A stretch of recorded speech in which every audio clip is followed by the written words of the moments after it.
君のことを忘れたんだ。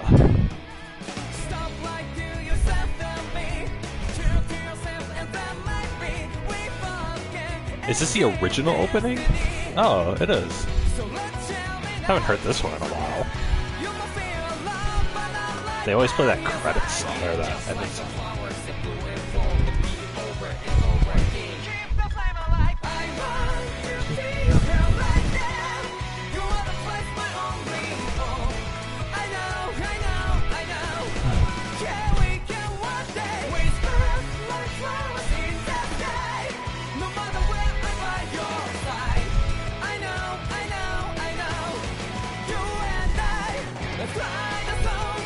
Oh yeah, there's that one. Oh, there's that one.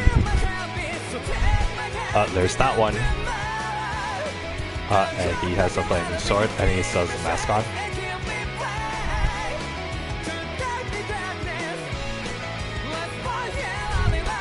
There he goes. But he was fighting a water lord, and he had the fire sword while he's doing it. But the water sword would put out the fire sword, right? Don't you guys know your elements? Haven't you guys ever played Pokemon? Come on, man. Come on, man. Load game. Load game. Load game. Alright guys, I think we're making good time. By the time I got to this screen called data loaded, it had been like 2 hours since I started the stream yesterday, because I just kept talking.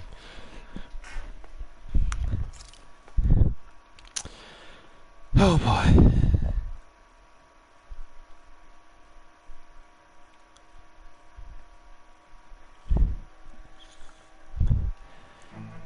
Something feels odd here.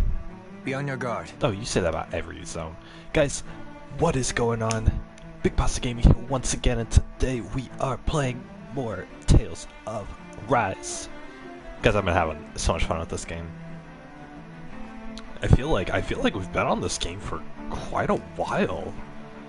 I feel like it's been like, when did this game release? Have we been playing this for 2 weeks? I think we've been playing this for almost 2 weeks, because it came out, I think the game came out 2 weeks ago. It might have. What day is it today? I don't have my phone on me. I don't even know what the date is today. I know it's still September 25th. Dang, it's 25th, really?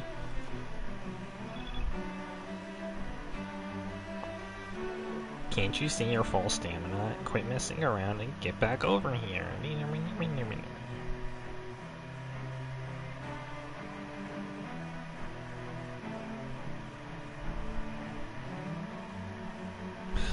Okay. Guys, I'm so pissed.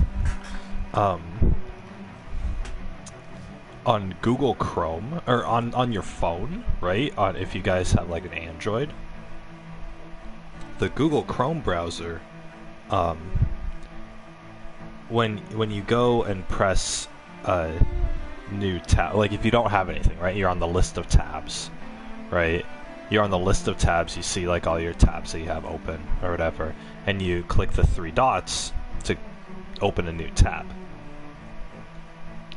It's open a new tab, and then right next to it, right next to the new tab button, is close all tabs. Like literally it's right next to it. So it's like I can either open a new tab, or I can accidentally press the other button and delete everything I've ever opened, right? Just delete all of my tabs cumulatively. It's so ridiculous. It's such a dangerous button, right? It's such a dangerous button. It's like closing out of an assignment that you didn't save and that you worked on for hours, right? Except with this, it's like months of. So I had, on my phone, I had 85 Google Chrome tabs open. They were all different web pages. It was all stuff that I was researching or I was looking up or whatever, right? Things I needed to know and that I would go back to every once in a while, right? 85 tabs that I've been opening since I first got my phone. And I needed all of these, right? I didn't finish with any of them. I still needed the information from them. So 85 tabs, right? So yesterday morning, I reached for my phone. This all happened yesterday. So yesterday morning, I reached for my phone, and I'm in my bed. It's early. I'm really tired, but something comes to my mind, and so I want to look it up. I want to look something up on my browser or on Google.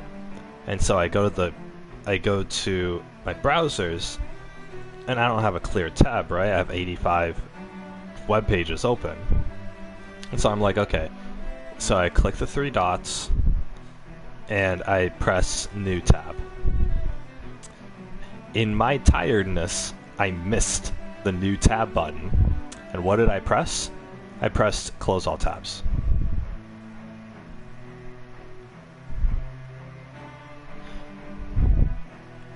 Months, literal months of web browsing just gone. All that history is just deleted. And the thing is, on the Google Chrome, they have, when you close a tab or multiple tabs, they'll have a little button at the bottom that says, oh, close to one tab, close this tab or whatever, right? And then there's an undo button, right? That little pop-up on the bottom, this is a small pop-up on the bottom, and I'm still tired. I haven't even registered what I've done yet. That pop-up appears for 1 second. The pop-up shows I've closed the tab, press this button to undo. Shows up for 1 second and disappears. If I don't press it in that 1 second, it's gone forever, right? There's no shortcut. There's no, oh, reopen those tabs, right? There's no button on this thing whatsoever to reopen the closed tabs. And I'm not in incognito mode either, right? This is all like, it should have recorded all of the stuff, all of the pages that I've gone on. It's gone. It's all gone. There's no way on the phone, on the Android phone, there's no way to reverse it if you miss the little undo prompt that appears at the bottom for 1 second. It's all gone. So I lost 85 tabs. I've lost 85 web pages. And you might be thinking like, oh, you could just go in your browser history, right? The thing is, some of these tabs I haven't opened for months. So if I go in my history, it's going to show all the ones I opened recently, and then all the web pages that I've like browsed through, right? Let's say I go on Reddit on a tab, right? And and in that one tab I browsed through like 10 or 20 different pages. Obviously, right? You're clicking around and stuff. That's what's going to pop up in my history, is the history of the web page of the web pages that I navigated through, not of my tabs, right? And if you press recent tabs, there's a recent tabs button. It only shows like the 6 recent ones, right? 6 of them out of 85. And then there's a button below where it's like show more. It shows your history. It shows your browser history. So my browser history, is going to show the most recent pages that I've gone through. It's not going to show the ones that I went through months ago. And the thing is, even if I go back months ago, even if I go back to when I first got this phone, I wouldn't be able to tell, okay, which pages did I leave off on, right? Because, back in like December, right? The web pages I was browsing, I browsed more pages. I navigated through more pages than the tabs I had open, because I had clicked on certain URLs in order to get to the one tab that I saved, right? So I would have to sift through my whole history of every web page I've ever navigated since getting this phone, just to find the ones that could be the tabs. could be the final tabs that I left off on for each tab, for each of these 85 tabs. I'd have to go that far back. It's such a broken thing. They don't allow you to undo it. That's the problem on this stupid phone, right? How many years have smartphones been out? How big of a company is Google? And they can't think to, to leave the undo button there a little longer than a second. Right? Oh, I misclicked. Let me undo that, right? But no, they're just like, no, fuck you, BigPasta. You lost all your history. I can't believe it. So the thing is, on the computer, like if you're on a PC and you're on Google Chrome, if you close all of your tabs, right? Let's say I was one of those. On the phone it doesn't matter, right? Because it stores it, it's like in the back or whatever, right? It doesn't slow down the phone or anything. Because I don't have to have Chrome running. If I go click on a tab, it'll just reload it. On the PC, it's a little different. But on the PC, it's, there's the same issue of, if you have like 10 tabs open, let's say, and then you, and obviously with each, tab number 1 could be like a YouTube video that you got to after browsing like 5 YouTube videos, right? This is like your 6th one on that one tab. And then tab number 2 could be like Reddit, right? You went down a rabbit hole on Reddit and you clicked on a whole bunch of URLs and eventually got somewhere. Tab number 3, right? And, it goes on, right? Right, let's say you have 10 tabs open, right? If you accidentally close one of the tabs you don't want to, or if you close all of them by going to the upper right and pressing the red X, if you do that, it doesn't even give you the little pop-up of saying, oh, you can undo this, right? It just closes it, right? It doesn't ask you about it, which is, whatever, which is, it would serve the same problem, right? As I'm having on my phone, except on the PC, all you have to do is open a new browser, Control-Shift-T. You get all your tabs back. It undoes. It reopens the closed tab. That's the Control-Shift-T is the shortcut to reopen the tabs you just closed, right? And the thing is, if you closed one tab and then 2 tabs and then another tab, just back and forth, you can Control-Shift-T as many times as you want in recent memory, and it'll open all of the tabs that you had closed in order.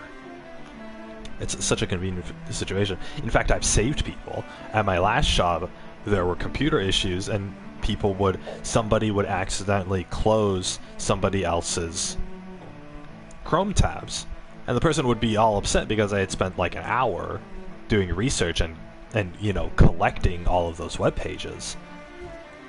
And they'd start to get pissed, and I'd come over, and I'd be like, oh no, this is easy, Control-Shift-T. I open it, and all their progress is saved. It's all there again, right? Easy peasy.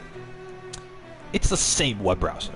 It's the same Google Chrome as it is on the phone.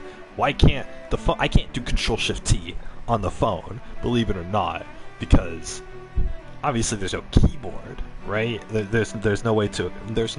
There aren't keyboard shortcuts on the phone. There is no other way to do this. So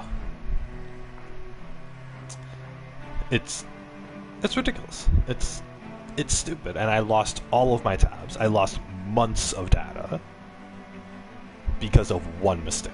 Because of one misclick, right? You guys know how easy it is on your smartphone. It's so easy to misclick if the buttons are right next to each other. I'm so pissed.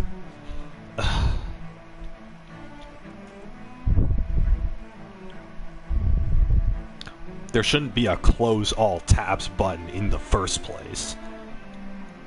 Who would go to that to close all the tabs? I'm sure it's caused a lot more grief in situations like mine than it has inconvenience, right? Oh, I have 10 tabs open and it's slowing my phone down. Well, then just manually close all 10 of the tabs. It doesn't matter. No one's gonna have hundreds of tabs open and want to close all of them at once, right?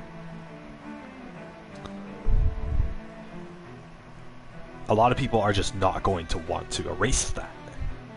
But here they go, they put in a button, and of course it's fucking Google, so they never listen to like customer feedback at all about any of their features. Because they won't lose sales over it, so this button's gonna be here to stay. I'd have to literally hack into my phone in order to remove it. I shouldn't have to do that for something that's so ridiculous. Like it's like, you know, it's like if you're a robot, or like you're a robot, right? Or like you owned a robot, let's say, right? And there were two buttons right next to each other, both easy to push. The first button is do your daily tasks, right? You know, like, you know, turn on and perform your functions, right? And the button right next to it, that's an inch away, is self-destruct. It's like if it was that, right? If it was like that, no one would buy the damn robot.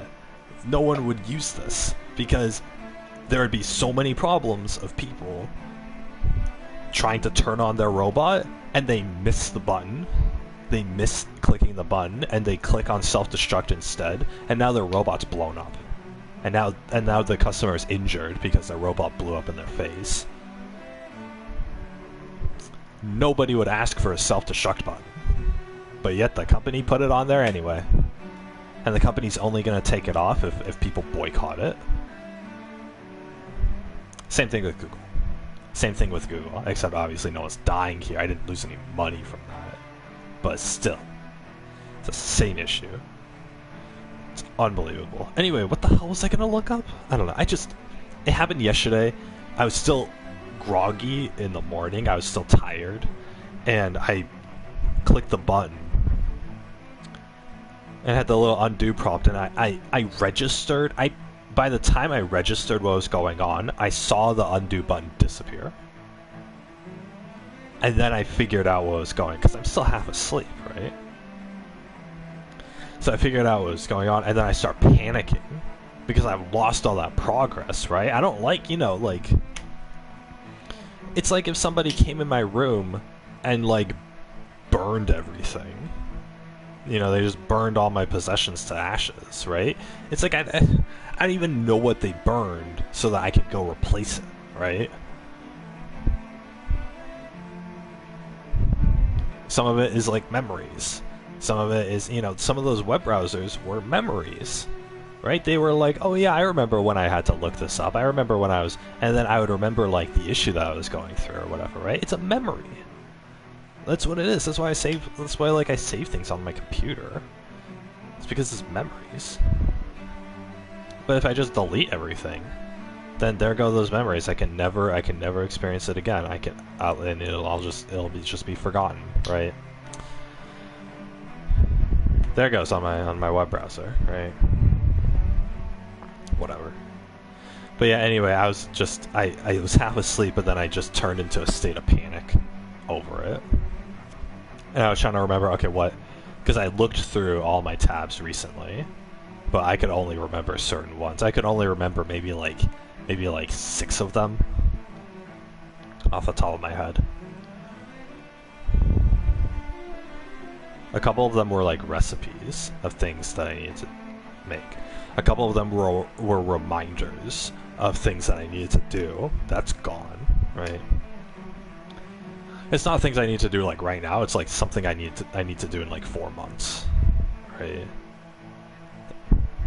It was like research on, you know, preparations for the rest of my life, you know, things like that. All gone. Now I don't even know where to start anymore, right? And so all this is racing through my mind when I'm in my bed. Yeah, should I? So. I don't know. I just tried not to think about it, but then I go on my phone to look something up, and I see I have one Chrome browser open instead of 85. I'm like, oh yeah, that's right. I lost everything. So it really it gives you this sense of grief, right? Of like, I lost it, I'll never be able to find it again.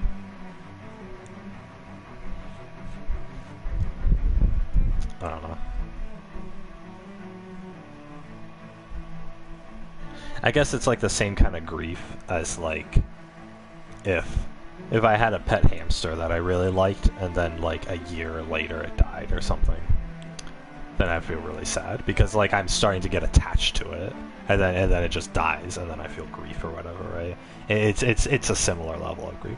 I mean, that's not a good example. It's closer to like if like my possessions were burned or something, right? It's like, yeah, I could live without the possessions, but I want to keep those because they're memories, right? But whatever. I probably just sound like a hoarder at this point. Anyway, what the hell was I gonna look up? I was gonna look up something. Starbucks? No. I have no idea what I was gonna look up. I got my phone. I was gonna look up something.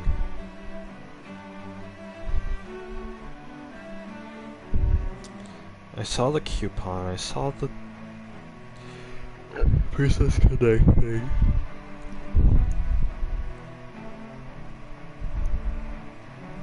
Oh, I was gonna look up the Tales of Arise release date, that's right. Yeah, okay, cool. I was gonna look this up.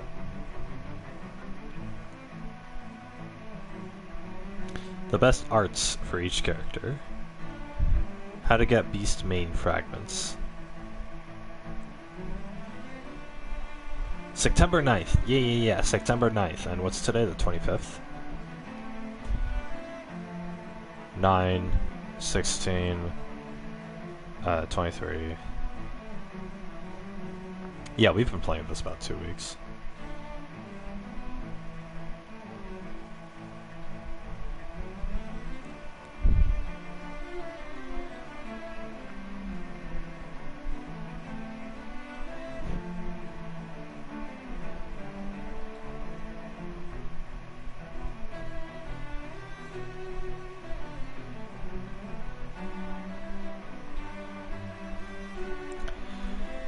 Full-bodied.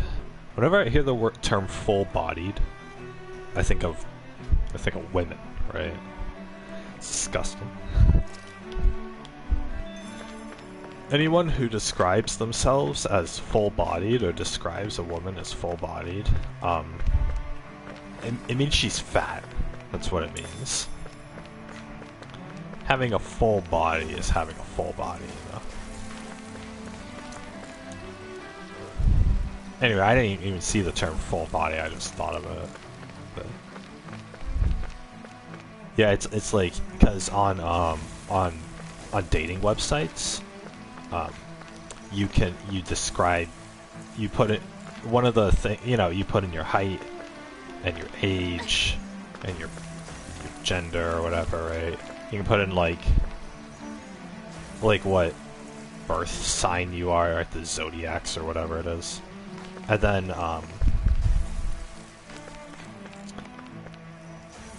then you can put in your body type, and so there's like slim, like muscular, thick, full-bodied. There's thick and there's full-bodied.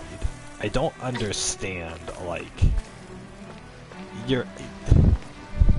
they're trying their best to not say the word fat, right? And it's like, human beings have fat on them, right?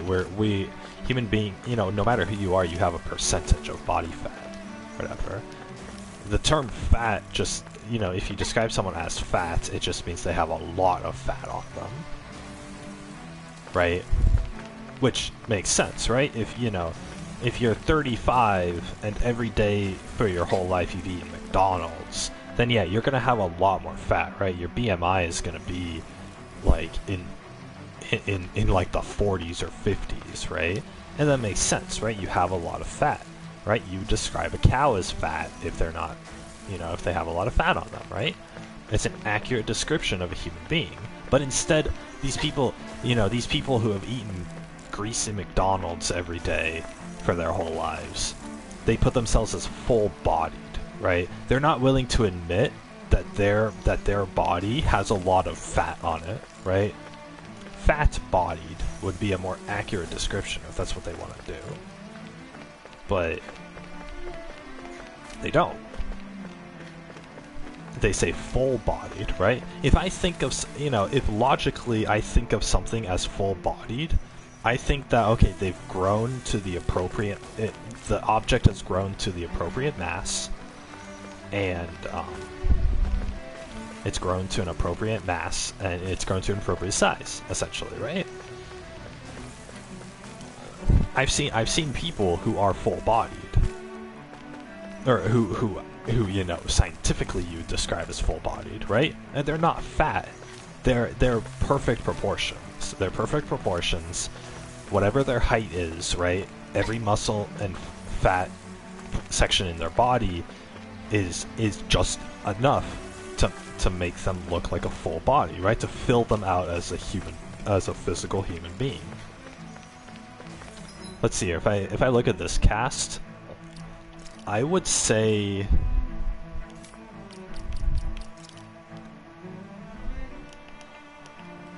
like Alphen is full-bodied. You guys can see that, right? Like Alphen here is full-bodied. His arms are a good size. Like for a guy, obviously, his arms are a good size. He has a prominent chest, but it's not like overbearing. He has a flat stomach. But there's an actual curve, like it actually curves around to his backside, right? It goes from like his belly, the curve from his belly going to his back is like fully there. It's fully there, but it's not anymore. It's not there any more than it needs to be. And then obviously like his legs and his feet are an appropriate size too, right? Whereas like you compare that to somebody like Xion, and I wouldn't consider her full-bodied. I think she's a little skinny for for her height. She's probably like almost underweight for her height. Like the curves, the curvatures, like the breasts are a normal size, but like the curvature, the arms are fine. The arms are full-bodied. The legs are fine, but it looks like she could do with like her face, for example. Her face looks like a little bony, right? She could probably use a little bit more body fat on her, evenly distributed, and she'll be full body, right? So I wouldn't consider her full bodied. I wouldn't consider Xion full bodied either. Although Xion's a little more full bodied, right? Because she's shorter. So it's just a matter of like how wide you are. Kisara's full bodied.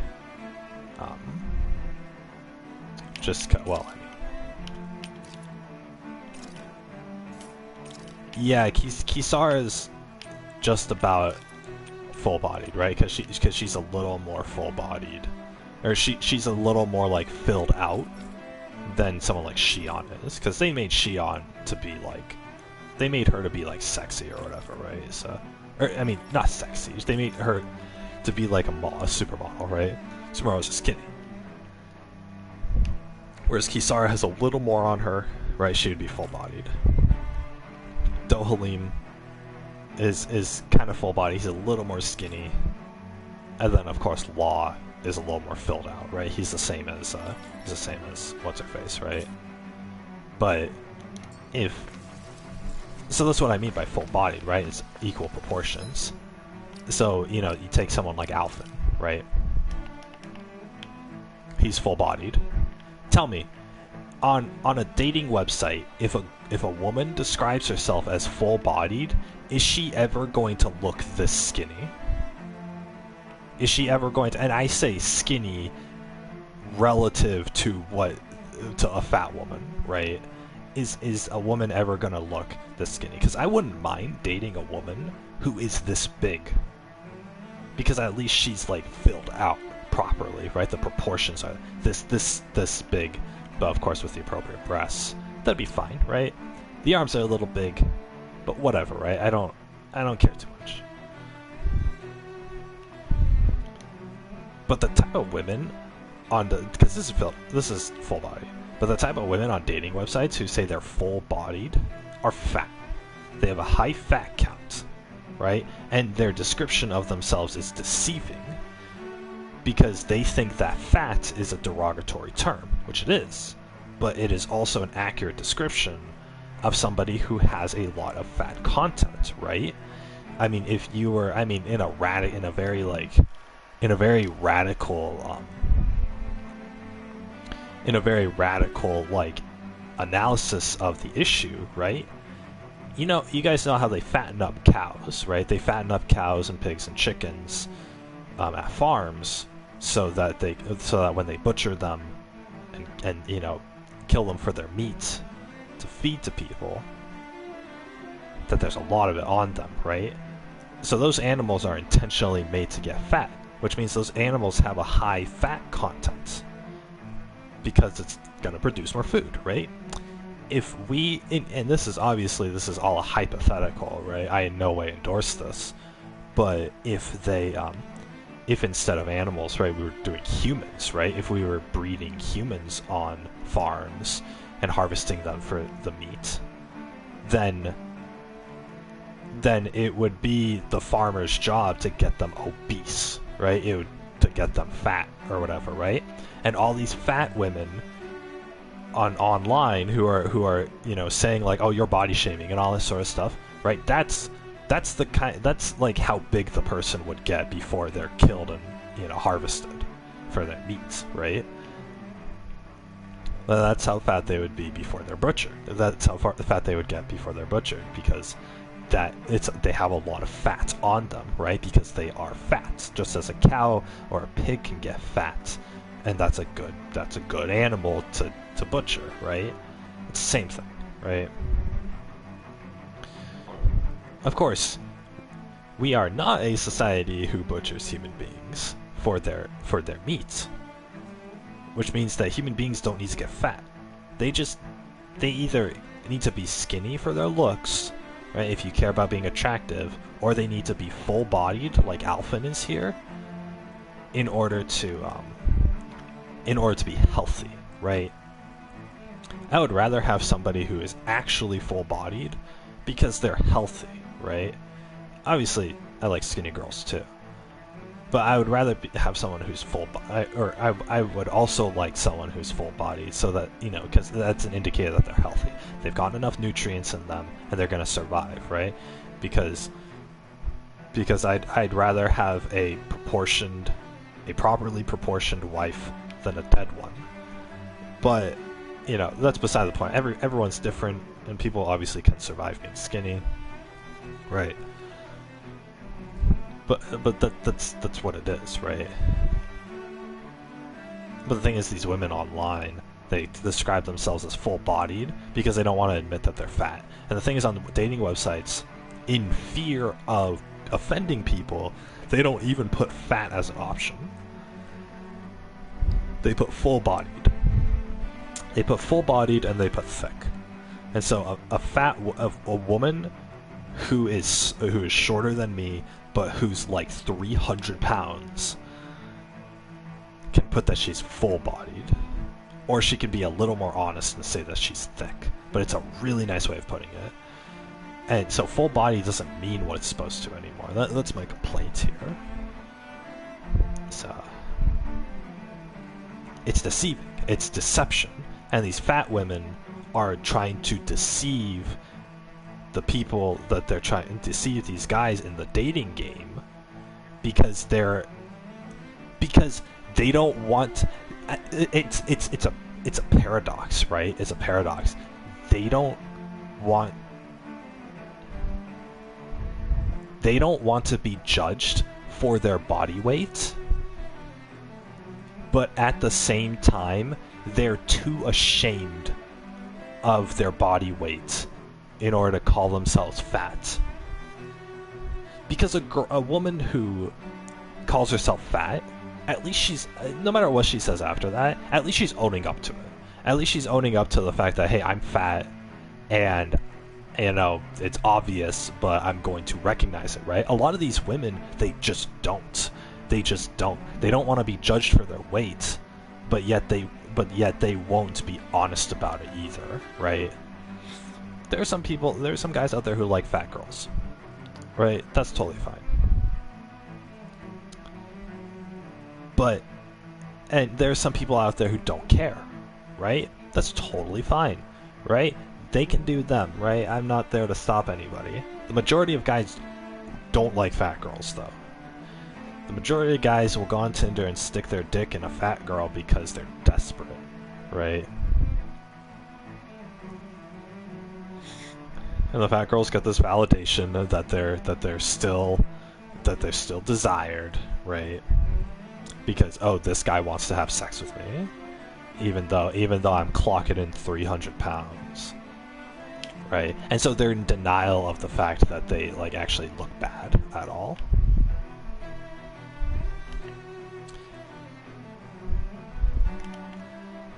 Because they do look bad, or I mean, not that they look bad, but they're fat, right? They're fat, right? And by the very scientific definition of the term, they are fat because they have a lot of fat in them. They have a lot of body fat, which is fine. It's fine to be that way, but these women, this whole game that they're playing with, like, not being honest about their weight or whatever, is they got themselves fat, but they don't want to take responsibility for their actions. They don't want to see the consequences of it. If a skinny woman gets a lot of attention from guys and is desired and is well liked, and then she becomes fat, and then all of a sudden nobody pays attention to her anymore, it's her fault, right? Obviously, right? It's her fault in the sense that it's a direct consequence of what she has done, which is gain weight. It's fine, whatever, right? And, medical issues aside, right? I'm not talking about people with medical issues who will gain weight because of, like, medication or because of, they can't move their limbs to exercise or whatever, right? I'm not talking about those people. I'm talking about people who are fully capable of staying fit or who are fully capable of staying skinny, and they don't. They just decide to eat a McDonald's combo meal every day for lunch and a tub of ice cream every night for dinner. And all of a sudden, they're double their weight. What a surprise. But the thing is, these people, they're unwilling to own up to it. They're unwilling to say, I got myself fat, therefore this is the consequence of that, right? They're unwilling to do that. It's disgusting. It's not disgusting that they're fat. I don't prefer fat girls, but it's disgusting that these people will not own up to their responsibility. They will not own up to the consequences of their actions, right? They won't own up to it because they just want the life. They want to live as a skinny person despite the fact that they're not skinny anymore. And they want to be well liked, and they don't want people glaring at them or calling them names or whatever, right? Judgmental society. And so they don't want to admit it.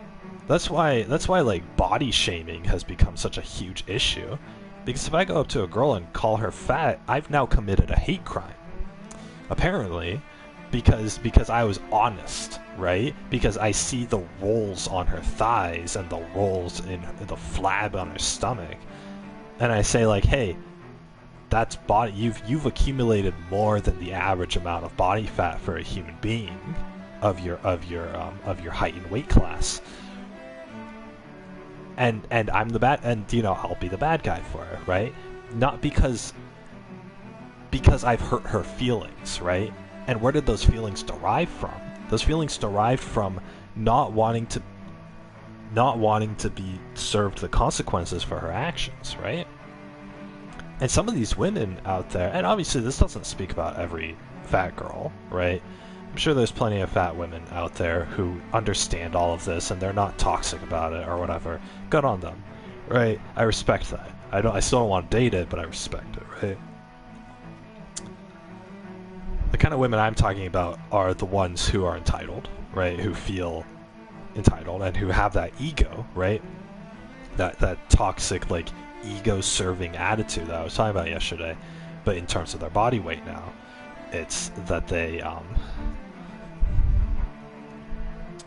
they're this guy running. It's the fact that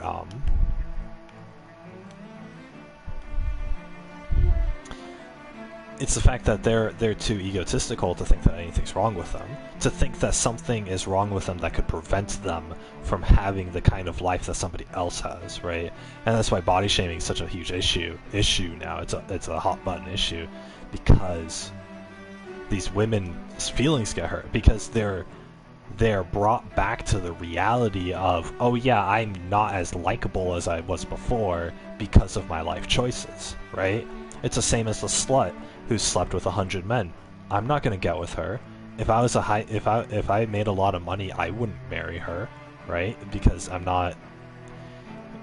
want a slut, right? Because it damages a person's psyche, and they carry all this emotional baggage. It's the same with being fat, right? Somebody who lets themselves go and gets themselves fat, and then also adopts the attitude that, no, you can't call me fat. You're not gonna body shame me. I'm completely perfect and respectable, just like everybody else. Someone who's that egotistical also has a crap attitude, and that would be terrible to live with. That would be a terrible person to have as a partner, right? I would hate that. I would hate being with somebody who's that egotistical and self-centered, right? And it's the same thing with slut shaming, right? Body shaming and slut shaming it's the same thing, right? Because it's not even shaming. We're not stringing up these women in town square and throwing rocks at them, right? We're not stoning them like they do in the Bible. We're not doing that anymore, right? The word that's shaming. That's shaming when you purposely and forcefully display them for public humiliation. That's shaming. And I understand that, right? That sucks to go through. Even if you're evil, it still sucks to go through. But the thing is, shaming is literally just in private. You tell them like, hey, I've noticed you put on a little weight. Is there something wrong? And then they blow up at you. Or a girl asks you out, and then you ask, yeah, I mean, I'd be interested, but how many guys have you slept with? And then she blows up at you. They don't want to taste the consequences of their actions. They don't want to admit that they are undesirable as human beings because of this, right? And the thing is, the whole issue with this is, if this was the only thing that existed in this world that made somebody undesirable, then okay, maybe it's a problem we need to stamp out. But the thing is, it's not. And what pisses me off about this is that, and I'm sorry guys, but I'm gonna but I do want to keep talking about this.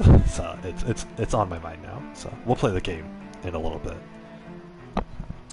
But what I want to, the whole reason, I get upset about this isn't necessarily because these people are in denial, right?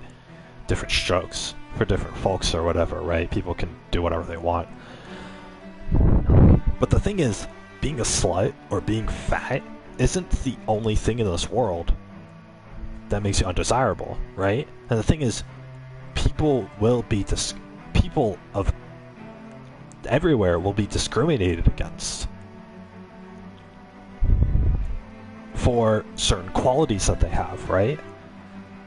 Somebody's race can make them undesirable, right? Like, black women have it tough because very few guys out there want to date black girls, and only solely because they don't find their skin color attractive, right? The girl could be like the sweetest, most innocent, perfect girl in the world, but it's the fact that her skin is like pitch black that that guys are never going to give her a chance. And it's unfortunate, but that's just how it is, right? Like, you know, so we discriminate based off of skin color. I mean, look at guys, right? It's the same thing with guys, right? I'm sure black men have a harder time in the dating pool because black men aren't inherently attractive in the first place, right? And so black people in general, have to display a lot more of their personality and their assertiveness in order to make themselves seem attractive. But physically, if you had two copies of the same brain and you put one of those copies of the brain in a white guy or an Asian guy or whatever else, and then you put the other copy of the brain in the black guy, white guy's always going to win as far as the dating pool goes. You know, most girls are going to want to date the white guy or the Asian guy or whatever, right? As opposed to the black one. Most, right? I'm not talking about everybody. Again, and not even most, just like the majority, right? So it is harder. Skin color is not the only thing. Height is also an issue. Not so much for girls, although like tall girls aren't as popular, but it's a huge issue with guys, right? With guys, and it's been when Tinder first came out, ever since Tinder has been out, height has been a really prominent issue.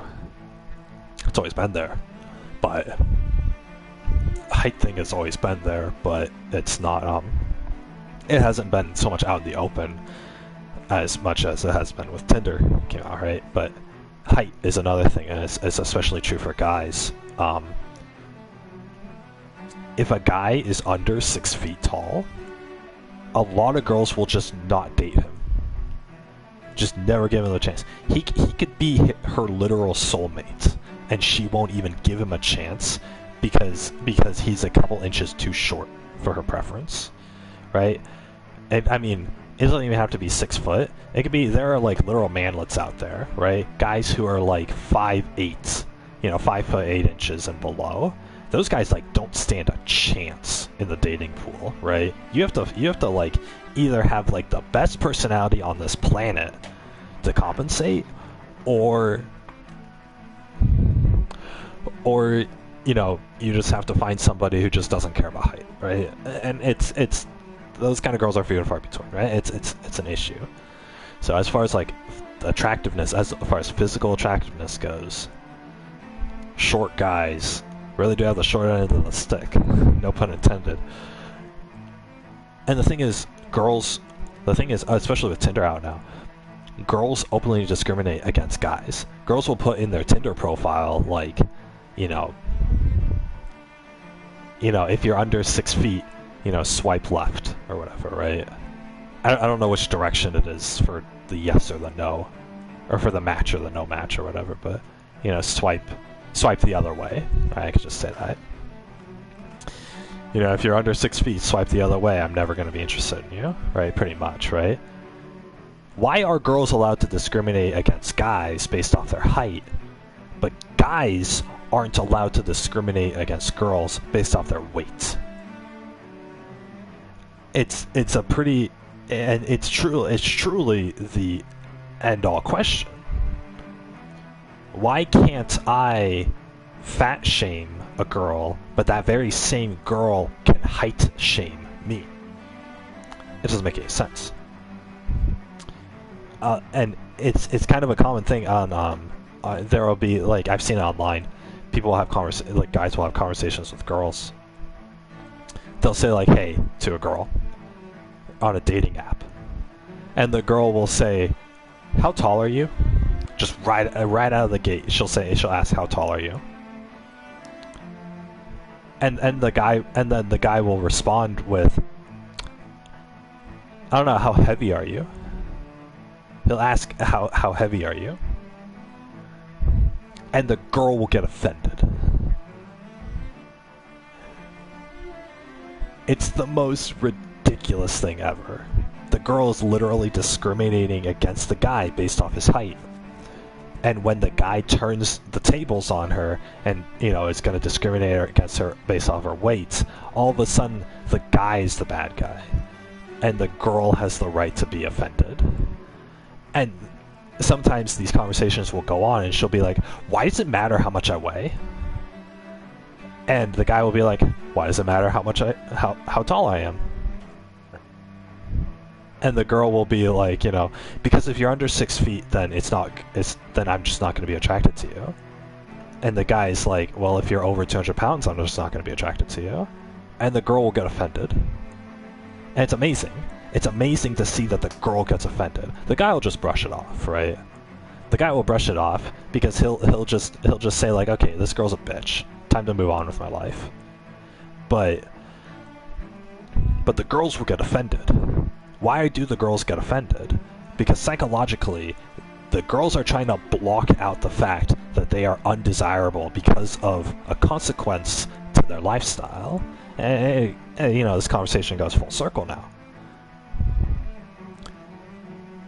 These girls are in denial that they're fat, that they are the derogatory term fat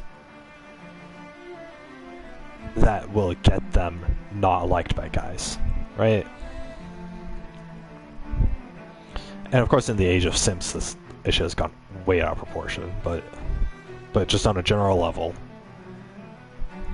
if a girl gets offended when asked about her weight, then she's in denial and she's being egotistical about the fact that, oh, it doesn't matter how much I weigh, or it doesn't translate it as, it doesn't matter how much I have destroyed my body with fast food. You still need to like me anyway. It's not you can still find me attractive. It's you still need to find me attractive despite this. Because I was attractive, 100 McDonald's meals ago, I should be attractive now. I should be considered attractive now. But guess what, honey? You're not. You wanna know why you're not? Because you're fat. You're fat, and you're not attractive anymore, right? That's just what it is, right? I don't want to stick my dick in 50% body fat, right? I want somebody who's like, I want somebody who exists normally as a human being, right? They don't have to be skinny. They can be the scientific definition of full-bodied, like Alphen is, right? If there's the girl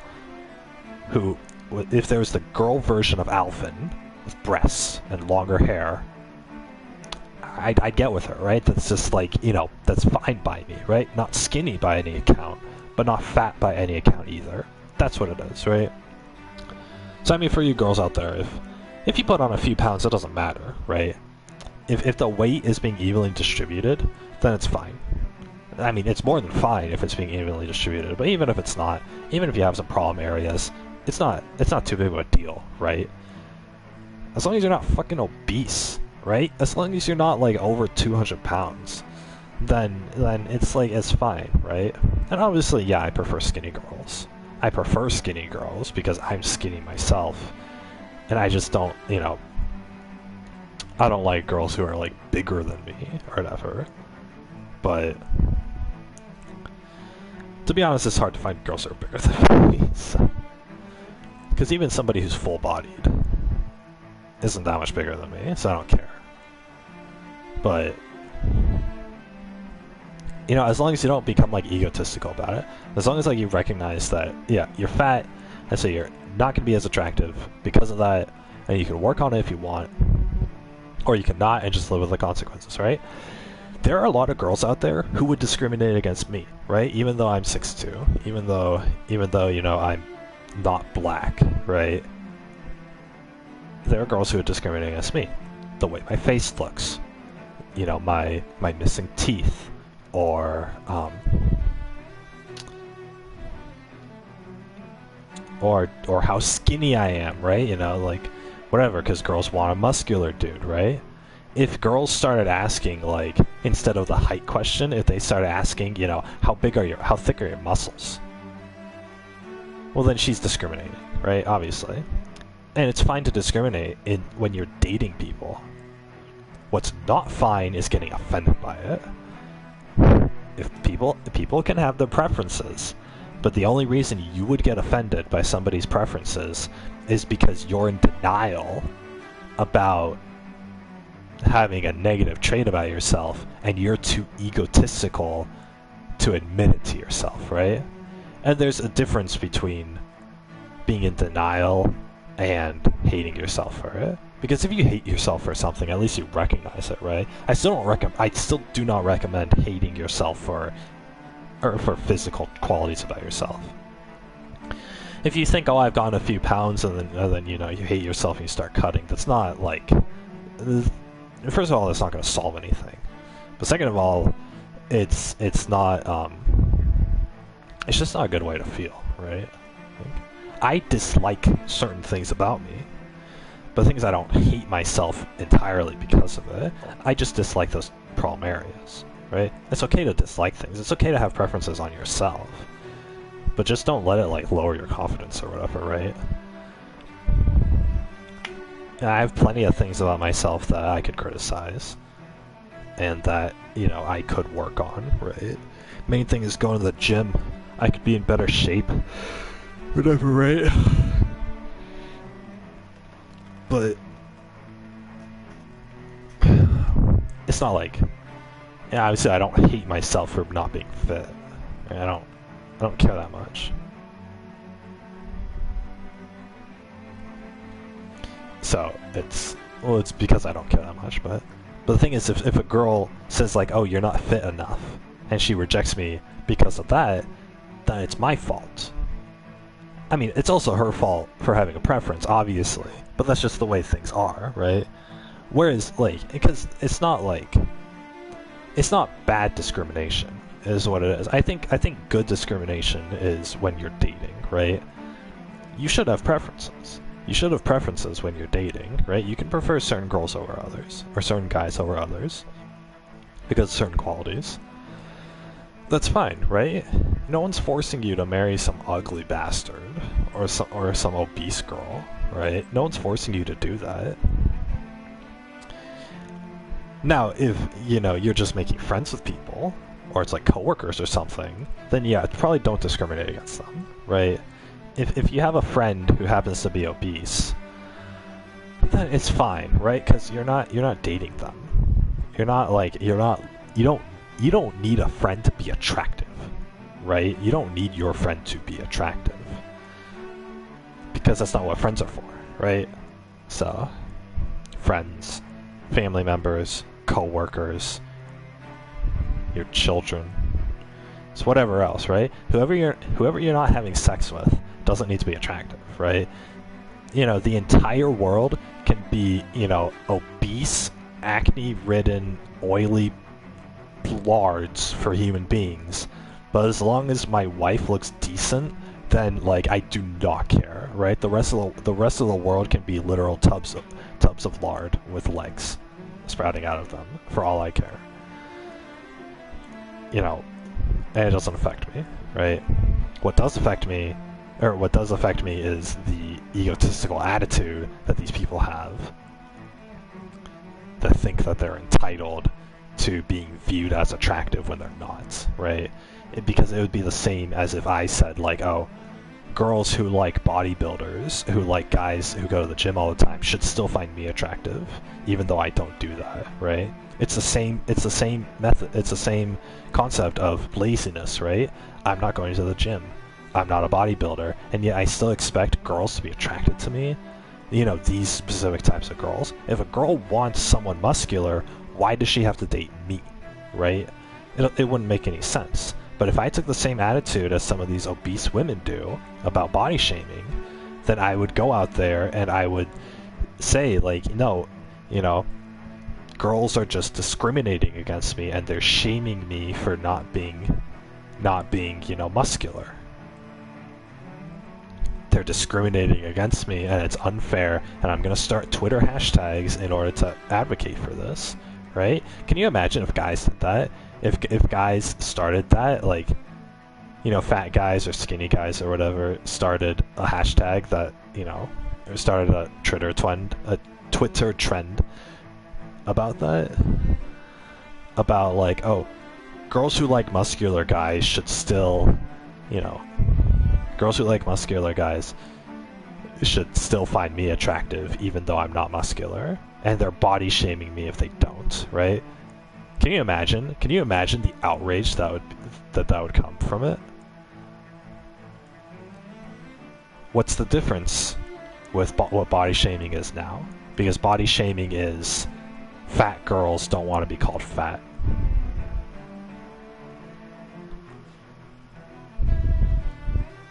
It's the same egotistical mindset or whatever, and it's disgusting. And I hate people who are that full of themselves. Like, they think that they're so special in this world where there are people who hate themselves and who have insecurity issues and who just can't get around in life without like self-loathing. And in this world where there are also people who are discriminated against for other qualities, the fatties who are complaining about body shaming have no rights. They have no right whatsoever to complain about it when there's so much else on the opposite end of the spectrum. People will have their preferences. People won't date you if you're fat. Apparently they'll still fuck you. You go on Tinder and you can probably get laid tonight by some simp. But no one's gonna actually date you. No one's gonna want to come home and see your ugly face, right? So, you know, your 300-pound face or whatever. They're not gonna want to come home to see that. So it's like, obviously, and that's their right, right? A guy doesn't have to get with you. A guy doesn't have to date you or whatever, right? And so a lot of these fat girls will end up being like sluts as well, because because no one's willing to date them. You know, they're only going to get guys who will stick their dick in them for one night and then regret it after the nut, and then never talk to them again. They'll get guys like that. And that's on the girl, right? That's on the girl for, first of all, going on Tinder and sleeping with these guys on the first night. And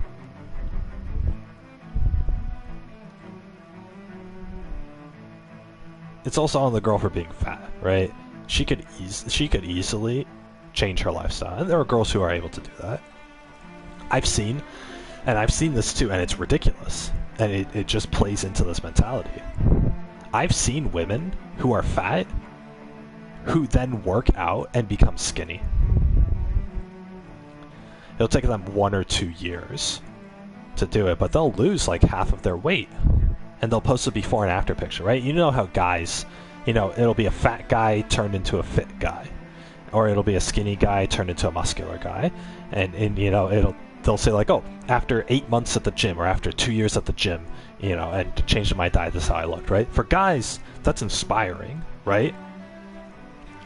I love seeing pictures like that because it shows like, okay, this is possible, right? This is possible, right? I don't have to look like the skinny mess that I am. I can go to the gym and improve myself, right? It's possible for me. When a woman does it, however, I don't care if a woman does it. I say good for her. But when a woman does it, right? I've seen girls who will do this. They'll be fat. They'll be fat or slightly obese or whatever. And then they'll go to the gym. They'll hit the gym for a year, change their diet, and they'll post a before and after, and they'll go from fat to skinny. They'll go from like blubber belly to flat stomach. And it's fantastic. I applaud that, right? I respect that. That's a lot of work. That's more work than I'm putting in, that's for sure, right? Those women deserve respect for that. Good for them. But the thing is, when they post that on social media, what kind of responses do they get? Their fellow fat women will comment saying that it's toxic. They'll comment saying, you need to take this down. This is offensive. This is offensive to all of the women out there who are still fat. I'm offended by this. and it's amazing. And they'll start like personally, like there have been these situations where these fat women will personally attack the women who got skinny, right? The woman who got skinny, they'll personally attack her. Not physically, right? We're not talking about like a fist fight, but I mean on the internet. They'll personally attack her on the internet. They'll throw every vile insult at her, imaginable for this. Why? Why does a success story of a fat woman becoming skinny, becoming fit, why does that piss off all the fatties out there? You ask that question. Why does it piss off all the fatties out there? I'll tell you why. It's because it's another hurt. Why does it offend them? It's another attack on their ego.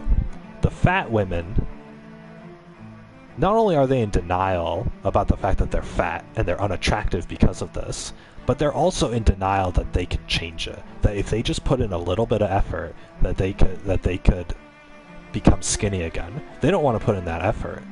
And because they don't want to put in that effort, their mind, their ego, is essentially says, there's no way out of this. Once I'm fat, I can never go back. And what that does is it justifies within the fatty, within the obese woman, that her position in life is fixed and she can do nothing about it, and so therefore she shouldn't even put in the effort to try. She doesn't want to put in the effort to try. She doesn't want to go to the gym. She doesn't want to change her diet. She doesn't want to stop eating McDonald's. She doesn't want to do any of this. So why should she have to? But the thing is, why should she have to? Why should she have to suffer consequences for not changing her idiotic lifestyle, right? That's the thing that's going on in her mind. And so the solution to that is to outright deny any ability to do that. Oh, it won't matter if I stop eating McDonald's. Oh, it won't matter if I go to the gym because I'm going to stay fat anyway. That's what they tell themselves. That's their image. That's their worldview. That's what they tell themselves. And so because they tell themselves that, obviously it's a false thing to tell themselves, but they tell themselves that. And because they tell themselves that, they fully believe it. And so then, here we go. And then one day they're browsing Instagram, and they see one of their fat friends has become skinny through the very diet and effort that the fatty said wouldn't work, that the fatty has convinced herself wouldn't work. Somebody in her exact position became skinny. Somebody in her exact position reversed the effects and improved their life because of it. And now the obese woman who has been in denial about all of this the entire time, who's been in denial in order to justify her laziness, now here is living evidence of the fact that no, it was possible, you're just a lazy sack of shit. That's what this post is saying to her. And the post itself isn't saying this to her.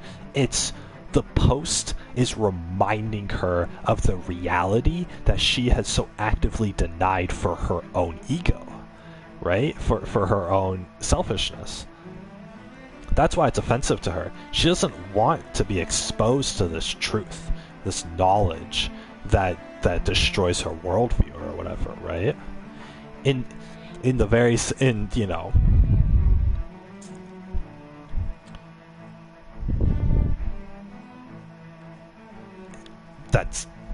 That's how it is. People are in denial about things, and so they don't want to be proven wrong. They don't want to be proven wrong. It's like with religion, right? If somebody's like a hardcore devout Christian, they've believed that all their life, and they go to church, and they're Catholic, and blah, blah, right? And then somebody comes up to them and says, no, God actually doesn't exist, here's the evidence. Then they're going to go insane, because their worldview is getting completely destroyed. Their worldview is being completely destroyed, but they need to have this worldview. The fatty needs to have this worldview in order to feel good about herself.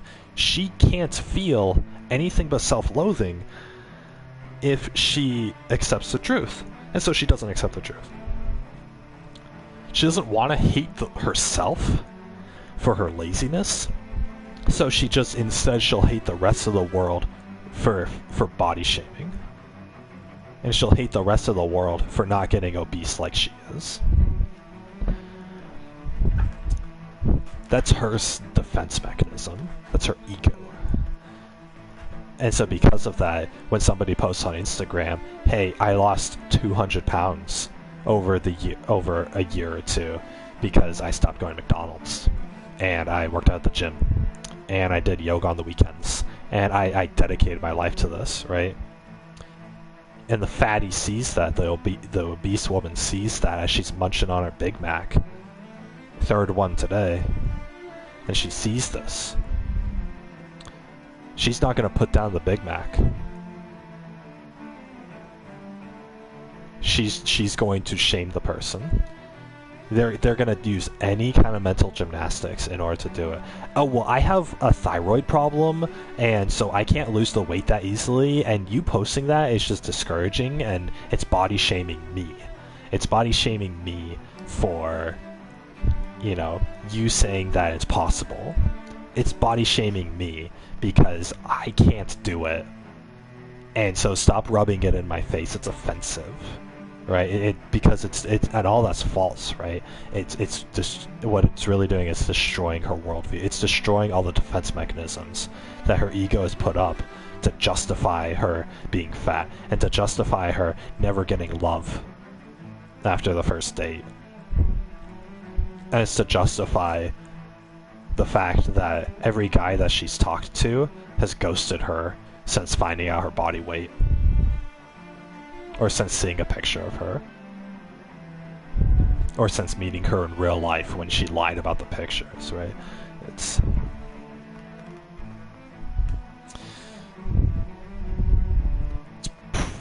It's pretty bad. And the thing is, the more years that go on, because when you're a teenager, I'd say teenagers kind of have it better in the sense as far as attitude goes, because you're young enough to see, you're young enough to have the self-hating attitude.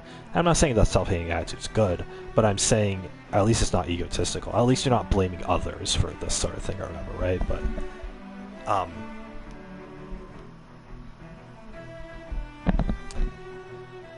I feel like the younger you are, the less likely you're to have this attitude. Whereas if you reach your mid-20s and you've been obese for years, then it becomes a defense mechanism, right? It's a survival instinct. Right? If you've been called fat your whole life, and you hate yourself for your whole life, well, you're going to off yourself. If you don't off yourself, then you got to find some way around it, some way to survive with this. Because the last thing you want to do is go to the gym. The last thing you want to do is actually get in shape. But you're still feeling the consequences of all this stuff. I don't blame fat people necessarily for getting this attitude about themselves. It's a self-defense mechanism. But the thing is, they're adopting this attitude, and they're pushing their ego onto everybody else, while at the same time, because it's their issue, right? Because that's what's important to them. But at the same time, guys out there are being discriminated for their height. Guys out there are being discriminated for how weird their face looks.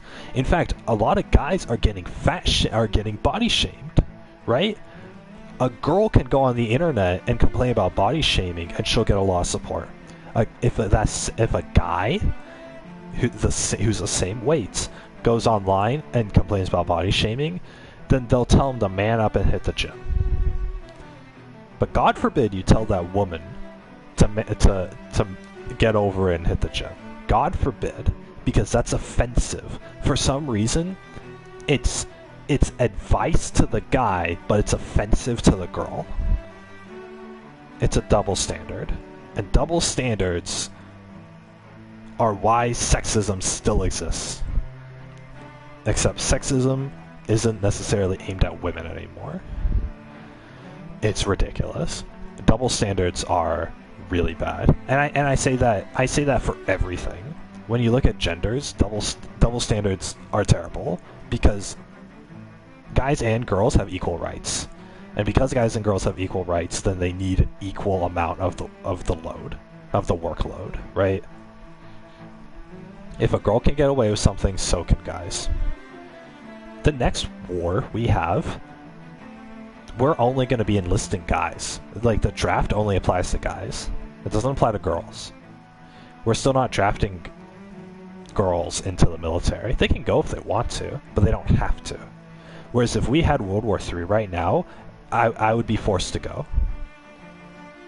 Because I'm a guy and I'm within the age group. I would be forced to go and I might die out there. Why doesn't my girl counterpart have to go?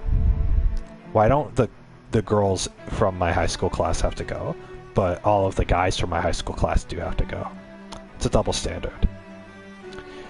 Why are girls who sleep with a lot of guys considered sluts, but guys who sleep with a lot of girls considered players? And it's a positive thing instead of a negative. That's a double standard. Why can guys be told to go to the gym, that, oh, they gotta man up and go to the gym, but you can't say the same thing to a fat girl without getting every simp out there to hate on you for it? Double standard.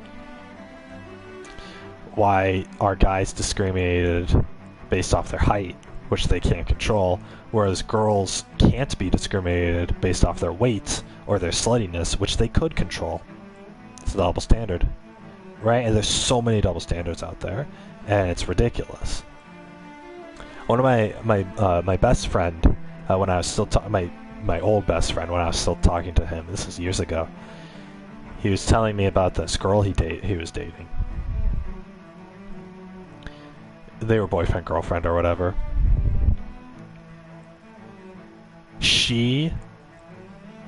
The girlfriend hung out with a lot of different guys. She had a lot of guy friends. She had a lot of guy friends who she hung out with. I'm sure some of them had crushes on her, right? She was a decent looking girl. She hung out with them. No problem, right? Whenever my friend, right, the boyfriend, whenever he even brought up that he, like, talked to a girl, she would get jealous and yell at him for it and say, you can't hang around girls. You can't have female friends.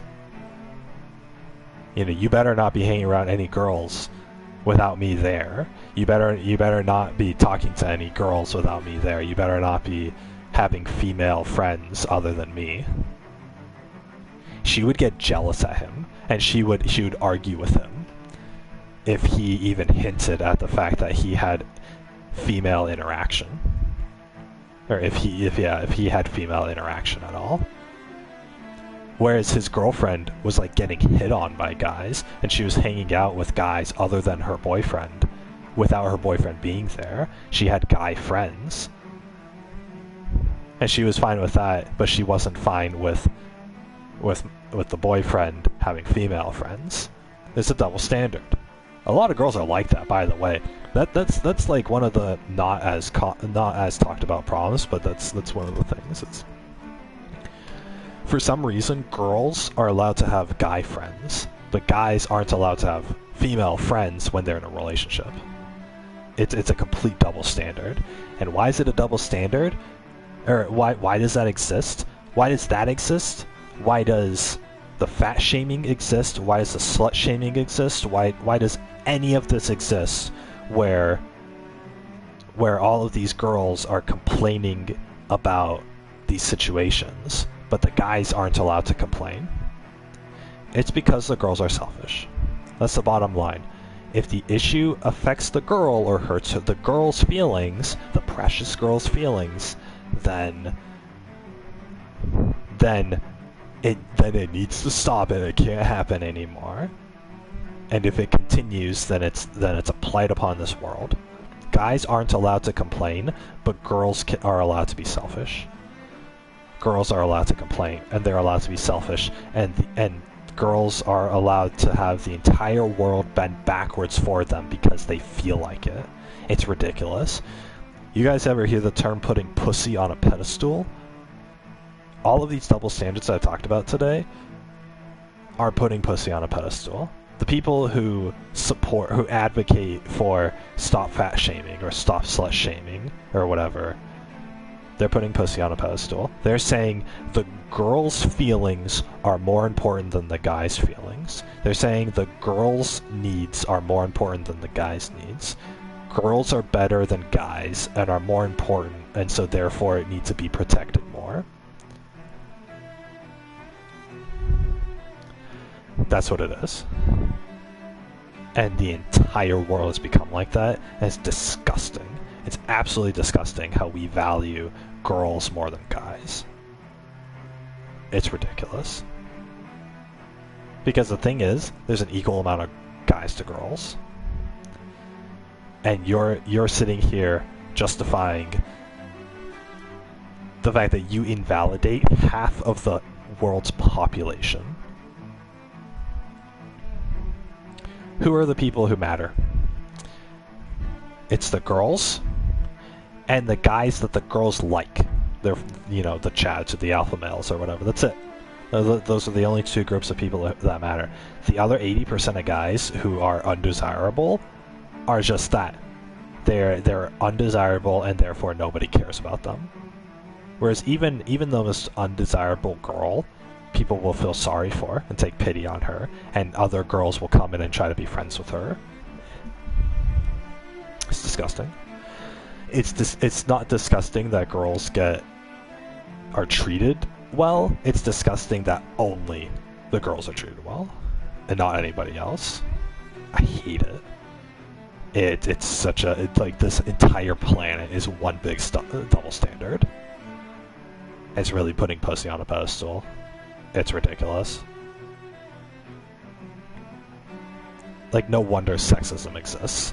No wonder there are guys out there who are joking about, you know, how inferior women are or whatever, right? Still. It's because all of this that goes on in the world around you, it makes you jaded. Especially as a guy, it makes you really jaded. Yet another reason why I just want to, like, separate myself from the rest of society. I'll go work a job, I just want to come home, and then I just want to come home and escape everything. You know, I don't want to participate in this society, in this social game where everyone's doing this. This is why I don't go on Twitter. This is why I don't go on, like, Twitter or Instagram or Facebook or any of this other crap. This is why I don't expose myself to issues like this. This is why I don't get involved with this, right? Like the whole, like, oh, sliding in her DMs thing or whatever, right? I'm not going to participate in that. Like, even that's not that bad, right? But it's still integrated. It's still part of our society, and it's still something. It's still a portion of that. Because if I start to think like, oh, I want to date again, if I start to think I want to date again, and I try to get into the dating game, I'm going to have to participate in society, which means I'm going to be exposed to all of these issues.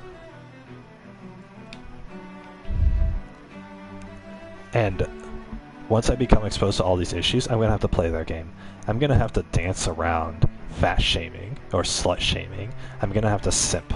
I'm going to have to accept a girl who's, 100 pounds heavier than me and who's had 40 dicks in her, right? And I'm going to have to call her my wife. And I don't want that. I don't want this. I don't want to participate in this. If that's the future if that's the future for me, then I don't want any part of it. I'd rather just live by myself in the woods. If human beings are going to be this disgusting, then I don't want anything to do with human beings. That's the bottom line of it. And obviously there are some people who don't participate in this, right? Who don't succumb to this. And people who don't participate in this in this PC culture or this, or this egotistical girl culture or, anything like that, right? People who don't participate in this and who are like me and just try to distance themselves from it, I respect it. I respect it, and I hope to only associate with people like that and no one else. Because I don't want to participate in this society. It's disgusting. It's immoral. It's too skewed towards one side, and it plays too much on certain people's selfishness. You guys want to talk about hierarchy? You guys want to talk about past civilizations where like the king, like the royal family was heralded as gods, and the nobility could do whatever they wanted, and all the peasants had to listen to them. You guys think about that, and you think like, oh, thank God we don't live in such a hierarchy anymore. Well, no, we still do. It's just that attractive women and also complaining women are at the top of the leaderboards. They're the royal family there. No, celebrities are the royal family. All the attractive girls and the loud, obnoxious girls, those are the nobles. Those are the nobility who can do whatever they want, and you know, they can do whatever they want and they'll still be seen as perfect. And they can step on all the rest of us commoners because we're nothing to them. That's what it is. It's not a caste system anymore based off of wealth. It's based off of how much of your pussy privilege do you take advantage of.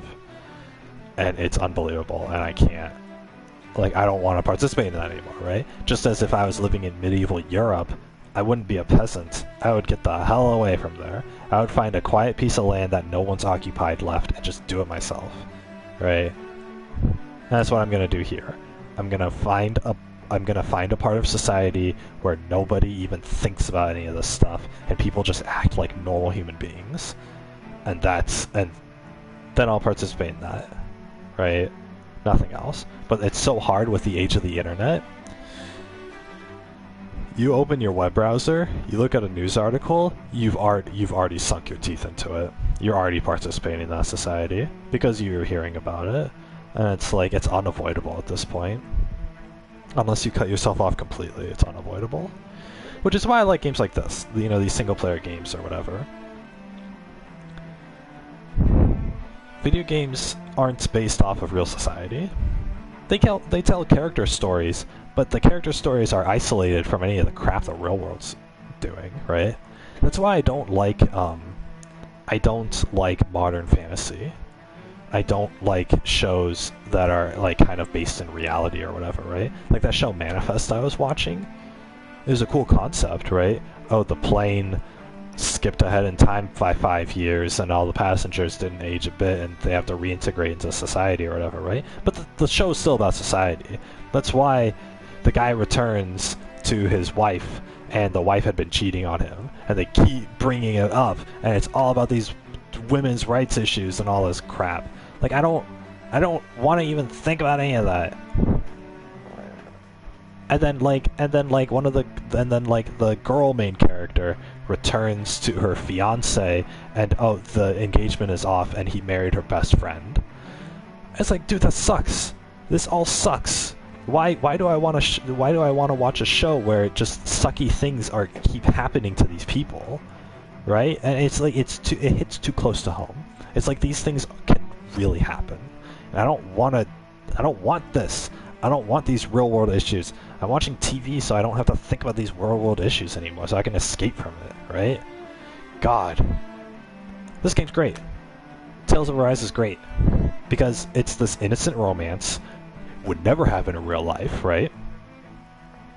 These characters get to slowly open up to each other, and guess what? They have the time to do so because they're not going on Tinder. Shion's not going on Tinder and getting super liked by 100 different guys, right? And Alphen doesn't have to compete against that, right? Fantastic. I didn't even think about that till now, but I don't want to have to think about it, right? If this game was set in the real world, I would have to think about that. I would have to think about that, and my characters would have to think about that, and it would be a big issue, and people would cheat on each other, and they had to have sex with 40 guys, and I wouldn't be able to take it, right? Rinwall would be such a slut. Kisara would be like traumatized from a rape scene.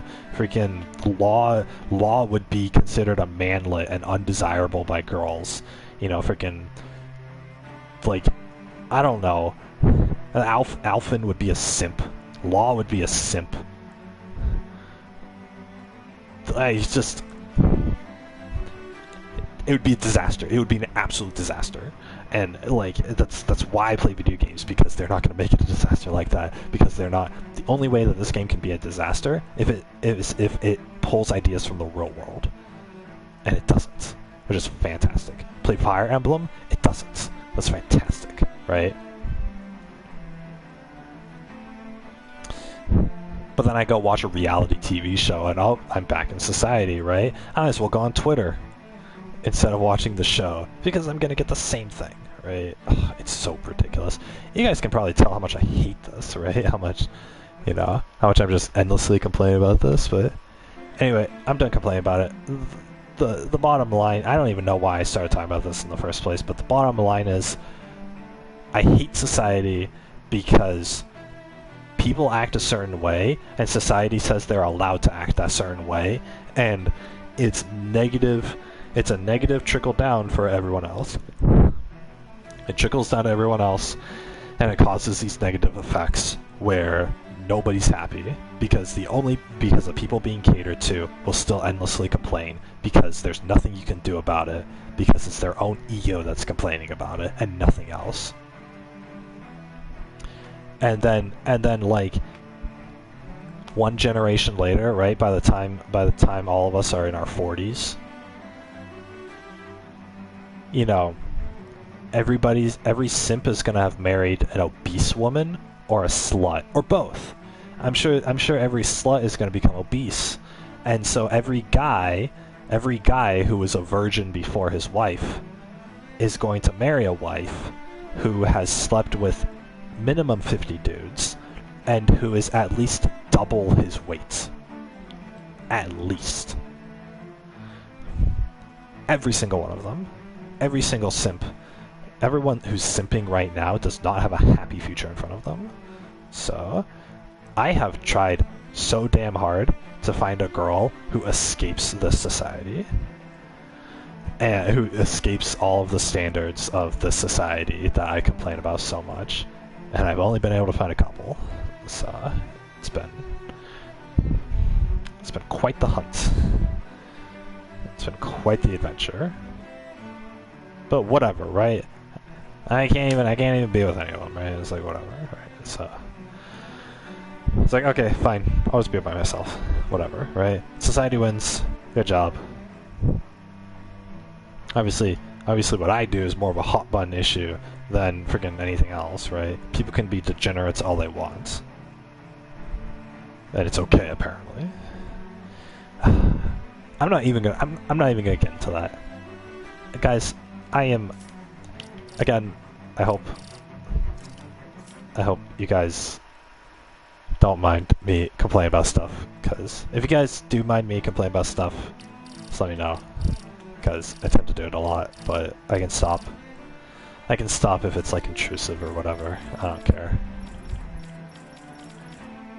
Anyway, okay, so this game, what have we been doing? God, see, look at that. I joked about how, oh, you know, we're making great time because, you know, because we're actually starting the game, and I didn't rant, and then I ranted. So I do apologize about that, guys. I'm not like, I could just go on and on forever. Oh my god. So I hope that's not annoying to you guys. God, I hope that's not annoying to my future wife if I do find one. I'm not gonna complain this much, but I can. I have the potential to, so.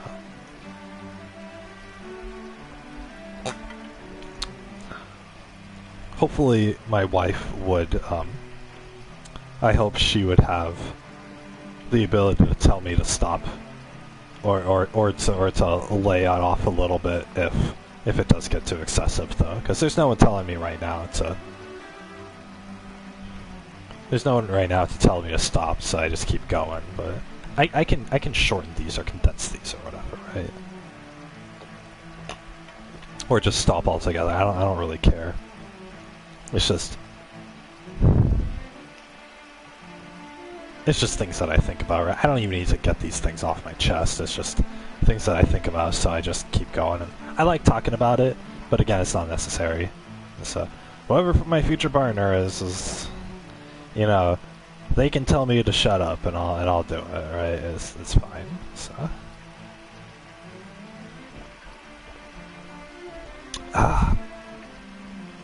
It's good water.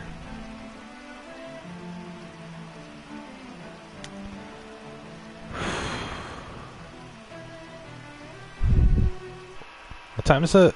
Oh, 2:40.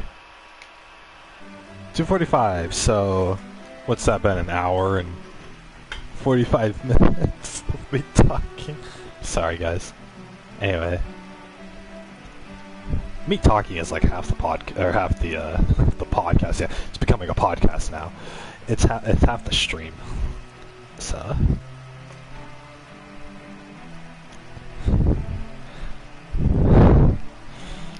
I don't know. I hope I'm not like running around in circles with how I explain things, because I'm trying to explain things in like an easy to understand sort of format, but also in, you know.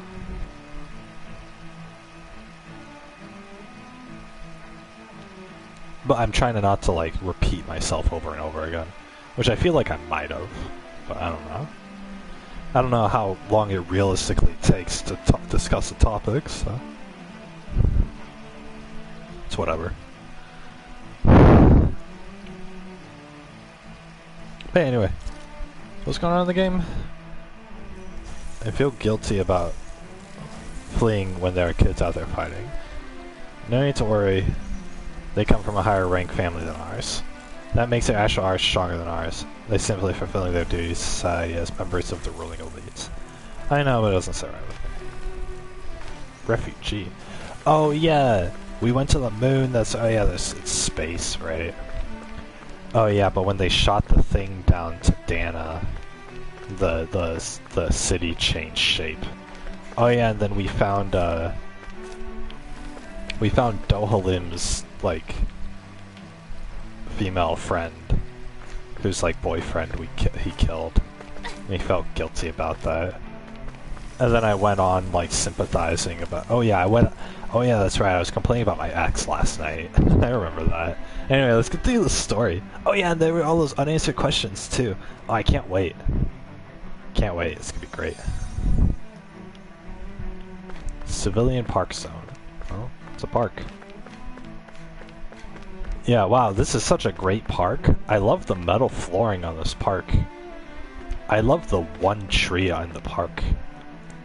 Guys, when you think of a park, does a metal wasteland that looks identical to the town, except with just a few more trees than normal, is that what a park is? This person died.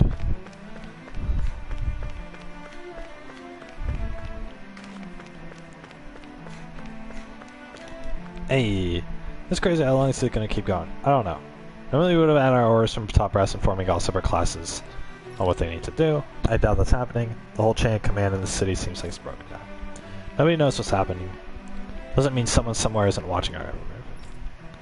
For now, we should see if there's anyone higher ranking around here. Maybe they'll have an idea about what we should do. They're trying to follow orders. Yeah, see, these people just want orders. It's like the water city. They just want someone to tell them what to do. God, that reminds me. At night, I've been playing this, like, stupid... You guys know Cookie Clicker? It's like one of those clicker games where you click a bunch, and you get, and then you get points, and then you turn those points to get stuff. And then you get more stuff, and then, you know, you get higher numbers or whatever. Anyway. I haven't been playing Cookie Clicker specifically, but I've been playing one of those kind of games. Just a knockoff version that I got for free. And you know what? It's pretty fun. It's pretty fun. I like it. So...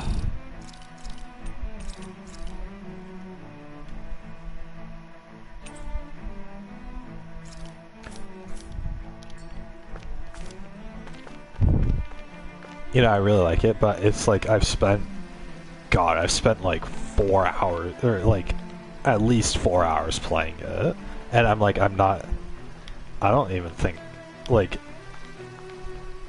I'm not even done with it. Like, there's still more stuff I can do or whatever, and it's like, it's great.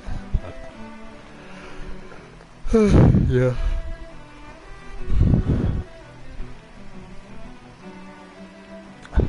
They have some of those clicker games on Steam.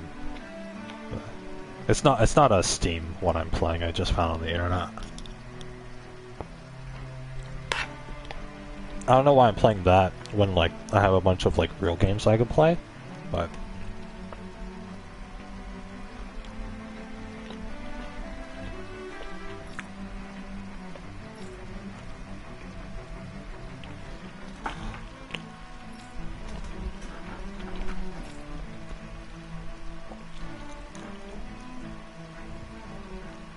All our best soldiers are stationed down in Dana.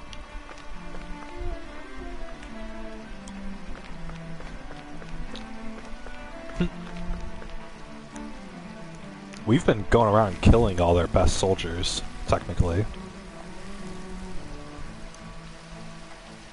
Like, if a party of 6 people can just go and, like, wipe out all of Rena's military force, then it really says something about, like, how weak they actually were.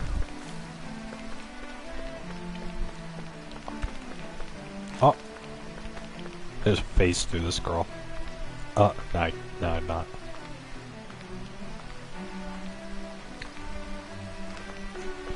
They got Zoogles all over the place.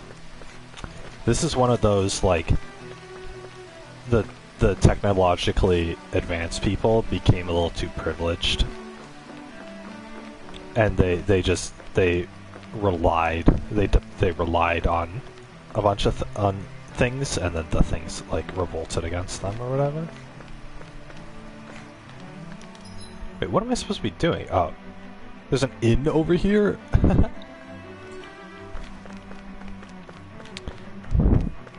But yeah, it's like if once humans create robots and then create AI to control the robots, then we're gonna become overly reliant on them, and it'll be like one of those sci-fi movies. In my opinion, it'll be fun, but other people don't agree. So yeah, cutscene. I want to know the answers to the questions. Wow, this place is beautiful.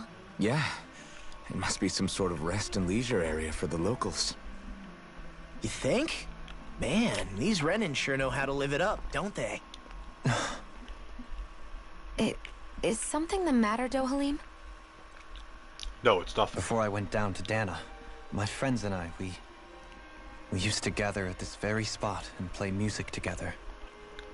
Aww. Avakir, Faria, and Tarnigan.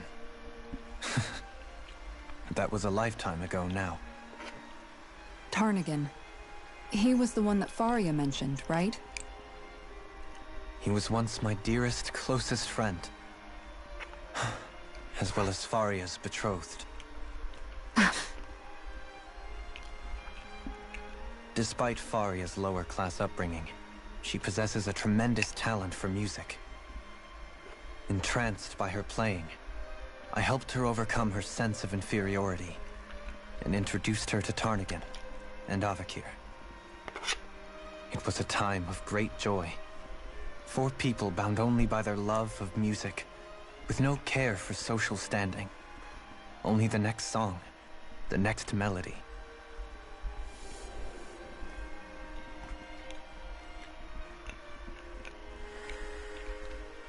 A friendship based on mutual respect, and a society where everyone is a prisoner to their social class. You really are different, Dohalim. I suppose it's natural you would see it as strange. I would have, once.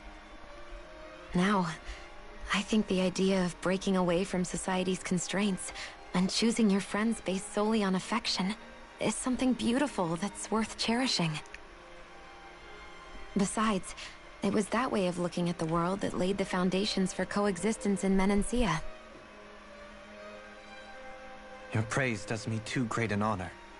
I was merely following the wishes of my own heart. And even then, it only lasted until the crown contest began. After that, Tarnigan and I became fierce competitors for the position of Lord. Tarnigan had fallen for Faria.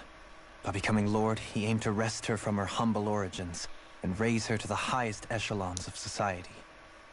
But fate was not so benevolent. What happened? Tarnigan was no match for me in combat. On a level playing field, he wouldn't have stood a chance. But he was desperate and low on options, and he couldn't stand the thought of defeat. You mean he resorted to dirty tactics to try to win, right? But then why does Faria think... Wait. Don't tell me she doesn't know. How could I tell her? Combined with the trauma of losing her beloved, and by her friend's hand, no less. She would have been devastated. So instead you let her go on hating you, so she could use that hate as a crutch for her grief? But she That's can't not move the past same it. as running away, though. It is exactly the same. Unable to face the loss of my friend and the burden of my duty. Instead, I decried my fate and looked away from what I'd done. As for what happened after, that you already know. But if you hadn't become Lord, Menancia wouldn't be what it is now. The Danans there would still be suffering under Renan oppression like before. Shion's right. What other lord would have treated me as you did? Anyone else and I would have been dead long ago. You've saved so many people, Dohalim. You saved me. It's thanks to you that I'm here today. So, try not to blame yourself. The burden you've placed on your own shoulders is too much for anyone to bear. Frank as always.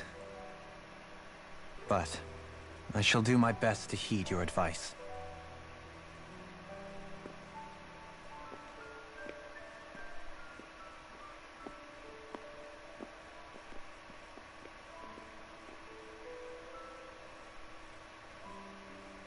Do you think he'll be all right?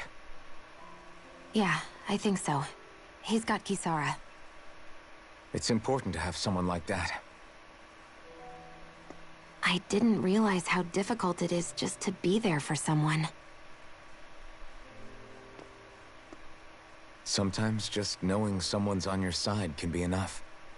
And he knows, Shion. I promise he does. I hope you're right.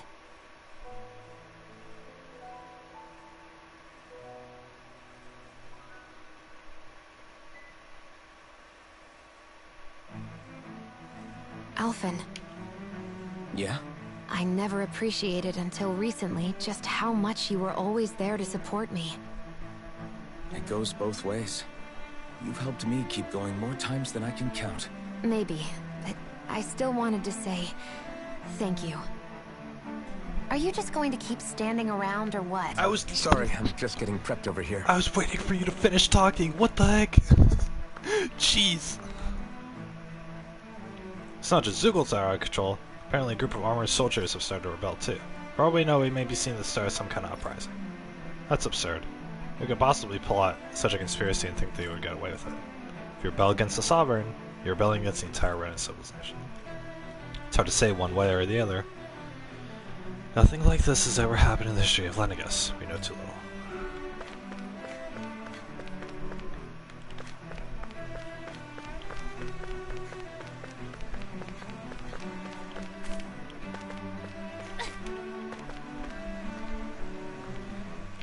Yeah, see, they do a lot of their world building through these little conversations.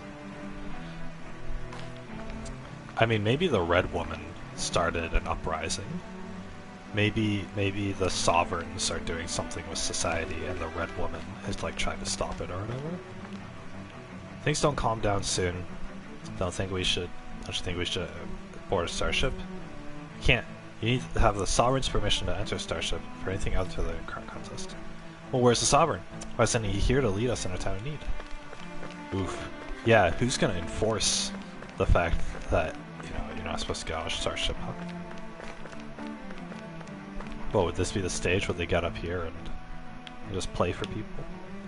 Maybe they bop.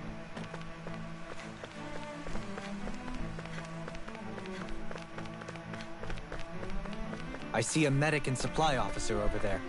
If they know you're with me, They'll likely offer their assistance. Dude, this guy's selling crystals, crystal rectangles, and then a bunch of plants. Has my shop been blessed with Lord Dohalim and his servants? Yeah, I need to forge. This one sounds nice.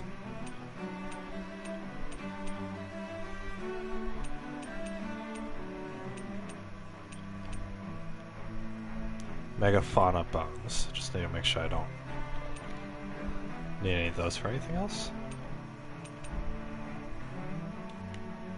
A history book published in Leningus that deeply explores the crown contest and the many lords who have participated.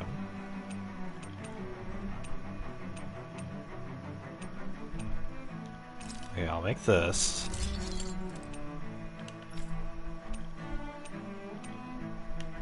It's a pink protector. It's cute. Manted claw. Yeah.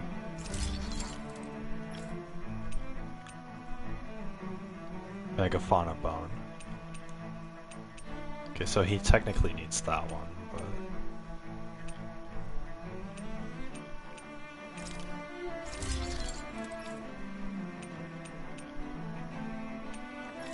Yeah, I'm missing dark manes.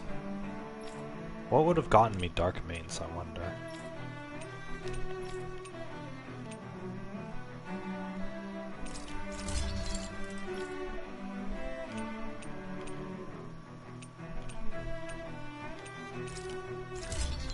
Look at that, it's just a big blowhorn.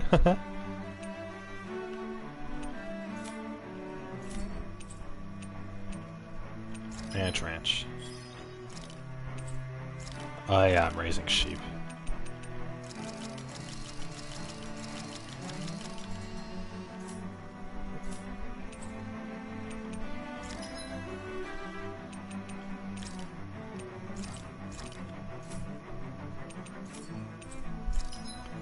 By Diamond Armor.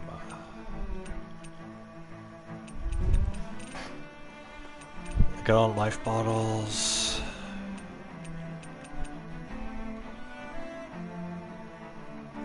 Okay.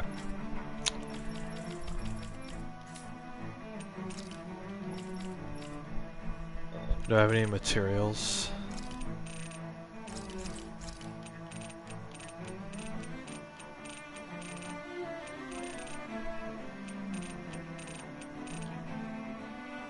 Nope. Good luck, my lord. We, the citizens, are all confident that you shall do everything in your power to bring it quicker. Have you guys checked your equipment lately?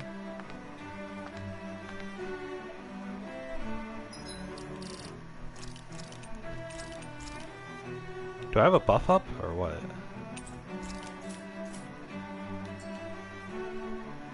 Goodness, I never expected to be graced by Lord Dohalim and his companions. Is there anything I can do for y'all? Please, by all means. What's my current food buff?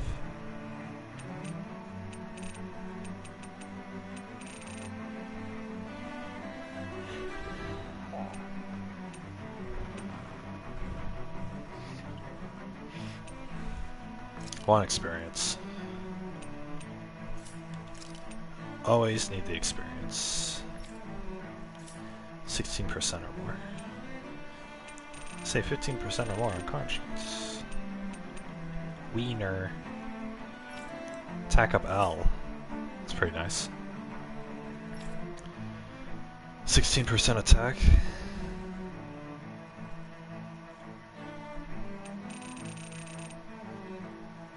Fruits sandwich. Make the sandwich means less grinding.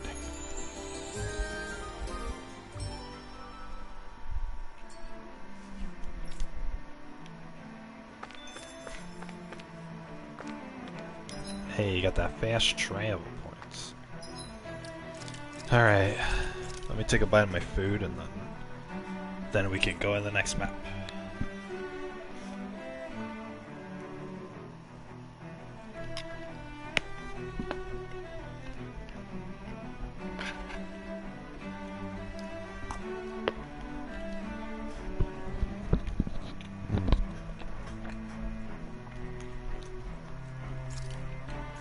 You guys ever have Velveeta before? Velveeta cheese. It's pretty good. It's like this rich cheddary cream. It's like this rich cheddary, like creamy cheese, basically. But anyway. You guys know the Kraft macaroni boxes, right? Well, Velveeta sells boxes of macaroni. It's like a box of pasta shells, and it has a packet of sauce in it. So, what they'll do, it's like a 12-ounce box, right? So it's the same thing with the Kraft. It's dry pasta, boil water, and you put the pasta in and cook it. And then after it cooks, you drain the water, and then it's this liquid cheese sauce packet. So you squeeze the cheese. Squeeze the packet of cheese sauce into the bowl of pasta. You stir it, right? That's your mac and cheese. It's pretty good. It's pretty good by itself. But what I did is I made a box of that, and then before I added the cheese, what I did is I cooked 2 burger patties. I had 2 burger patties that are frozen, and I broiled them. Broiled both sides. And then I cut it up. I cut up the 2 burger patties, and then I mixed it into the pasta. And then I mixed in the cheese. And so the cheese sauce got all over the pasta and the burger, the bits of ground beef. So then I had these cheese coated bits of ground beef mixed in with the pasta. So good. And then I also added chili sauce. I have like this chili paste in a jar, and so I just added a bunch of that. I stirred it all together. So now it's like this spicy chili flavored cheesy meat and pasta, or pasta with bits of ground beef in it. It's delicious. It's pretty good. It's not like the best. Obviously, it's like as far as the flavor scale goes, I'd give it like a 6 out of 10 as far as good dishes. But the thing is, the burger patties are 50 cents each because they're the frozen kind, so they're cheaper. And then the box of the Velveeta pasta was $1.50.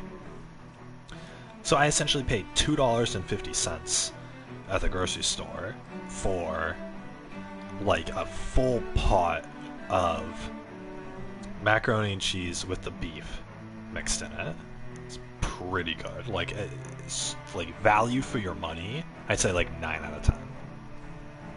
Because $2.50 for I poured it was all for myself, so I poured it on this plate, this full size plate, and it was giant. It filled the entire plate, and it made a mountain of mac and cheese on top of the first layer. This is great. This is worth like 2 meals for me. So for me who's like a glutton, like I woke up today and played that stupid cookie clicker game for a couple hours, so I was starving, and I only ate like half. And even though I was starving, I only ate half of it because it's just so much. And so now I get to have the other half. Like normally I'd be in here and I'd be starving, right? But I get to have the other half now, and I'm gonna be pretty satisfied for when dinner rolls around. So $2.50 for 2 meals. For 2 meals, it tastes pretty decent, and it's got protein in it. Like, I'm pretty happy about that, right? So it's a good meal. Zeph. Oh yeah, here we go.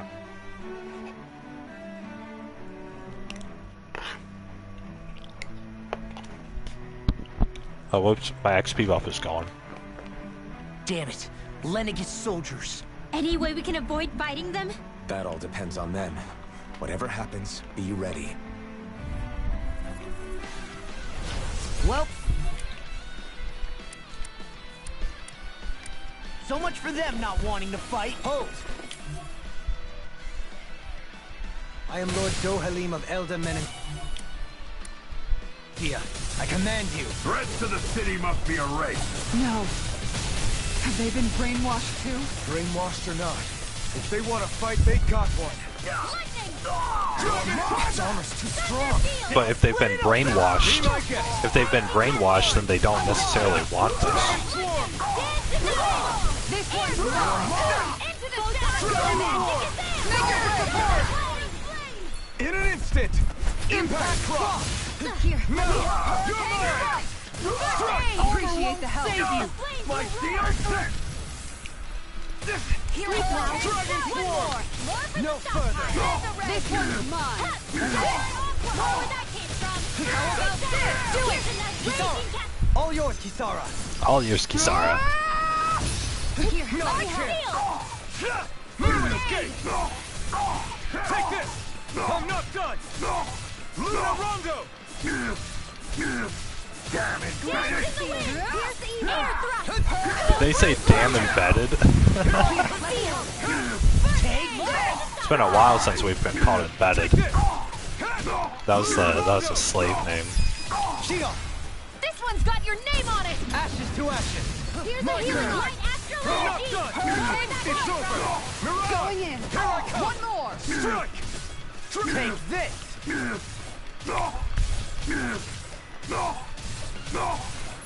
Malevolence! Burn it hell! Damn it! Take this! I'm not done! Now! Kisara. All yours, Kisara. Whew, alright. See, keep the combo going. Those soldiers seem different from the citizens we've come across so far. Yeah, they weren't big talkers, that's for sure. They just attacked without warning. They weren't in the least bit fazed by Dohalim's presence either. Indeed. They seem to recognize us as enemies, nothing more. And yet, traditionally, Lenegus hasn't been high on threats. A few frenzied Zeugles during experiments here and there, but not much else. Their glazed-over eyes reminded me of the soldiers and slaves we met back in Ganath Haros. The ones in blind devotion to Volron. I've never seen anything like that here on Lenegus before. Maybe someone doesn't want us here, and the soldiers are their way of letting us know. What with the Red Woman, the Sovereign, and Volron, we're starting to develop quite the growing list of adversaries. At least we'll know to keep our wits about us. Hey. Yeah, 5,000 experience, alright.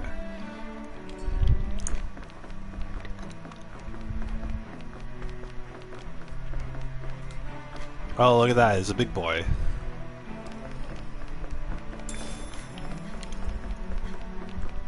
We'll have to fight that. Oh boy.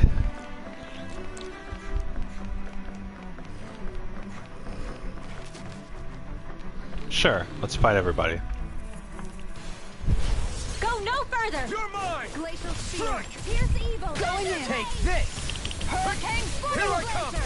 No escape! Crescent moon! These ones can run rings Dragon around will us! bring you down! Take Tiger this! blade! Lion howl! Lightning! Far enough! Now! Long! Take! Ha! Blow them away! My Glacial turn! spear! Pierce evil! Damn it! It's too fast! Stand back! I'll trip it up. Luna Rondo! Searing flame! Reload! Mirage! Lightning orb! Radiant pierce! Now Here, you're let gonna me help. tick You're me mine. off! Cut! No escape! First It's aid! time! Supernova! You're mine! No escape! Arcane! Rondo. Freeze Lancer! Switch topic! I'll The only take you all the only off. bad thing about Luna Rondo is that Flare it hits them up into the air. Here I come! Lightning I'm not bolt! done! Damn it! So or like it raises their altitude. Violation! By the power of I'm flame! not done! So if I use it too much, then they'll actually go above me. Kisara! All yours, Kisara! Like the enemy will actually go above me, and I won't be able to. Luna Rondo! I won't be able to actually hit him. Nothing gets by me! By the power of flame! See, he was like too high. I'll be saving this one! Here I'm goes! not done! More where that came Dragon from! Swarm! Explosion! Hurricane strike! Sealed! Burning strike! I'll Do it. saving this. Whew. Am I on a roll or what? Oh yeah, Well, look who's in a bright and shiny mood. there are the dark mains. Yeah, see, look at that. Okay, first of all, outfit, no, skill panel.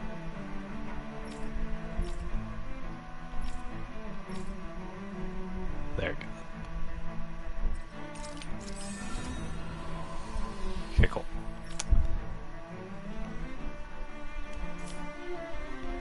And then I need...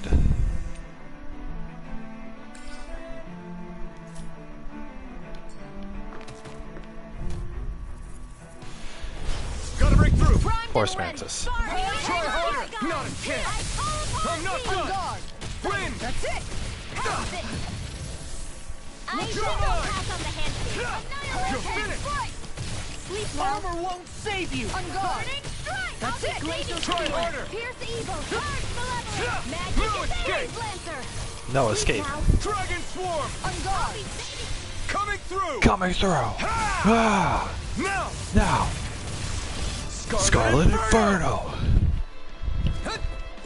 Take it. One Laser field. Take this. Lightning. Time Dragon for swarm. Hurricane. Ignite. Healing art. A charge like that could easily be fatal. Just as well, I'm here to stop it. Dragon More swarm. where that came from. Dragon Swarm! Too shy to come over. By the Here, power let of me one. help. This one's mine. Try harder. You're mine. Here's a healing art. Dragon Lightning swarm. orb. First Try aid. hard. My turn. Lightning condemned. Thunderblade. Dragon swarm. Anything in armor is all mine. Mega No Ray. escape. Far beyond the I dragon can blade. carve through armor. Dragon swarm. Dragon Swarm. It's on. Dragon swarm. Hurricane Spike! Sleep now. Try harder. On guard! I'll be Try harder. I'm all Dragon stopped swarm. up. Annihilation. Air Thrust. Annihilation. Burn in hell. Give me a stiff charge! Into the shadows. Dance in the wind. Dude, this guy's just like... Swarm. Magic is Hurricane Here Spike! now. Go. Going far enough! More for the stockpile. Dragon swarm. Here, let me help. Here I goes! need supernova. Photon death. I'm ready. Here's a flame of fury. Raging cascade. Glacial spear. Here's the evil. Coming through. Wow. This guy's just a damage sponge. Scarlet Inferno. Here, let me help. First I owe you one. Their arms were interrupted! You're mine. Glacial into the fray. I don't even know the word defeat. She doesn't even know the word defeat. D-E-F-E-A-T. Glacial spear. Here's the evil. Freeze Lancer. The flame This one's inside me mine. cured if Here's you a let healing free. raging cascade. Switch No. cascade! Can't end here. God damn it, Shion. Revive me. Field. Annihilation. Mega Ray. Annihilation. Shion. Sleep now. Okay, I'm there not she... bad. Burning strike. Oh my fucking god. 5 attacks. She cast 5 attacks without even reviving me. Alright, let me at him! Resuscitation. Nail Hurricane strike. Here's the healing all day. First aid. Ready to go! I'll take you all on! Is... Ha! Am I gonna ever get revived? Flare Demolisher! I'll bring you back from Death's abyss. Hit. Hurricane Spike! Here goes. This Lightning one's condemned. mine. Thunderblade. I owe you I one. didn't get revived. Oh my fucking god. Damn it. Man down. Nothing I can't fix. Nothing you can't fix, you bitch. You bitch. I literally wanted you to fix it.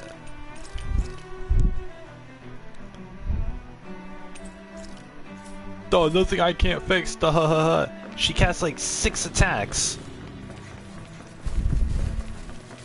I didn't get fixed.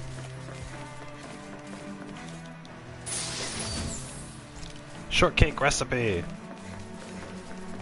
Bam. Yeah. Seriously? Is this a joke? Carve through armor. My shield. One more. Shield. You think that shield will save you? Bring him down. Light astral energy. More The where that flame came inside from. me cured Let if me you let roar. free. This Eat Dragon Swarm! I never miss. Dragon Swarm! Here. Hurricane. We're not finished! Look sharp. Oh my god, Dragon Swarm! it just disappears. Shattering up. Pieces. I can do this all day. Make it right! Rinwell! Light burst! Life person. Genesis. Radiant Genesis. Dragon Swarm! Do you require help? Make it rain! Rinwell! Demons descend. Flashing Fang! Demons descent. Flashing Fang. I feel sprightlier than before. Yeah, do you? Let's just Wanna pet the wolf. trash. The flame inside me! Urge to be let free! So much for talking it out. Now you'll learn! In a bind? Dragon Swarm! Prepare to be sealed! Prepare to be sealed. Tiger Blade. Vanish with Dragon Swarm! Sleep now. Explosion. Ignite! Lightning condemned. Dragon Swarm! Glacial Spear. Pierce evil. All disasters made one. Dragon Swarm! Here's a healing arc. Did she really say all disasters made one? Here's a healing arc. Strike! First aid. I owe you one. Lightning orb. No escape! Luna Rondo! Mirage! Glacial Spear. You're finished! Hurricane Strike. Dragon Swarm! Malevolent. Coming through! Coming through. Ah. Now! Now. Scarlet Scarlet Inferno. I wish I could just like skip that. Here I come! No escape! Luna Rondo! Glacial Spear. Like it doesn't raise like Dragon Swarm!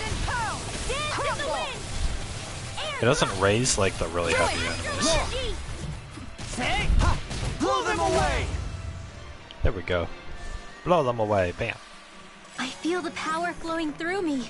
You'll be able to help even more people now. Yeah, I guess I will. Those Yeah. soldiers don't seem to have any qualms about attacking on sight. Is that what? An opponent like this should be easy. Big boy. Not done! Try harder! My turn! Nah, try harder. Take this! Dragon Swarm! Try harder! You're mine! No escape! Glacial Spear. Eat dirt! Dragon How long will it take Shion to cast a healing art? She cast it. I'll be saving this one. Dragon Swarm! More with I can Carve through armor!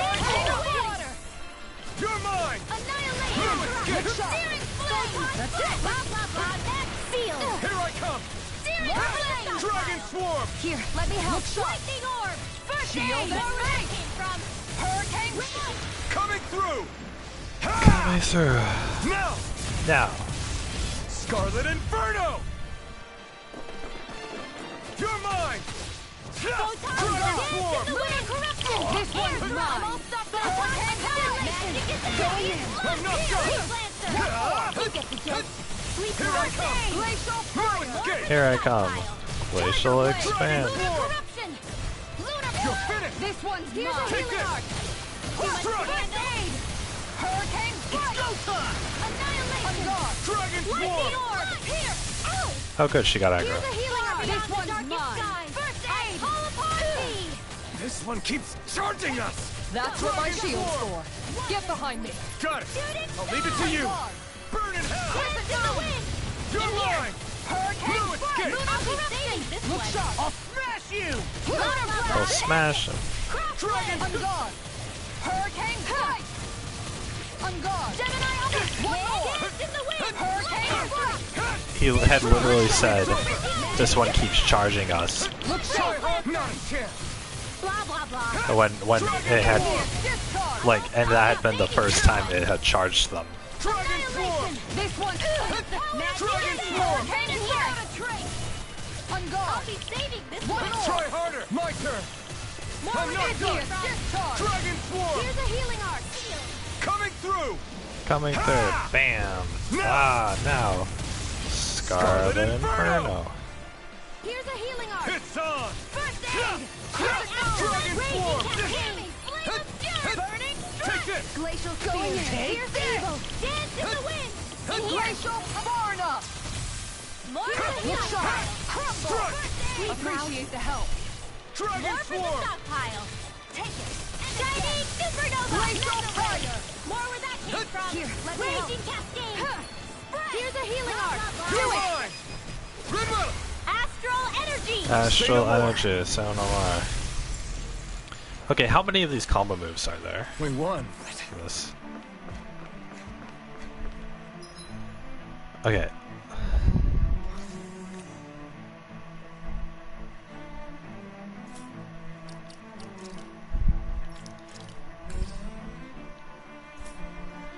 Let me think about this. How many combo moves are there?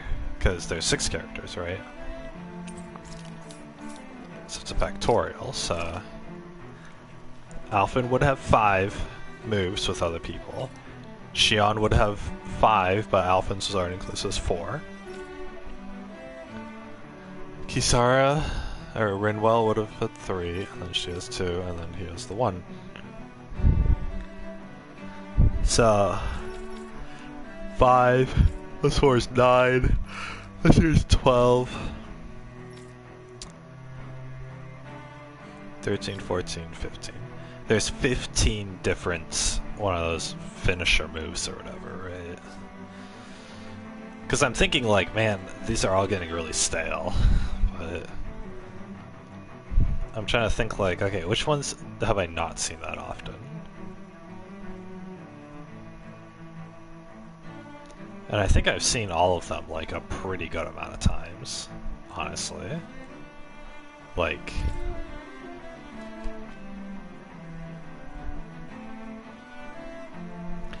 I haven't seen Kisara and Laws all that often.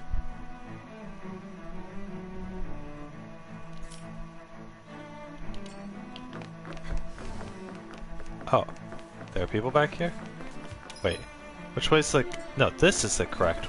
That's the correct way to go, so I need to go down here.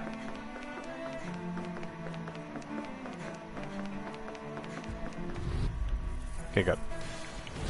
Seriously? Is this Why did I switch to him? a joke? In a vine? Lunar corruption. come. Lightning orb. Raging cascade. Dragon Swarm. Water. Annihilation. It's like trying to keep up with a wolf. Discharge! Dragon Leave your Swarm! charges to me!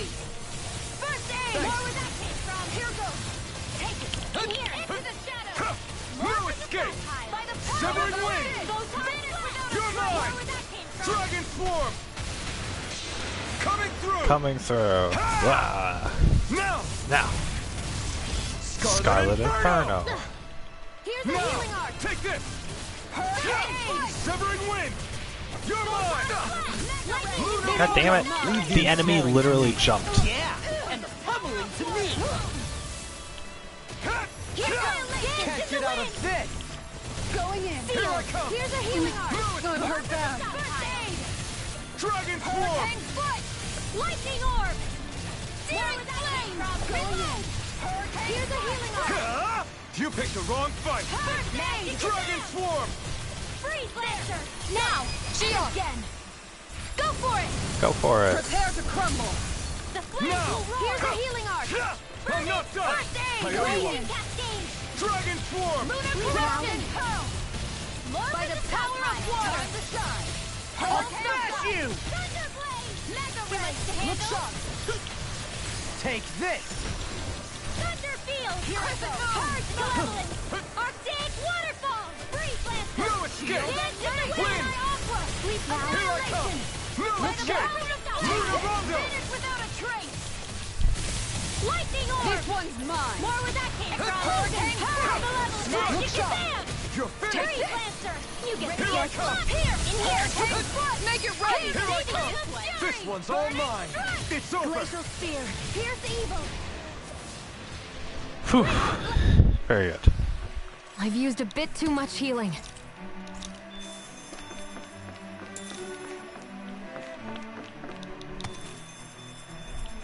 Hey, all these items.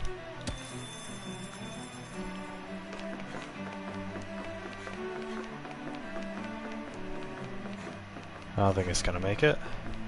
It could, actually, if I use a happy ball. And also an orange gel.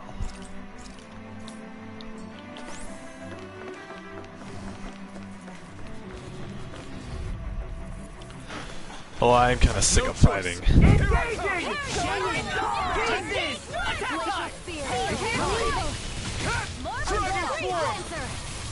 They really don't give up, do they? Dragon Form! Going in! Not today! Here support! There's so much going on.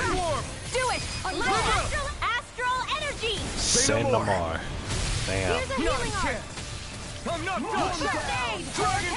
You're my Dragon Form! Mission! These guys don't have much resilience. I'm all stocked up! Looks armor won't save you! Now! Double him!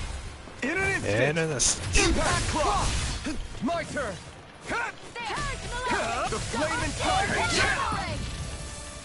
Here I come! In I'm here! not done! Dragon More Form! for the stockpile! Here's a heal! Do it! Crush! Blah, blah, blah. Coming Need to pull through! myself together. Ha! Need to pull myself Now. together. Scarlet Inferno! I'll do everything I can with this power.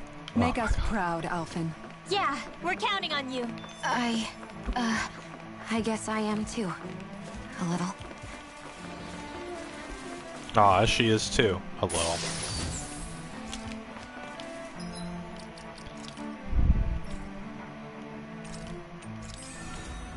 Yeah, defense plus 50. Nice.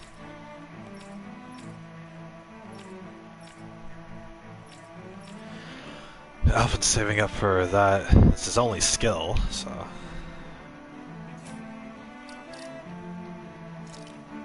Pull yourself together. Ah.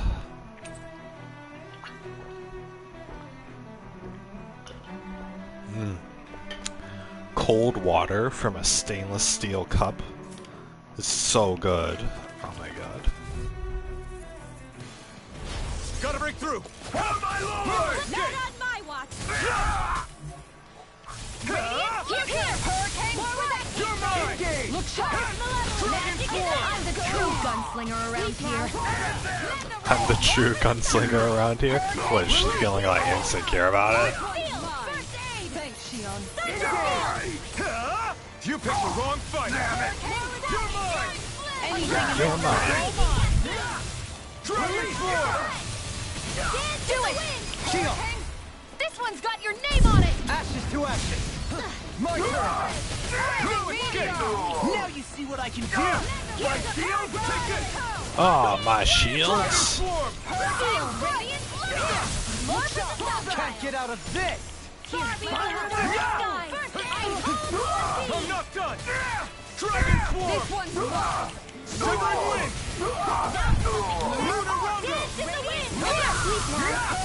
We're not finished! You're finished! Lightning Lord without a trace! He's, Anything in armor! the enemy was like, "We're not finished," and then Alphen immediately after was like, "You're finished." You're finished! The flame inside me yearns to be let free! Here you are! Light astral energy! Coming through! Ha! And I'm out of water. Scarlet Inferno. Here, astral energy! Say no more! Here's a healer! No Come escape! forth! Yay, we did it. Yay, we did it. Onward and upward. Oh, we forgot about this guy. That's far enough. You know what? That battle was nice that I didn't have to. Can't get out of By this. the power of water! Annihilation! Supernova! Shield and dragon form. Hurricane spear! In here! This one's mine. This one guy has all of us attacking him. Lightning condemned! Look sharp. By the power of flame! Burn! All day! Now! Kisara, all yours, Kisara. All yours, Kisara. Yeah, we did it. We killed one guy. Perfect. Everyone still in one piece? Yep. I barely worked up a sweat. One piece. Every time they say One Piece, I gotta be like One Piece. How silly.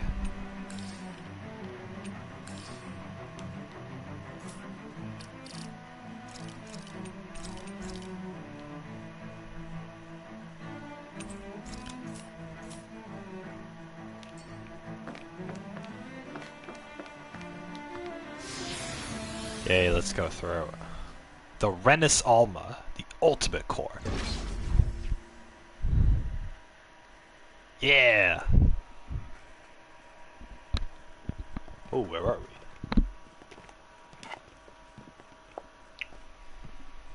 we? This must be it. The entrance to the Forbidden Zone. But it's just a wall. How do we get through? Whoa, we? I thought this was Sovereigns only. Alphen.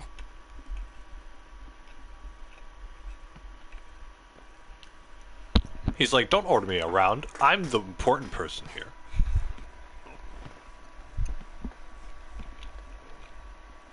This guy's literally a sovereign and he's taking orders from others.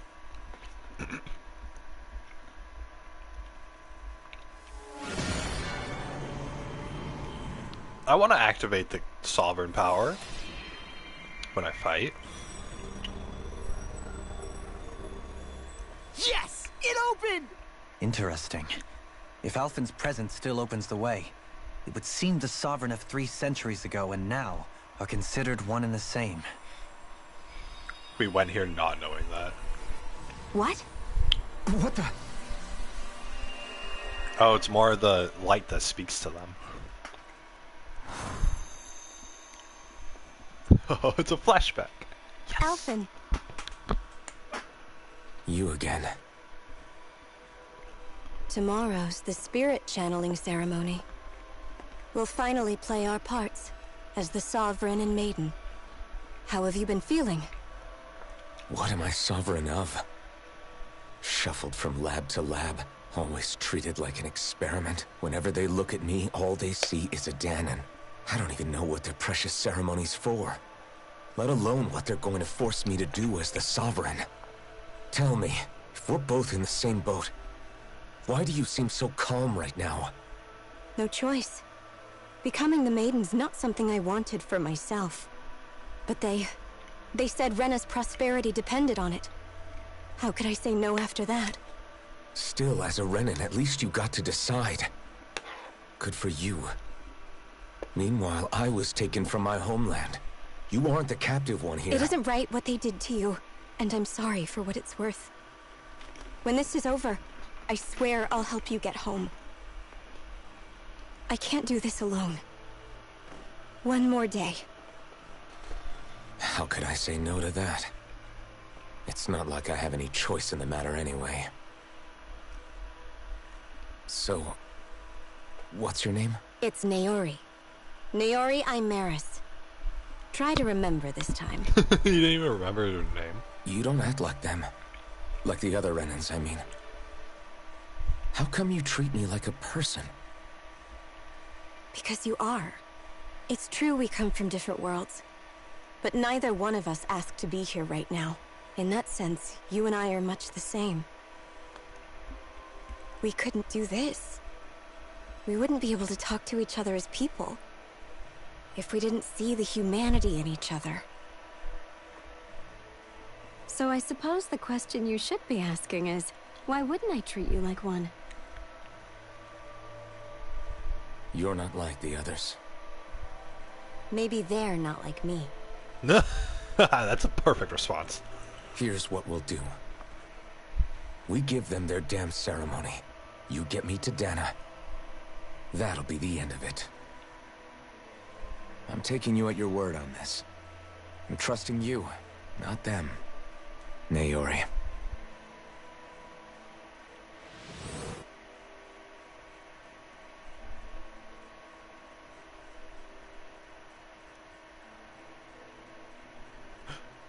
That was my grandmother, says Shion. What the hell just happened? That vision. Did everyone else see it too? That person Alvin was speaking to, she looked exactly like Shion. It was Naori. Naori Imaris. Isn't that right? Yeah, that's right. She really does look like Shion. I'm beginning to see why Alvin was so confused. That's all very well and fine, but what did we just witness exactly? It was too real to be a mere hallucination.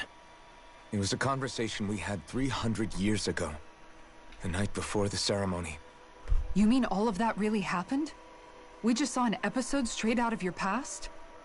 Episode. But how is that even possible? Unless...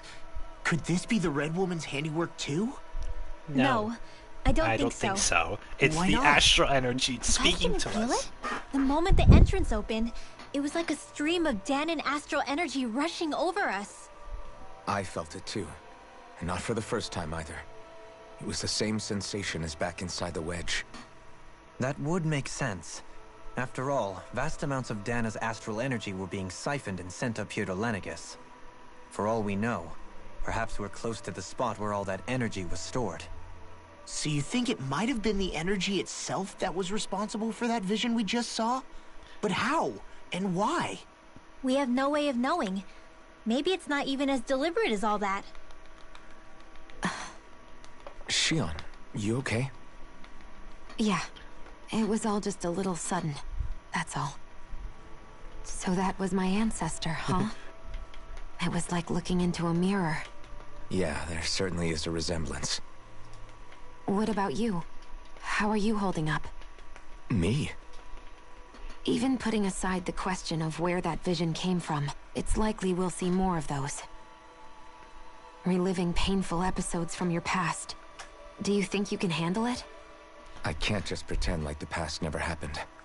Besides, if it helps us uncover the truth of what that ceremony really was, it might also lead to answers about your thorns. Alphen. That's not all. This whole time, we've been fighting to free Dana from the Renans. But now that we're here, it seems those same Renans might have it just as bad. I'd like to liberate them too if I can. Which is just another reason I can't afford to shield my eyes from the truth. Whether you're on Dana or somewhere else, you always stay the same. Your indignation and righteous passion, your desire to free and protect, they're all hardwired into you. Not that I'm complaining. Come on, let's bust this thing wide open. Oh my god, everyone's looking at her. Oh, that... Nobody's here. Stay sharp. After that last illusion, there's no telling what could happen in here. that last frame of them all like gathered in a circle staring at the camera, that just gave me like some anxiety. You guys know that what time is it? 3:40. You guys know that feeling when you walk into a room that has a lot of people in it and then everyone just stops talking and just stares at you? They just all the people in the room just stare at you.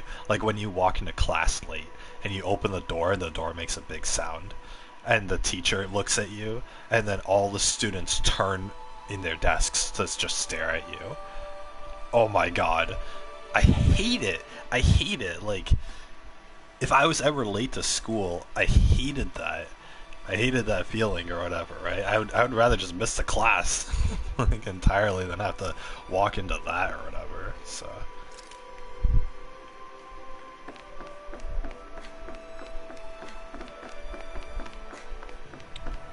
yeah, like that. Fight a boss, oh boy. Can't wait. So all the enemies were level 44 and we're level 44.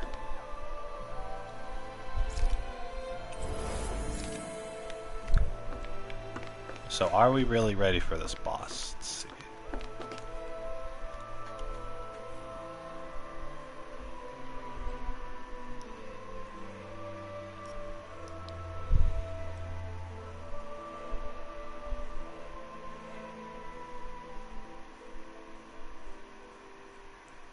Don't even know what boss it's gonna be. But it's definitely a boss room. And they gave us a healing pad before that.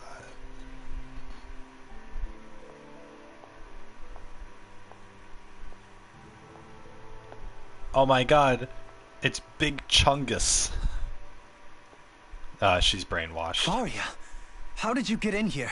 Wait, something about her isn't right. Kill her. What's wrong with her? She doesn't even seem to know where she is. Yeah, you're right. She looks just like the soldiers we encountered outside. Nice. She has the Renaissance. She has the most important item in the game. She just has it.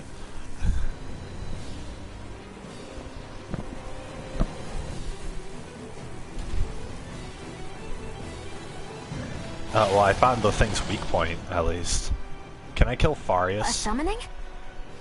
But that's preposterous. She never had that kind of power when... We can talk later. Here it comes!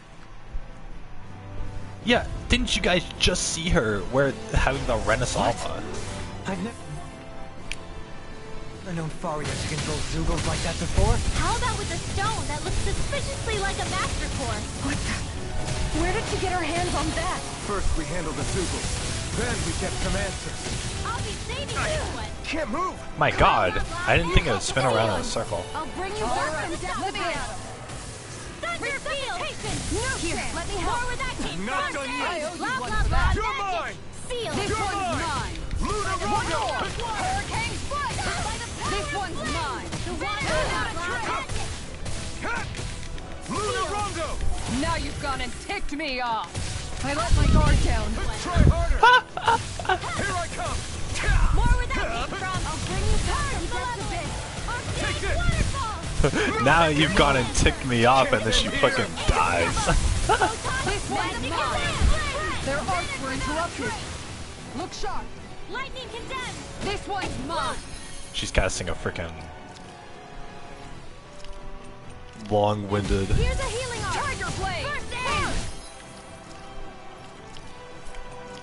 I think Xion has some rule where she won't cast like two. I'll be saving you. This one's She has to attack before every single spell. Oh my god. here. Let me help. First aid. The flames You're will roar. mine. Tiger blade. Dance in the wind. Fucking Xion, dude. Okay, look. We're changing the strategy. We're doing this one. Good. Here. You're mine! Reload. More for Can't move! I hate this. Leave me. Thunder blade. Now I'll bring you back from death's abyss. Hurricane foot. This one's mine. Here's a On healing guard. arm. I owe you one. First aid. Appreciate the help. Roar. Burning right. All right. I'm not Let done! me at him. Luna Rondo! Look sharp. Is he gonna spin or what? You get the I'll gist. stop its charge. Sleep now. Thanks, Kisara. You're mine! Thanks! Going in. Luna Rondo! Get out. Get out of the way.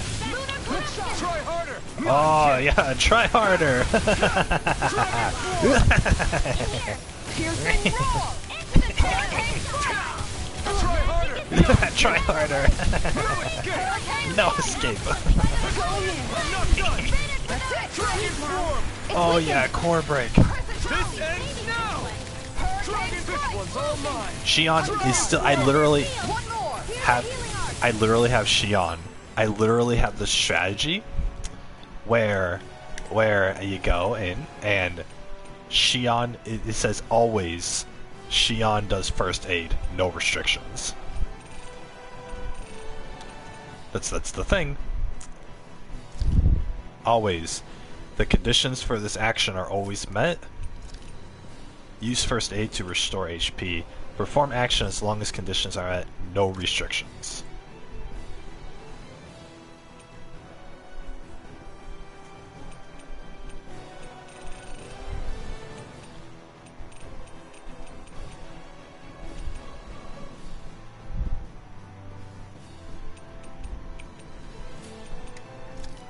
always.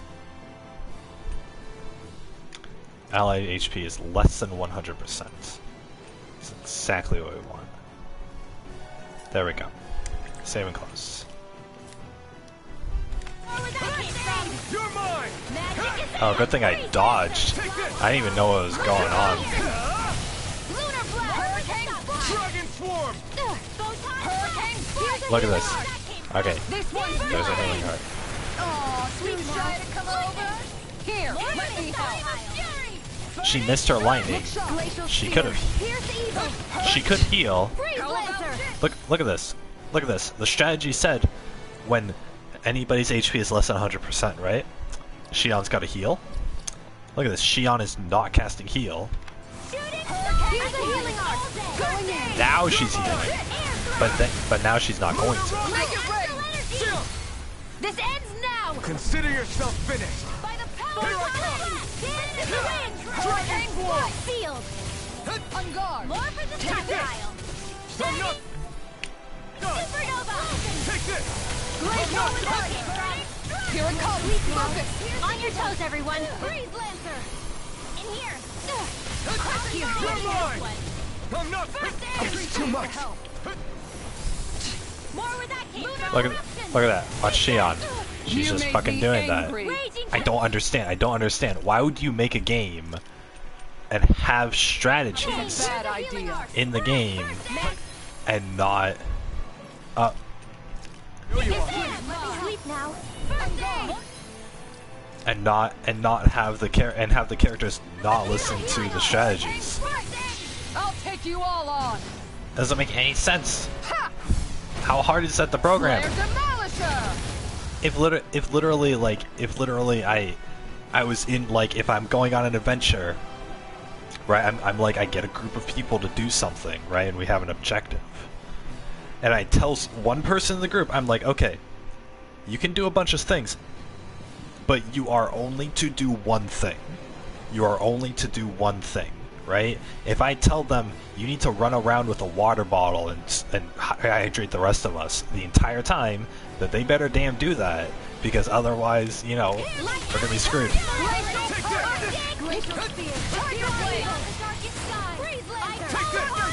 And look at this. Look at this. It would be as if I told somebody, like, hey, you need to keep, like, I don't know, you need to keep pumping air into our tent so that we can breathe. And then they're like, actually, you say that, but I'll only pump air in half the time, and then the other half the time I'll read this book of mine. And then we all suffocate. And they're like, gee, I wonder why everybody died. It's because you didn't listen to me. Like this. You'll pay for that! Look at this bullshit. She's fucking, somebody literally died. I literally told her, cast first aid on me. And she didn't. And then somebody died.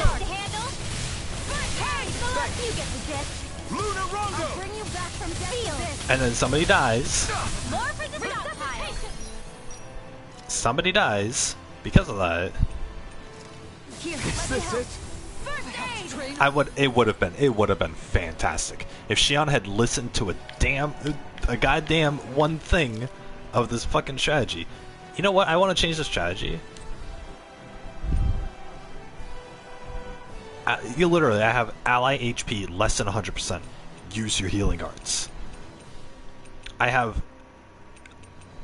literally have 2 lines that say use your healing arts. And she is listening to neither of them. What is the point of having this fucking strategy here if she's just not gonna listen? What is the point of having a strategy if your characters don't even follow the strategy? If she had kept healing us,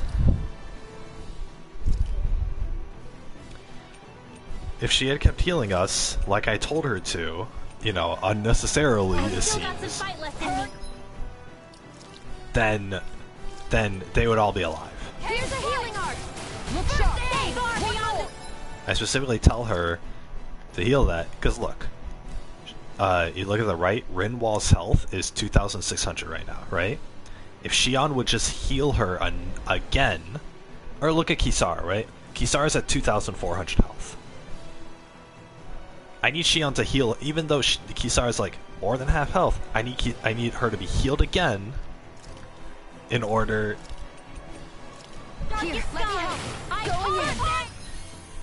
In order, in case the enemy does more than 2,400 damage, right? I'll bring you back from death's abyss. Hurricane strike! In here! I can't heal you forever! But she just won't do it inherently. And she won't do it even when the game tells her to, apparently. So I don't know. This should do it! Nothing gets by me! Do they design it like this on purpose? You're off! Here I come! On guard! Luna Rondo! So Rinwall's at less than half health. I don't feel so hot. You should sit this one out there. I miss all the sun. Stay away from my No friend. way. See, look at that. 2 people died.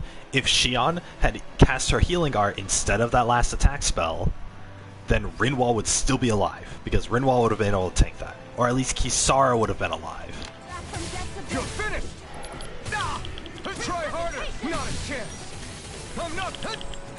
I've still got some fight left in me. Annihilation! Dragon Swarm! Lightning orb! Burning! Dance in the wind! It doesn't make any sense. They've gotten this wrong on every single Tales game. Every single Tales game. Like I remember 2010. I was playing a Tales game, same company, having them, you know, putting specific strategies and the characters not listening. I don't understand how you can get that wrong. Things in a video game happen because they're programmed to. So Shion is literally programmed to heal and attack. And I literally went in here, and this is the part of the programming where I say, okay, only attack, or only heal, or whatever. Always...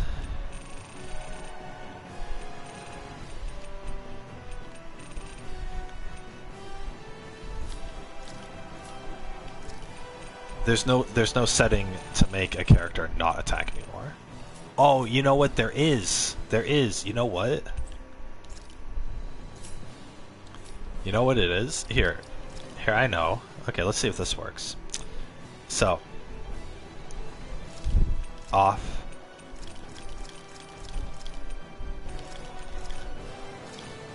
You turn off every single one of her attack skills. Now, mind you, she can still auto-attack, but hopefully she won't. I'll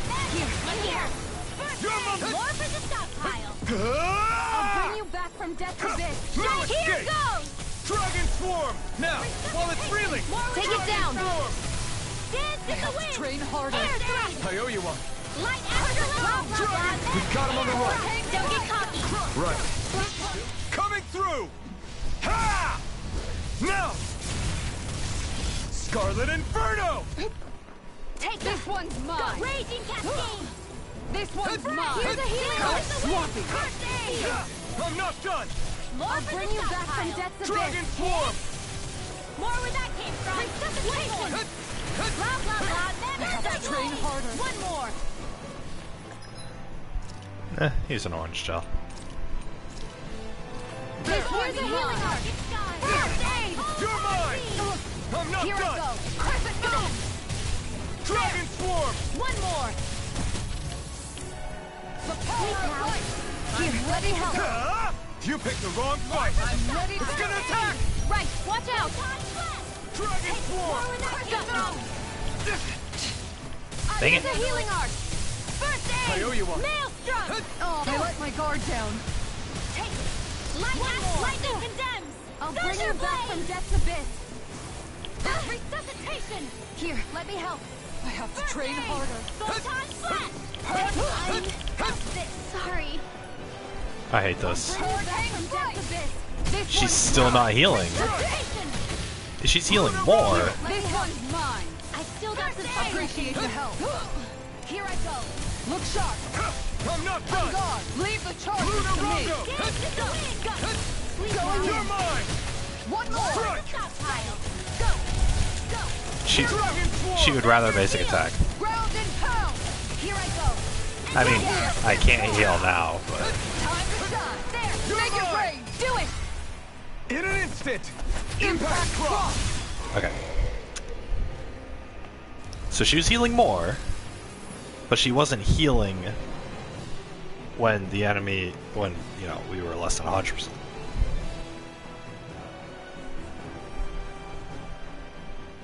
Now it's just her. That was pretty easy. Varia, boss. can you hear me? Varia. She's preparing another summoning. Don't let her do The art it. she's casting is way too powerful to control. At this rate, her body won't be able to take much more. Dohalim! Forgive me. Did he really need to punch her after the thing was broken?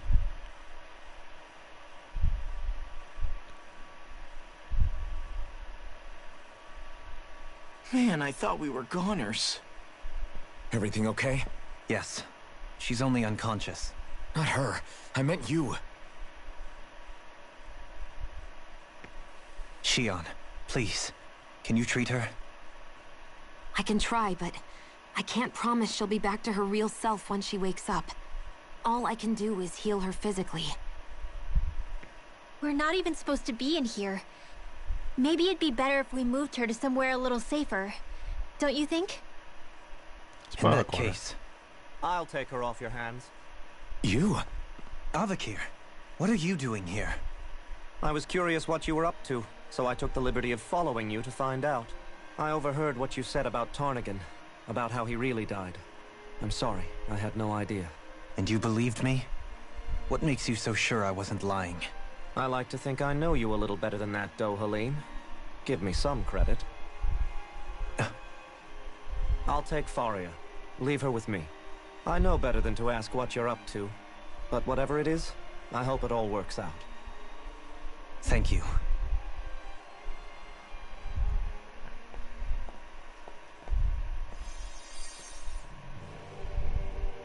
I know better than to ask her what it is. He seems like a good friend.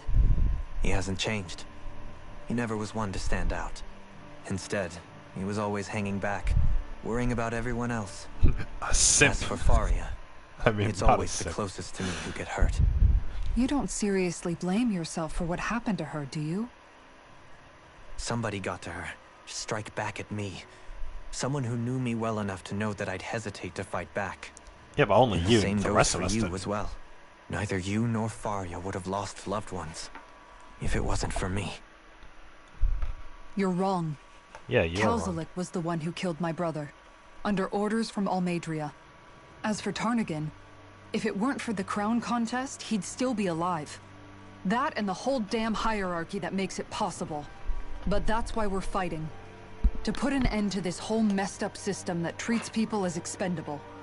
Indeed. Ridding society of this blight is really the only way I know how to atone for my sins. You can't atone, Dohalim. I know it hurts to hear, but those people are dead. No amount of soul-searching or trying to make amends is going to change that. Forgiveness, acceptance, those ships have sailed. So I just forget the harm I caused? No, the opposite, in fact. You remember. You never forget. You keep it in your heart always. And then you go on living. Not for those already past, but for those still alive. For those still alive. Kisara's right. So long as we've still got breath in our bodies, we can make a difference in the lives of others. Lives being the operative word. That's what living's all about. Being able to still make a difference. Punishing yourself for the past won't make the pain of your conscience go away. Only fixing the problem in its stead. Is that what you're saying? That's right.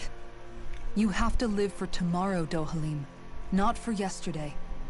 And not only that, you need to live for yourself, and for the change that you still can be. I shall try. Don't forget, we've still got a mystery to solve. The Forbidden Zone, remember? Shion. Huh? Thank you. You have my deepest gratitude for what you did for Faria. Glad to be of service. I'm glad we could stop Faria without hurting her. You all did much for her as well. I'm most grateful. Oh, shucks. We're on the same team, right? Let's move on. Ah, shucks. Do you think Faria was really being controlled by someone? Certainly seemed that way. The question is, who? The Red Woman? The same person who's behind all of this, I'll bet. Whoever that is. Brainwashed or otherwise, the feelings of resentment she holds towards me are real. Someone used her because they knew we'd hold back. If that's not playing dirty, I don't know what is. But Sheet's not the one who It fought. does tell us one thing at least. Someone here in Lenegis is watching us. Someone who means us harm. There's no question. That attack was meant for us alone. By someone capable of getting inside a person and manipulating them like a weapon. We need to find whoever it is, fast. Yeah, what if they mind control like Shion or something, though? What if they use everyone's insecurities against them? Oh my god, that's a really long hair. God, I have this itch. Oh, never mind.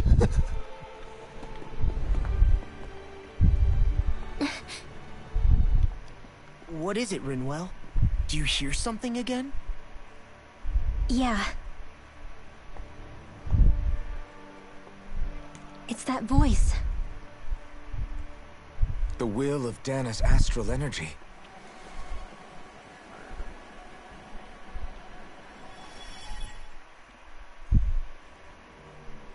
Dude, Rimwall just really just took it.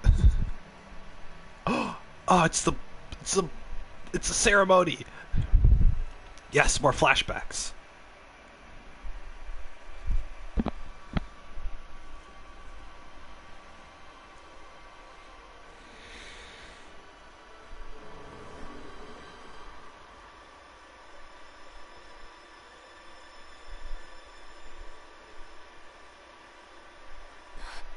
What? There's so much astral energy. But where's it all coming from? It's almost like it's alive.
What? They can't end it there. What happened next? No! That was the Thorts! That was the spirit channeling ceremony just now. No, it was more than that. What the hell was that? It felt like everything was on the brink of... like the whole world was seconds from... Oblivion. It's the same vision as the one my thorns show me. A vision of impenetrable darkness that swallows up us and everything else. An empty void. A nothing so complete and dominating that there aren't even words to describe it. The end of time. The visions of the apocalypse you've been seeing. If I'd known how bad they were,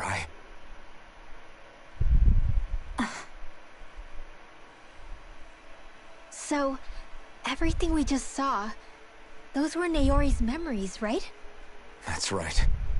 It was as if her innermost thoughts were speaking directly to us. At least I know they weren't mine. That power flowing into her, it reminds me of Xion's thorns. If they're what's responsible for all these visions she's been having, then maybe... Maybe my thorns are made from that same astral energy? There's the good astral energy and the evil astral energy. If that is the case, we just found the missing link between your thorns and what happened here 3 centuries ago. Oh, so it was the thorns that killed No, everybody. more than a link. Perhaps even the very heart of the matter. I've never felt astral energy so powerful.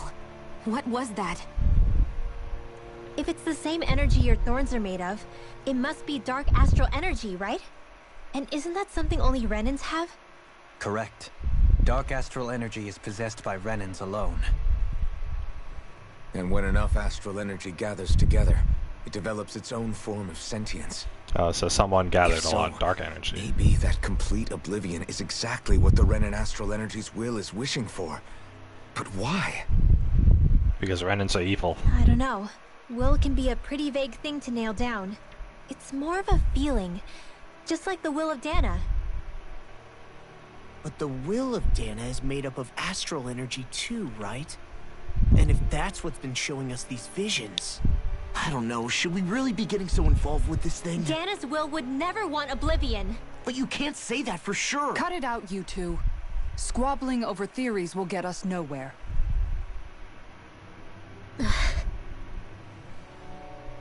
Let's keep moving. If it's Dana's will showing us these memories, then I'm as clueless about its motives as any one of us. But if it could lead us to the truth, then I want to find out more. Xion's right. All we can do is keep going. If these really are Naori's memories we're watching, there could be truths in them I was never aware of. And I think they may be the kinds of truths I need to confront if we're going to keep fighting. I'm sorry about what I said earlier. Come on, let's go. Finally, we begin to understand what the thorns are. Yes, and their source. A ceremony that occurred 3 centuries ago. But we still don't know how to get rid of them. I just hope we can find a way. Just disperse the energy. Finally, that cutscene's over.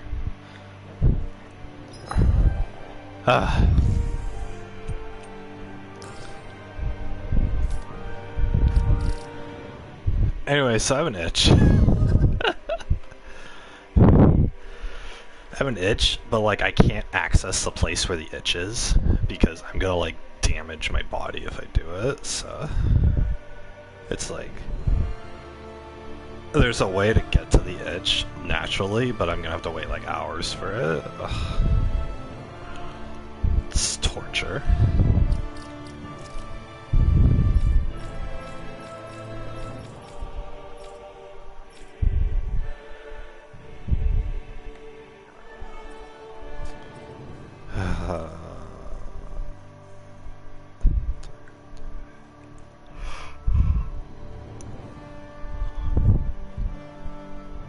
Wait, what?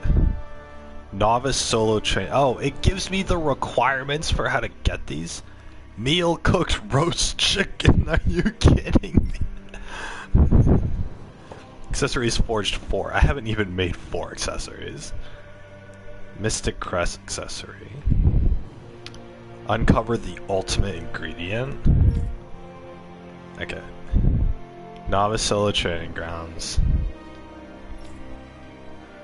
Wait, Xion doesn't have a novice solo training grounds.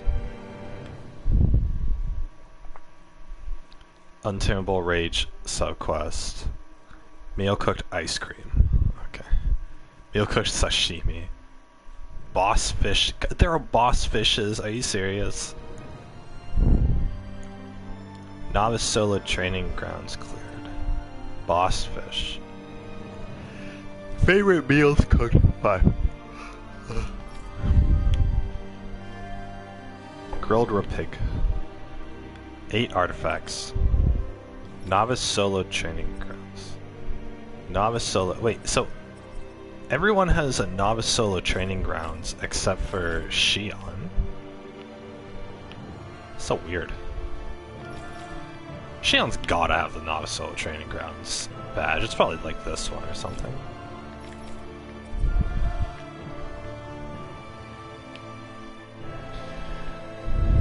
Defeat all lights that emerge from the... Oh, because the 4 lights spread out. Yeah, that's what I was talking about.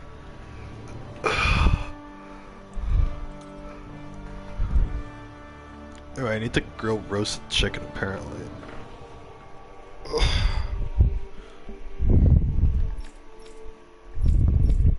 I don't even have enough SP for the advanced solo training grounds. No.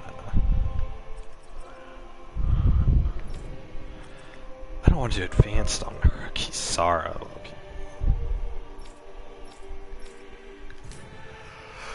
Okay. Anyway, cool. So is the astral energy good or bad? Is it the thorns, or is it the light spirit that's trying to defeat the thorns with us?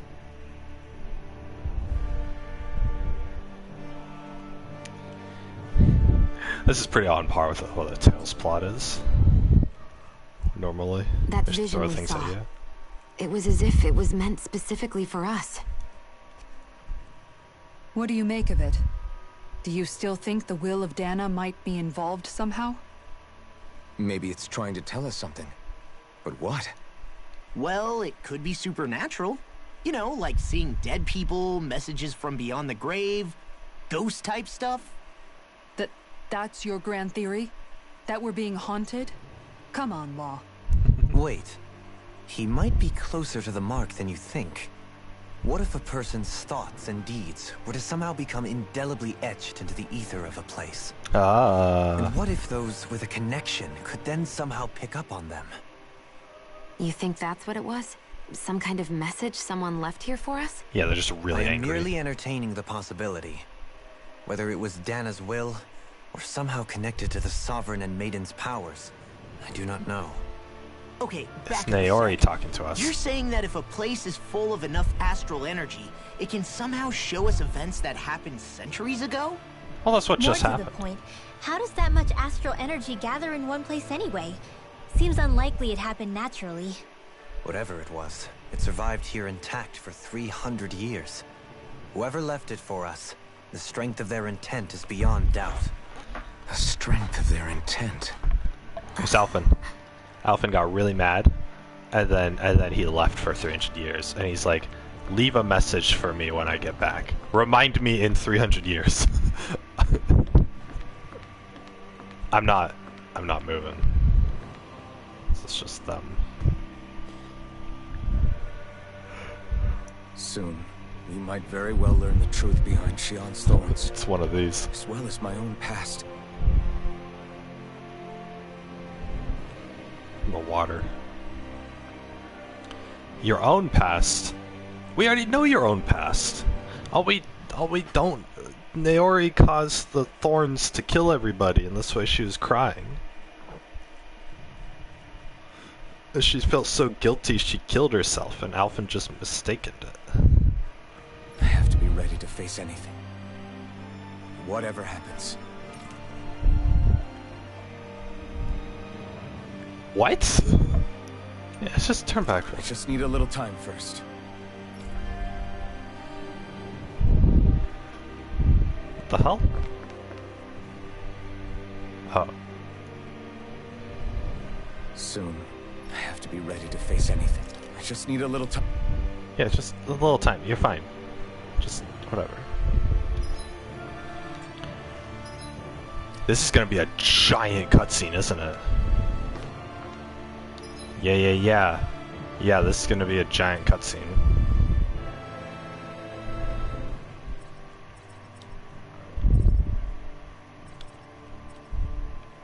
Okay, look. This is gonna be a giant cutscene. So... Because, like, we're going to the Forbidden Zone or whatever.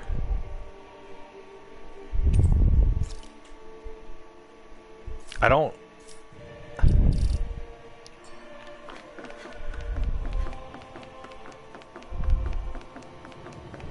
I don't think they're gonna give me this recovery thing if that was here, though. Or was it here? I don't know.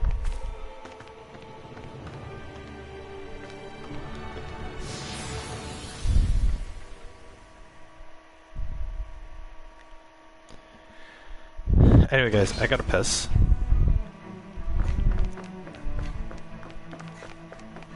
Are the enemies still here, or what?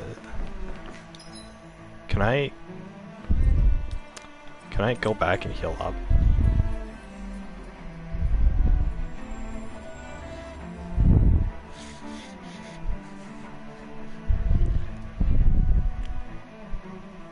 We've reached our destination.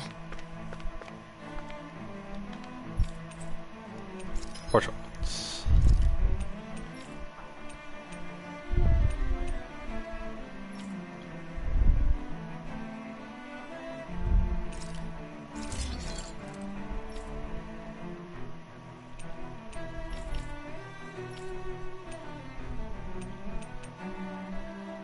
Megafauna bone. That was the one. I think I used it for Shion's weapon. Yeah.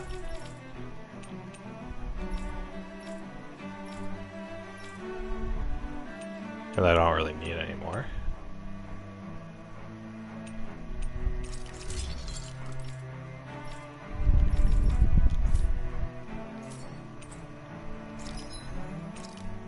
Spy.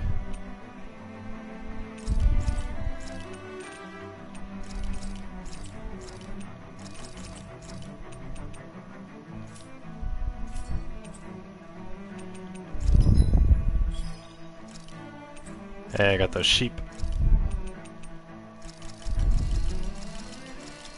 Gotta learn the truth of the past. Have you guys checked your equipment lately?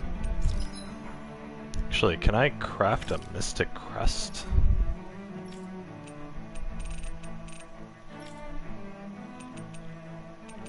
Apparently not.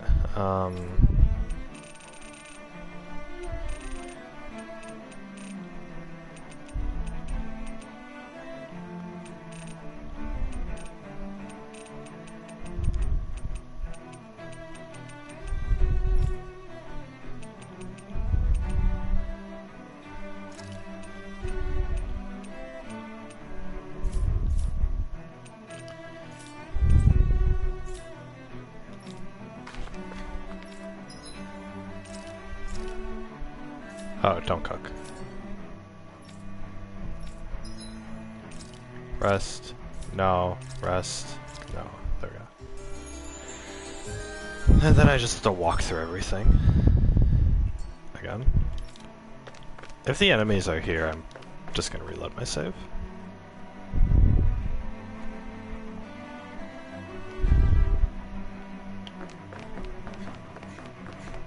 Okay, they're not here.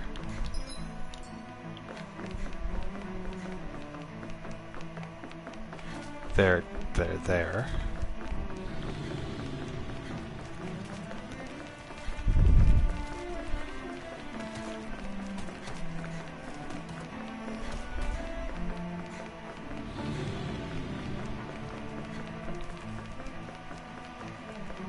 Okay, these ones didn't respawn.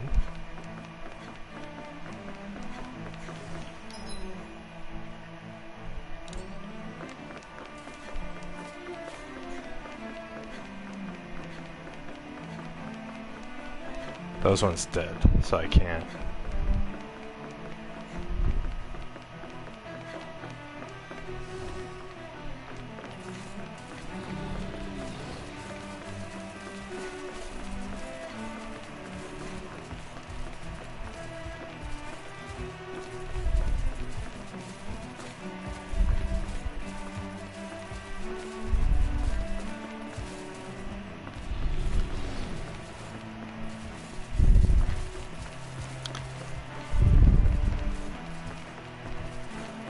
Oh my god.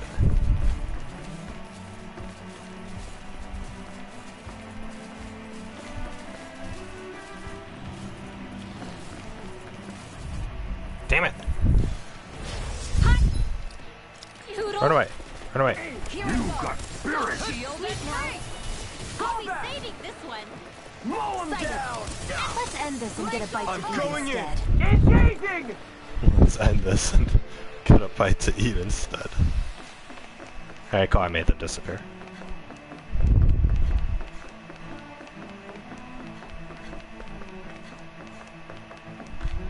There we go. I healed up. I got my new items. I'm ready to go.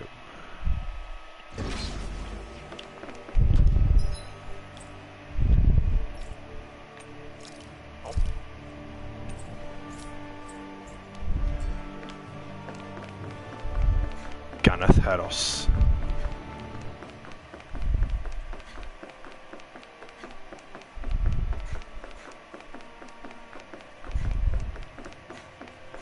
He knew we'd hesitate. Alright guys, before this final cutscene that's like... This is the cutscene that promises to be like an hour long. I'm gonna use the bathroom and get a drink of water. Be back. Give me like 5 minutes guys. Be right back.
Alright guys, I have returned.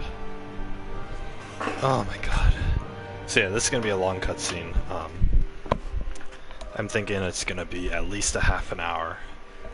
Normally these kind of games, it's not just Tales, but normally these kind of games still have like a cutscene, like a super important cutscene, and they'll give you this warning beforehand about it. So we're gonna learn the truth about everything in the world. Kiwi, what are you doing?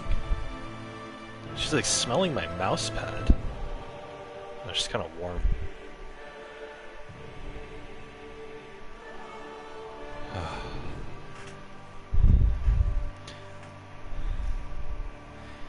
Go用意しております。確認してみてください。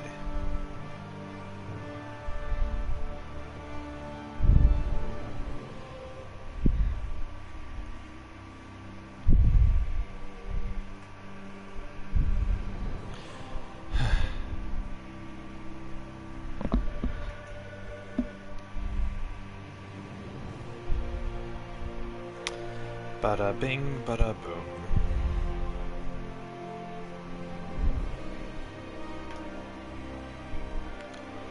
Da da da da da da da da da da da. Requested again. This one.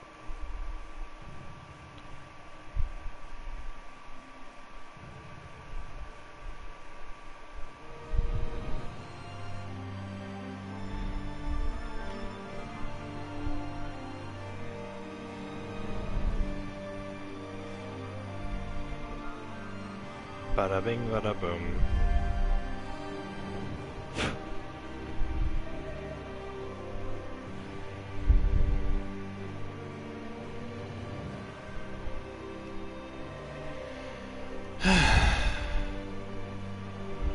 I think, yeah, here.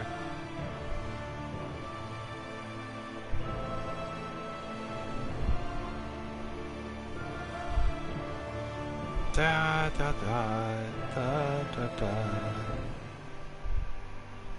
I'm obtained from events login bonus number 2. Oh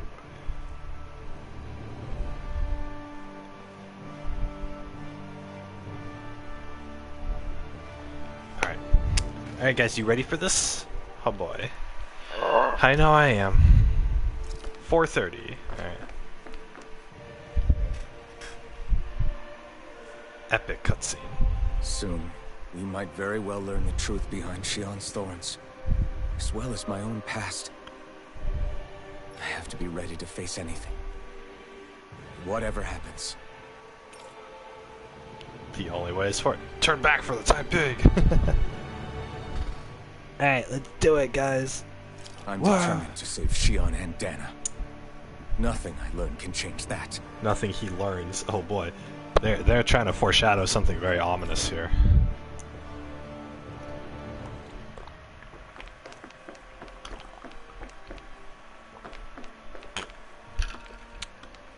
Was the whole game gonna change? Come on, we're only level 44.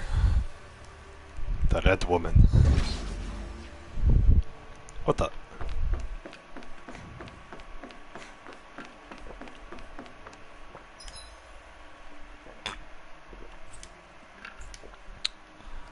Hey! You guys recognize this area? Hold up, you guys. What is it? This is where they were doing the experiments. I want to look through that room over there. I'm curious what we'll find. That's the room you visited in your past, right? Sure. We can check it out. Okay. Just... You just tell me to do it, I'll do it. I don't care. This looks like some kind of research facility. Yeah, it's from his A past. laboratory secreted away in the Forbidden Zone. Why am I past being surprised at this point? Looks pretty deserted. Let's check it out. It might give us a new lead. So in the flashback, the guards, there were guards over here blocking. There were guards over here blocking, and there were guards over here blocking. Looks like the guards over here were blocking the exit. The guards over here were blocking the secret area. For the people of Lenegus, the Forbidden Zone is the stuff of dreams. Yet here I am, standing within its hallowed halls. It's off limits even for lords, then? Talk about an exclusive club. Being exclusive is one thing, but how many important facilities let in only the Sovereign? Doesn't that seem a little strange? Strange doesn't cover it. If it was only one room, maybe. But a place on this scale? How do they keep it from falling into ruin? Whoever the Sovereign is, they can't manage the upkeep of this whole place themselves. Did no one ever talk about it when you were growing up? No, not that I can remember. Then again, Sovereigns and Forbidden Zones weren't exactly breakfast table conversations. The Forbidden Zone is a hallowed place, at one with the Sovereign's authority, grounds of the one true ruler who presides over all Renans. That is what we believed this place to be.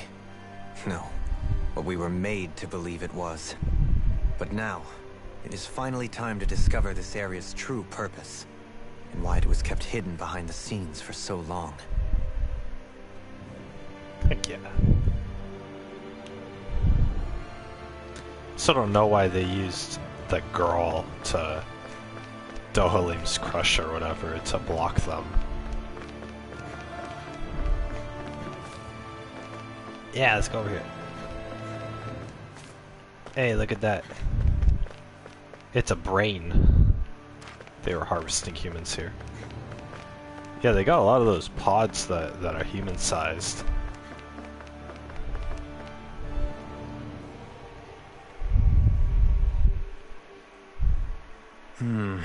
I think I can make this work.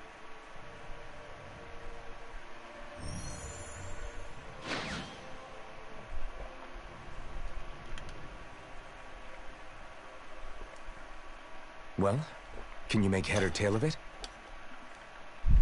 These are experiment records, by the looks of it. Reams of them, dating back hundreds of years. Let's see. A composite being capable of controlling Danan astral energy, so as to convert its molecular and elemental makeup. The creation of a governing central figure, taking the form of a Danan. Codename Sovereign. Sovereign? Wait, there's more. Research into utilizing force field crystals for the purpose of stable astral energy containment. That must be the Master Cores. With all this raw data, there's bound to be records here somewhere about the Maiden and the Lords, too. About the Lords? Why would they be on there? Think about it. The Lord's crests are clearly of a piece with those of both the Sovereign and the Maiden. Not to mention the fact that the contenders to the crown are selected from otherwise regular Renan citizens. In other words, it may be that all Renans are unwittingly being made subject to some kind of grand scheme. What about the Sovereign? Does it say anything else? Where do I start? All I've read so far is the headlines. There's so much here. To sift through all of it would require specialized... Wait. What is it? Did you find something? It's a list of names, with the title Test Subjects, Sovereign. It's your call. Read it. There must be dozens of test subjects listed here. Hundreds even. All of them failures. Wait, I think I've found one that was successful. Test subject number 1273. Ethnicity, NA. Unique adjustment index, generation, NA. Given name, Alphen.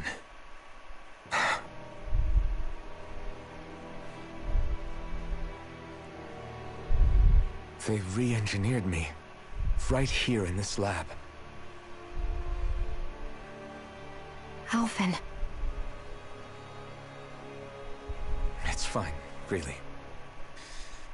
What about the others? Was I the only one? Test subject number 10105. Ethnicity, NA. Unique adjustment index, generation, NA. Wow. Given name, Volron.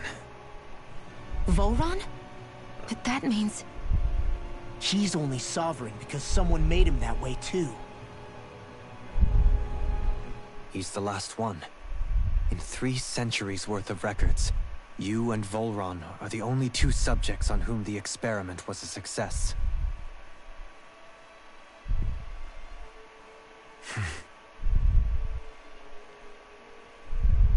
Everyone else died. What about the winners of the crown contests?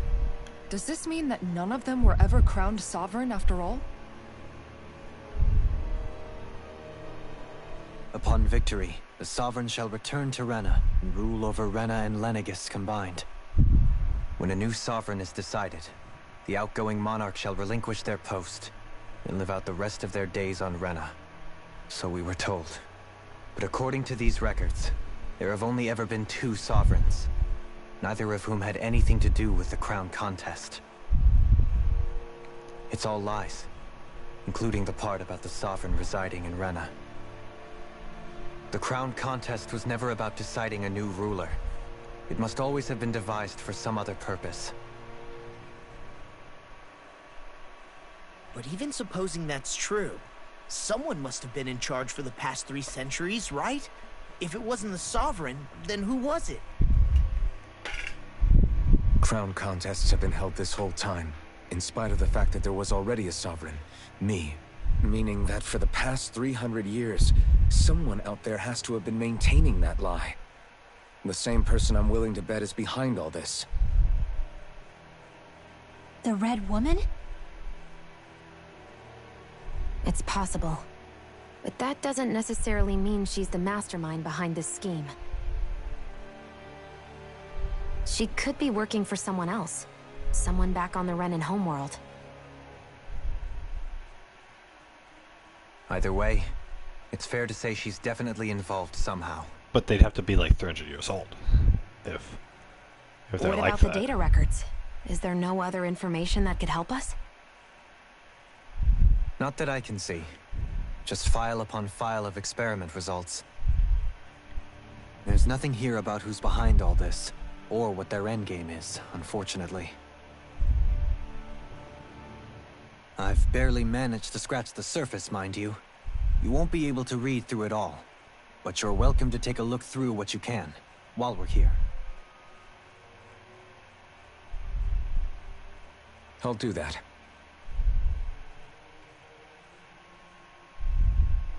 So this is where Alphen became the Sovereign, and Volron as well. The significance of this location would suggest... Hey! It looks like the terminals in here turned on too! We should look through them. They might contain valuable information. Cutscene, cutscene. Only 2 sovereigns in over 300 years. So why has the experiment only succeeded twice in all this time? And if that's the case, why keep on doing it? Was there really no other way? Or could there be some other reason? What does it mean to be a sovereign, though? Forgive me. Alphen. I'm fine. I'm just a little shaken, that's all. I knew what I was already, so it's not like it's a surprise or anything. But it's strange. I've got all this rage inside of me, but I don't even know who it's for. I'm scared that I'll put a face to it, just to have someone to blame. If that were to happen, then No. Then we'd help you fight it, before you ever got that far. Wouldn't we, everyone? Yeah. We wouldn't just sit by and watch you spiral out of control. That's right. No good can come from being consumed by hatred. If you ever start to lose your way, you can count on us to guide you back. To remind you where home is. And I would be happy to lend an attentive ear, should you ever have need. Thank you, everyone.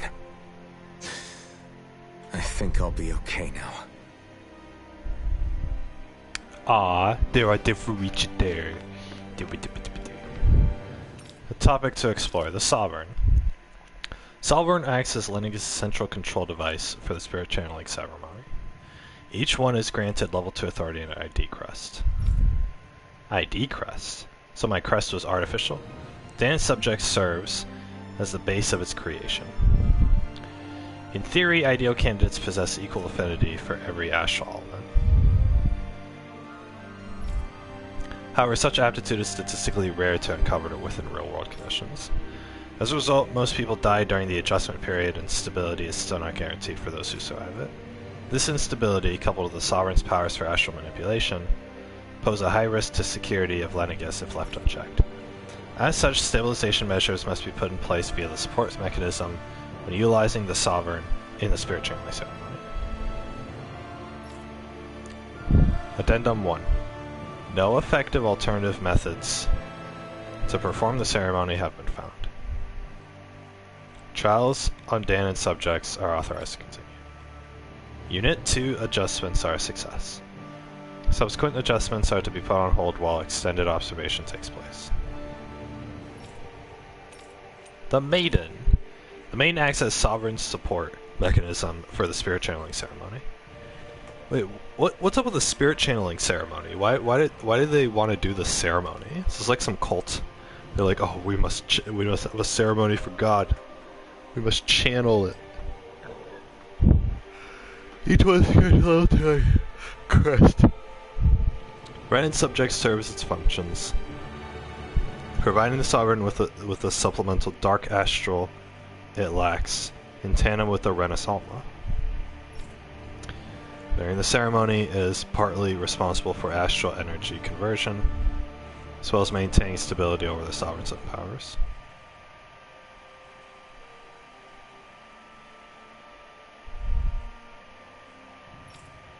Additionally, the degree of intimacy between it and the Sovereign has been observed to positively impact the level of stability in both subjects. Because of this, trial activations of the Sovereign without the Maiden present are expressly forbidden. Furthermore, neither the Sovereign nor the Maiden are to be informed of the details of the spirit channeling plan. Mental instability in the Maiden has been deemed the cause of the past Sovereign's rampancy. Countermeasures must be considered. Oh, they blame Naori for this? They blame Naori's mental instability for everything going wrong. In line with plan adjustments, the current subject will have its main registration revoked and return to its original household.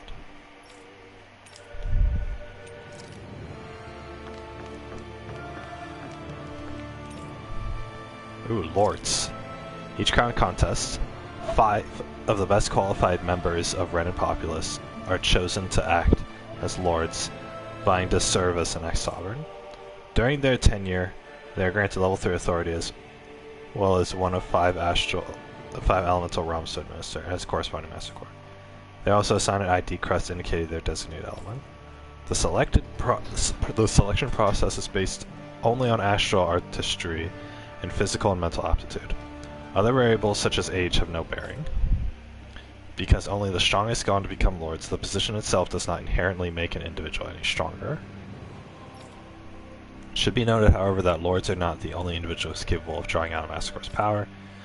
All Renins must take part in the selection process, and acceptance of the position is mandatory. It is not allowed for those deemed suitable to decline. Furthermore, in the event that an acting Lord is incapacitated and can no longer serve the position, replacement must be quickly prepared. Did they replace all the Lords on Deanna?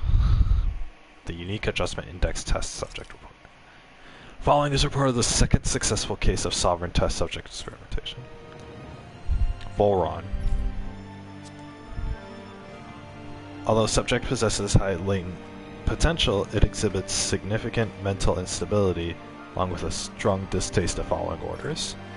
As such, the risks it poses surpasses even those of the last successful subject, itself a failure, and is therefore under consideration for disposal. Addendum. This is the first success case in 300 years. Previously mentioned risk factors are now mitigated due to established control protocols. Subject is to be evaluated under the assumption that Plan 2 will proceed and will be dispatched to Dana under the guise of serving as a Lord. Plan 2? Yeah, but what role do the Lords play? What happens to the Lords? Master Cores. Master cores are instruments of power containing astral energy that belong to one of the 6 elements. 5 of the Master cores, Earth, Water, Fire, Wind, and Light, are loaned to Renan Lords in the Crown Contest. Only the Dark Master core is maintained inside the Forbidden Zone until the Renis Alma is ready to be reformed, its existence kept top secret. Underneath the Master core's spherical outer layer is a force field crystal used for the purpose of astral energy containment and stabilization. Inside the force field, astral energy is stored in a dormant state. For the duration of their tenure, each Lord competes in the Crown Contest to amass their allotted type of astral energy. In the event of an emergency, each Lord may be allowed to withdraw from their respective stock of astral energy as necessary. However, the extent allowed is determined based on their own individual strength. Design flaws have been discovered in how the Renis Alma materializes. Be advised that active Master cores may resonate with other Master cores located in close proximity and become unstable. Due to successful regeneration of the Renis Alma, Master cores will cease to be deployed. The Crown Contest will be permanently halted. Dang, this all sounds like the Crown Contest, and even before that, like all this stuff was just somebody's idea for one big experiment. So what was the point of the experiment? They want to do a Crown Contest. Is the Crown Contest under the guise of selecting a leader? But in reality, they're just using all the lords to collect a bunch of astral energy from the planet. But if that's the case, then what are they using all the astral energy for? It sounds like the spirit channeling ceremony was supposed to be a successful way to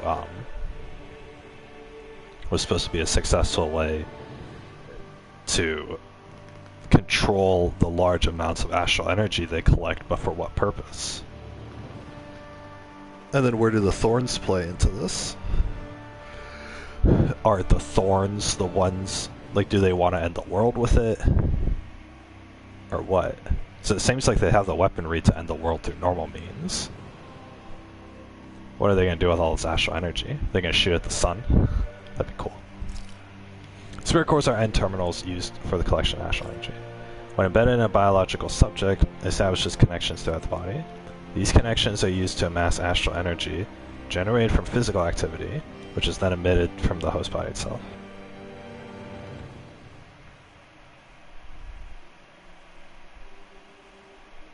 Oh, those were the cores that they put in the Danon's hand, in the slave's hands.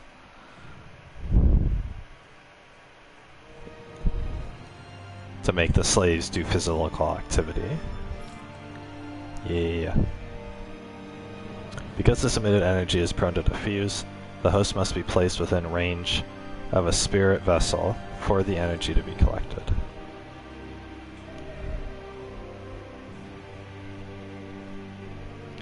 Because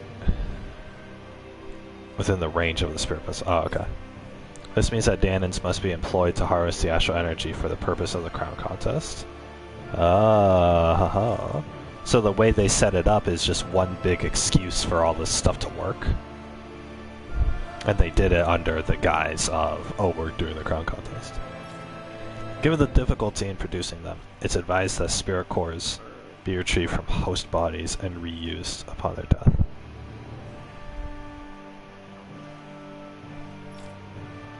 Spirit cores can also be embedded in Zeugles to control them via astral arts. Increased... Oh, they put a spirit core in a Zeugle in order to control them?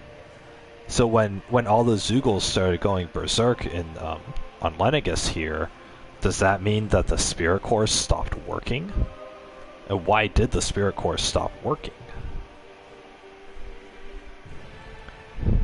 And theoretically, if they were putting the spirit cores, if they were embedding them in the slaves on Dana, couldn't they control each of the Danon's actions as well through the use of astral arts? If they were able to control the Zeugles that way, then why can't they control the people that way?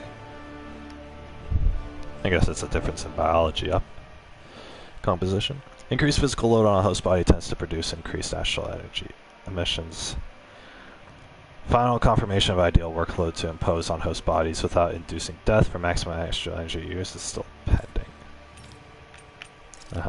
They're still figuring out how far can we push the slaves before they break, or before they die, so we can get the most astral energy out of them. So they were harvesting astral energy.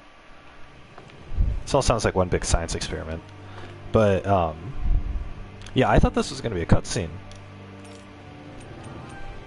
I thought this was going to be, like, a giant cutscene. Or whatever. I thought I was going to get, like, a half a movie here. Well, I guess not.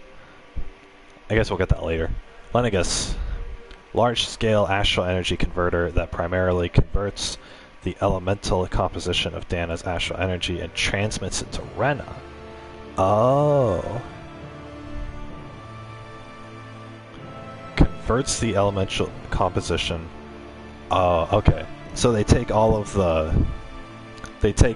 like the water and wind and earth and whatever energy from that Dana produces naturally. They send it to the moon, to Lenegus, and then on Lenegus here, they convert it into just like regular energy or something, and they shoot that over to Rena.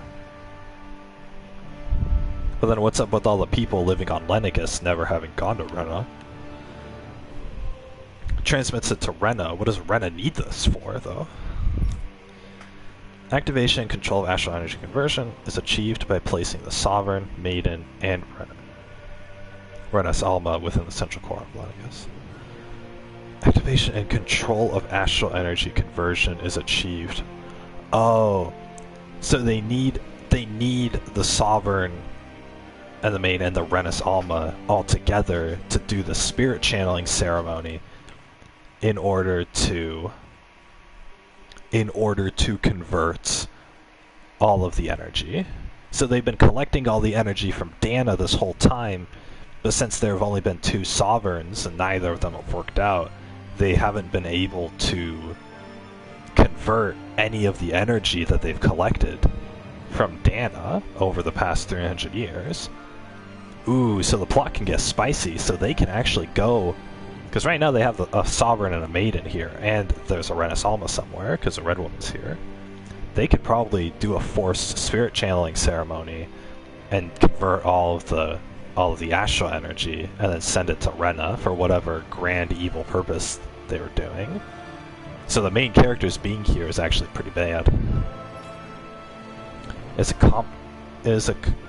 is a comprised of classified and essential personnel residence zones around a large conduit, along with a defensive layer surrounding it. This outer layer is deployed upon activation, unlocking the central conduit while simultaneously functioning as the stabilization mechanism.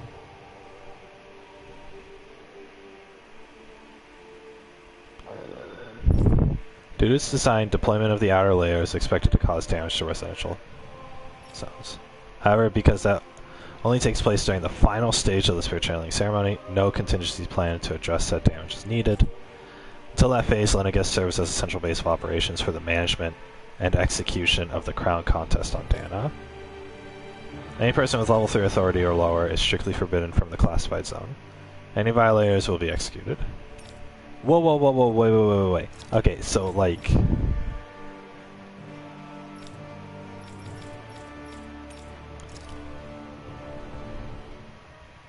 So Lenegus is the moon, but it's really a machine to... It's the medium, it's the in-between from collecting Dana's energy and then sending it to Rena. But the place only activates,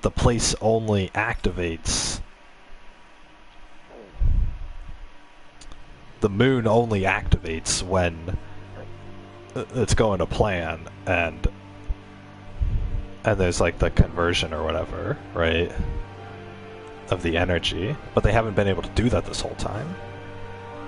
So then now the outer layer is deployed upon activation, unlocking the central conduit Deployment of the outer layer is expected to cause damage to residential zones. Because that only takes place during the final stage of the ceremony. So, the fact that all the residential zones got messed up implies that Lennigus is now in the final stage of the spirit channeling ceremony, which alludes to the fact that they're now going to convert all the energy and send it to Rena right now, which means that something big is going to happen. Until that phase, Lennigus serves as the central base of operations for the management and execution of the crown contest on Dana. So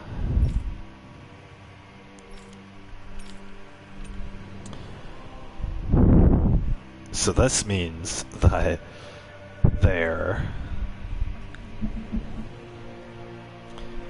the moon is in the Lennigus is in the final stage of making the crown the spirit channeling ceremony, and it said until that point, management, Lennigus is the base of operations or whatever, which is to say that after that point, like once the final phase is activated, then they're just going to abandon everybody on Lennigus. They're just basically saying like, oh, we don't need you guys anymore. Bye-bye. So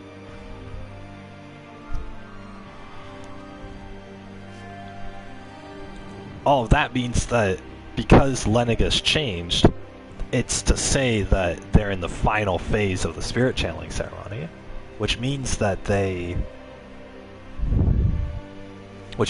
collected enough astral energy for Lennigus to hold, and now they want to activate the moon, or activate Lennigus, do the channeling ceremony, convert the energy, and then send all the energy back to Rena.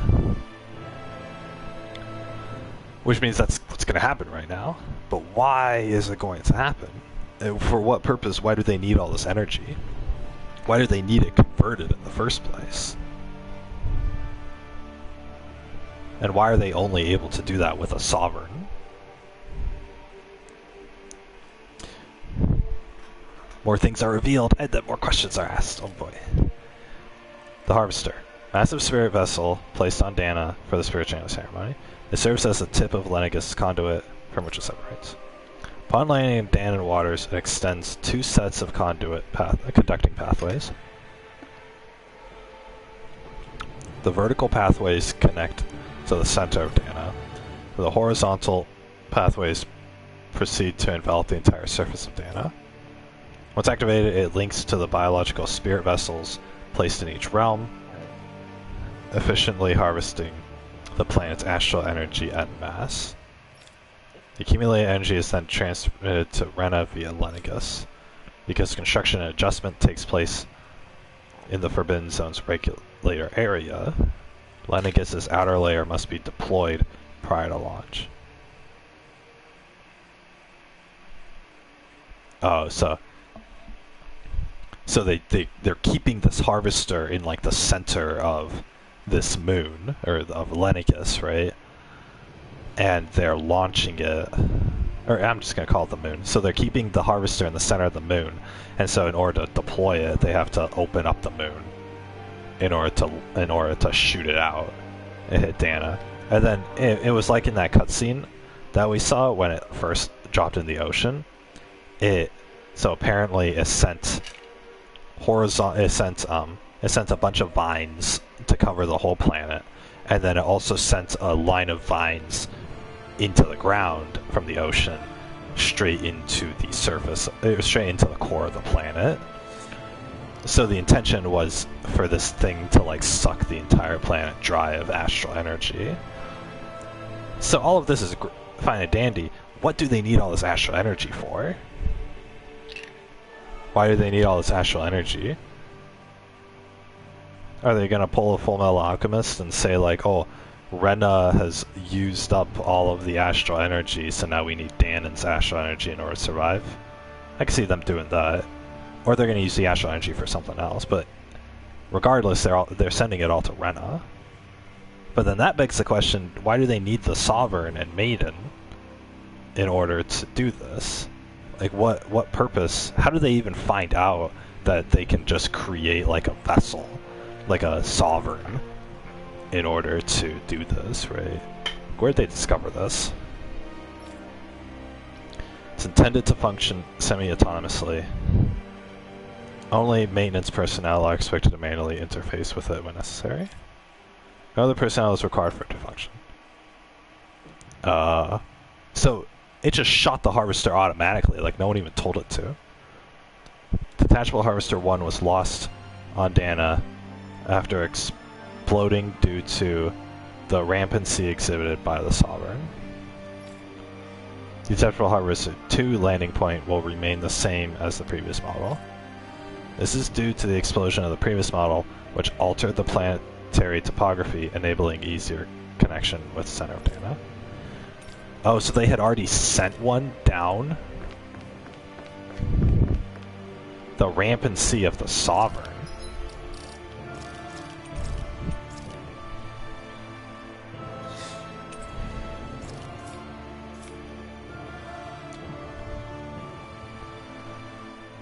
So the Sovereign went crazy, and then...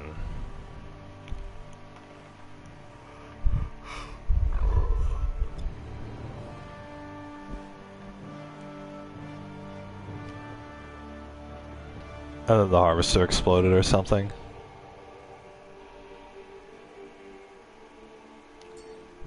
But which Sovereign? Was it Alphen during that time?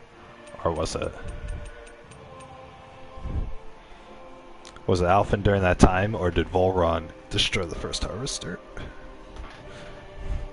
Sedative Mask. A device covering the wearer's whole face that restricts their mental activity is developed for the purpose of pacifying prisoners. Medical applications are also recognized, particularly as a means to prevent patients from sustaining mental trauma. However, doing so is not recommended, as prolonged use of the device carries risks of inducing a number of adverse side effects. Due to the loss of production facilities incurred from the partial destruction of Lenegus, additional devices will no longer be manufactured. Oh, so they were making these, the mask that Alphen had. They were making them, and they just didn't. And so then Naori gave one to Alphen, used it to suppress his memories. But then they can't make it. But then Alphen destroyed the production facility in his rampage that he doesn't remember, and so then she put on like the last one on him. It's kind of a dismissal of that. You'd think if they found it useful, then they would find a way to make more, but because they didn't care. After receiving reports of a robust new form of rule emerging in Dana's water realm, a study was commissioned to investigate the matter in depth. Robust new form of rule. Oh, I see. One of the lords was doing something experimental. The system is unique in that it elevates only the lord as the supreme authority while relegating both Ren's and Dan's life to enslavement. Test subject 10105 Volron serves as the realm's current lord and has achieved this without the use of any special powers, drugs, or special devices. Rather, it has done so by sheer governance. Given this method's effectiveness at population control, monitoring the situation will continue. Collapse of cognitive facilities via extreme mental repression, rooted in violence and fear, has proven to be key to this style of rule.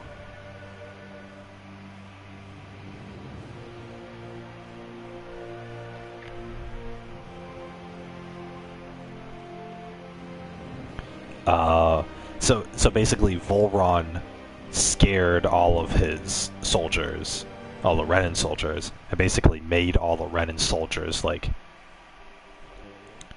commit acts of violence onto the Danans. And so the Danans, you know, weren't allowed to question anything or whatever. Sheer governance. That would be so hard to achieve on a mass population, though. Because how do you control people from not thinking or whatever?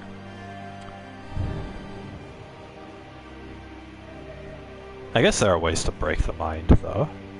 Break the mind and then let us succumb to fear. There are mental torture tactics in order to do that, to make somebody go crazy. One of them is because I've done a little bit of research on this. There's the water dripping effect. You guys know about this? So basically, what you do is obviously you have someone captive, right? You have someone captive, and you tie them down to a table or whatever, right? Make it so they can't move their body. Right above their head, right above their forehead, you put a little tube that drips water. You drip the water, you know, a drop of water drips, falls down on their forehead, bloop, just like that. A couple seconds later, or like 5 seconds later, another drop, bloop. 5 seconds later, another drop, bloop. Another, right on their forehead. It's physically affecting them, but the thing is, it causes this constant, you know, thing or whatever, right? And the thing is, you can use this, you can increase the intervals. Instead of 5 seconds, you make it 15. Something like that, right? Something that can affect somebody enough to, for them to notice it, right? They notice it, and so their attention is, but the thing is, normally their attention would be on this dripping water, but it's only one drop at a time. Increase the interval to a minute. They're focused on the water dripping, but it doesn't drip for a whole minute, and then it drips. It doesn't drip for a whole minute. They start to lose focus, and then it drips on their forehead. Now they're focused on it again. They wait a whole minute. They start to lose focus, then it drips. They're focused again, right? And it's this constant cycle of suspense for this water dropping, right? And it's the most mundane thing too, right? And it never ends. You keep someone in that situation for a month, a literal month, they'll go insane. You want to know a quicker way to go to insanity? Take that same water dripping method, right? But instead of every 10 seconds, or every minute, or whatever it is, right? Change the time intervals. It drops on your head. 30 seconds later, it drops on your head. 30 seconds later, right? Do that for a little while, and then all of a sudden, 30 seconds later, no drop of water. Now your brain's thinking now your brain has expected a drop of water to go on your head, to drip on your forehead. It doesn't. Right? 30 seconds later, it doesn't. And now you're confused. Now it's 45 seconds later, it drips on your head, right? Now it's inconsistent. It drips on your head, right? 45 seconds instead of 30, right? And so you were held there in suspense for not only the 30 seconds that you would normally wait, but also for an extra 15, expecting it. Your brain expected it. It expected it, and it almost wanted it. And the drop of water would never come. They would never give that to you for 15 extra seconds. Now it's 45 seconds. Drip, drip. Now you increase it more. Now you increase it to 3 minutes. Now you're held in suspense for a long time, right? You're expecting it to come. You think, oh, maybe it's another 15 seconds, right? No, it's literal minutes afterwards, right? And this whole time your brain's turning. You're going insane because of this drop of water. You hate this drop of water. This drop of water has been your only stimulant for months, for at least days, right? And now it's not coming. You hate this. Right? You hate this. Your brain is focusing on the most mundane thing, which is drops of water, but you can't help but notice it because the drop of water affects you. It affects you physically, right? It's like if someone pokes at your forehead. If someone thumps against your forehead. Right? You guys can probably imagine, use your finger, just hit your forehead, hit the center of your forehead with your finger, right? Don't do it if it's going to give you a headache, but you know, you could do it, or you could do it like on your knee, right? It hurts a little bit, right? It hurts. Don't do it on your knee if it's gonna hurt, but maybe like your elbow, right? It hurts a little bit, right? And you know, it hurts a little bit, but you can do it 1, 2, 3, 4, and then don't do it. Now it's not even your brain; it's your elbow that's expecting this, right? And, you know, or whatever you're hitting. And so you can imagine that sensation, and then just increase the time limit, or you know, change up the time, right? Let's say the drop of water, you know, it used to be 45 seconds. Now it's a 3-minute waiting period until the drop of water. You're held in suspense, right? Now it's turned to 3 minutes. You don't know if the next one's going to be 3 minutes or not. You wait, it's 3 minutes, another one drops on your head. You're like, okay, it's going to be 3 minutes. At least I get 3 minutes to rest, right? Now your brain relaxes. You get a little, it's a longer duration, it changed on you, but at least you get a little bit of time to relax, right? You're like, okay, I have 3 minutes till the next drop of water goes. Your brain relaxes. 10 seconds later, a drop of water. They changed the time on you, but they made it significantly shorter. Right when you were about to relax, it comes on you when you least expect it. And then another 10 seconds. And then another 10 seconds. And you're going crazy because you can't guess. It's completely random. They put in a computer program. They said just randomly change the time at every interval. And you can't guess. You can't calculate, like, when is this drop of water going to come down on my head? But the thing is, you can't calculate it. You don't know when to anticipate it. And so you're anticipating it all the time. You're focused on this stupid drop of water for all time, all day, every day, for months. And you're going insane because the drop of water is the most trivial thing. You can't focus on anything else. You can't even think thoughts anymore because of the stupid drop of water. And you're anticipating it, and you can't relax. You can never relax. Right? It go from 10 seconds to 30 to 3 minutes to 45 seconds to 1 minute to 5 seconds to 3 seconds to 12 seconds, right? There's no control over this, right?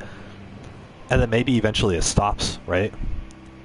Maybe it's been coming, you know, anywhere from 1 second to, you know, 5 minutes, right? Now it stops, and you're held in suspense. When's the next drop coming? And then a half an hour goes by, no drop of water, and you're staring at that little pipe opening on the ceiling hanging above your forehead. When's that drop of water coming? You don't know. You can't tell. And then another half an hour goes by. Now you're just bored, right? But you're still sitting there waiting there in anticipation, right? Tell me, I've gotten you guys so focused on this drop of water. If I added any other element to the situation that's not this drop of water, it's gonna destroy you, right? You're so focused on this single drop of water.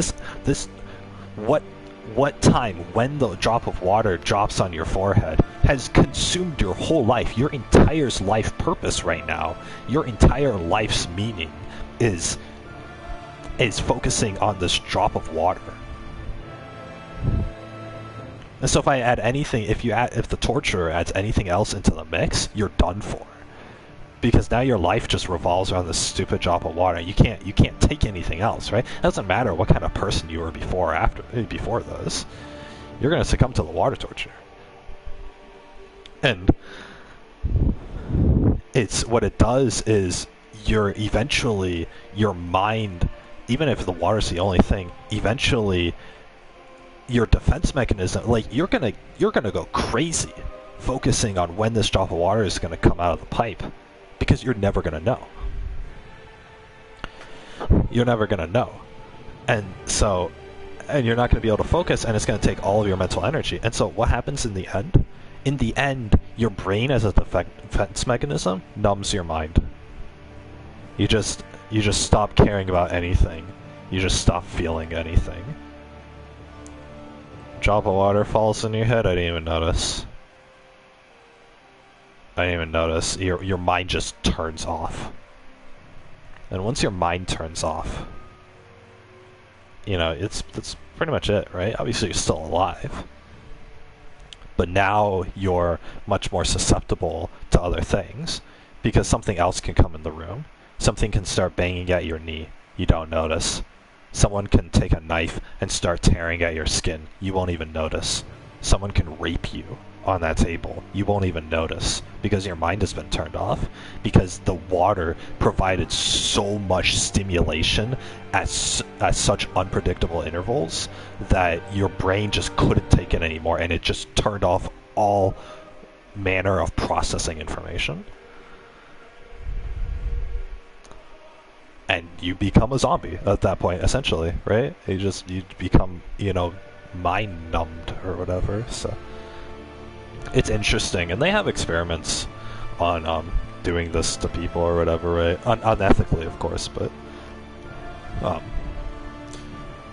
I used to do this. I used to do something, obviously not torture, right? I didn't strap anyone down to a table, but I had a friend, and so I would just flick the friend, just with my finger, just really lightly, I would flick their skin.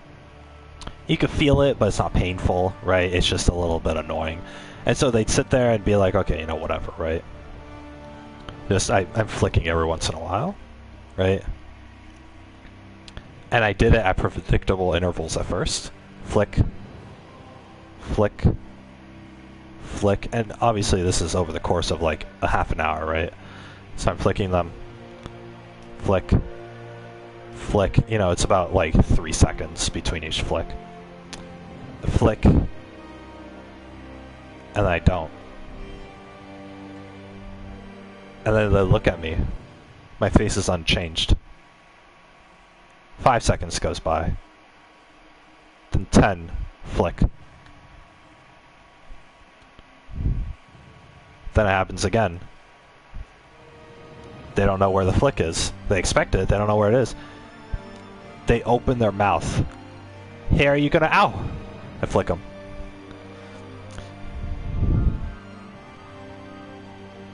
And then I go back to flicking. 3 seconds. Flick. Flick. Flick. Flick. Flick. Flick. Flick. Flick.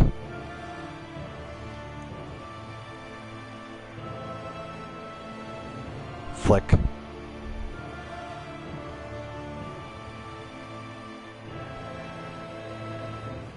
Flick. Flick. Flick.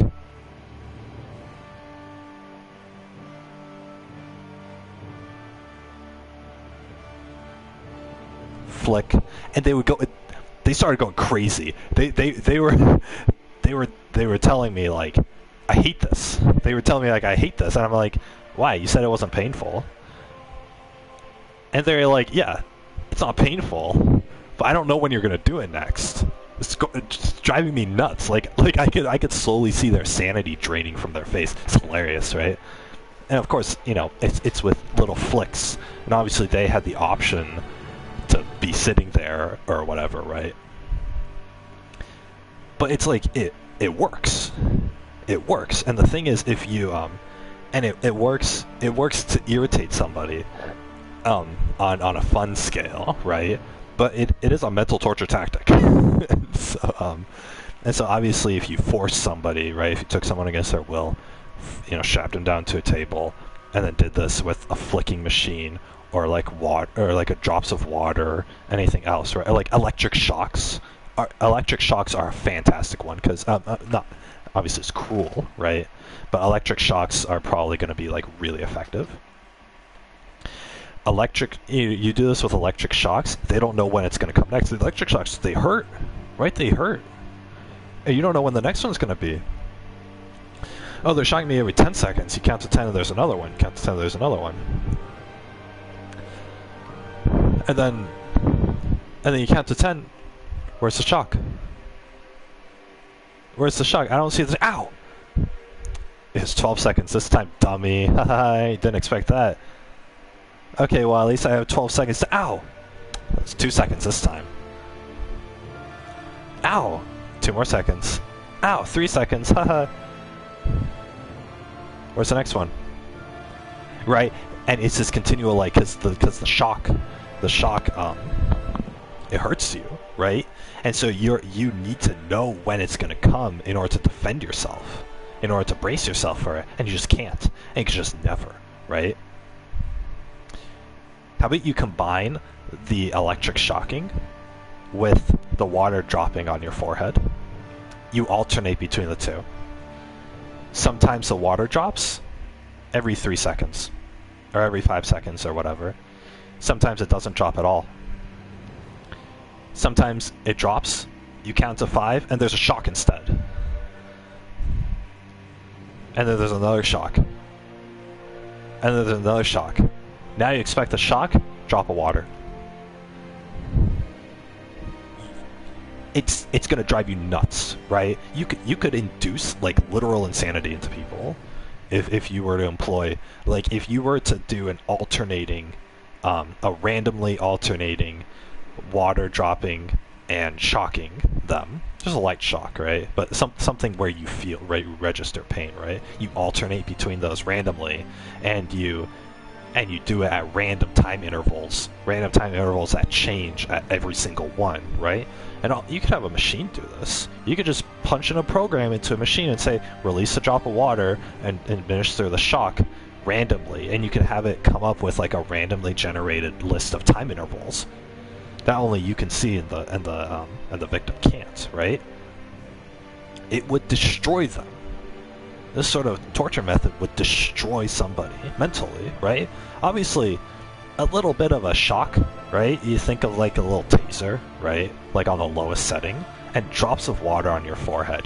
Neither of those are going to do any long-lasting physical damage to you, but they're going to destroy you mentally. You do that to somebody for, like, a week. You have them on that table for a week, right? And then you get them off the table, you're free to go, right? You're free to go. You go, bye-bye, return to normal life. They go back to normal life, they're still anticipating that shock. They're still anticipating those drops of water. They hear, like, a little buzz of a doorbell or a faucet turning on, and they have a panic attack in real life because they still remember that. Because that was the longest week of their life by far, and that will be imprinted in their memory more than any trauma could. And it's a simple setup. It's a simple setup, and it requires so little time to actually do. But it's the fact that you're inducing this onto a human being under entrapment circumstances.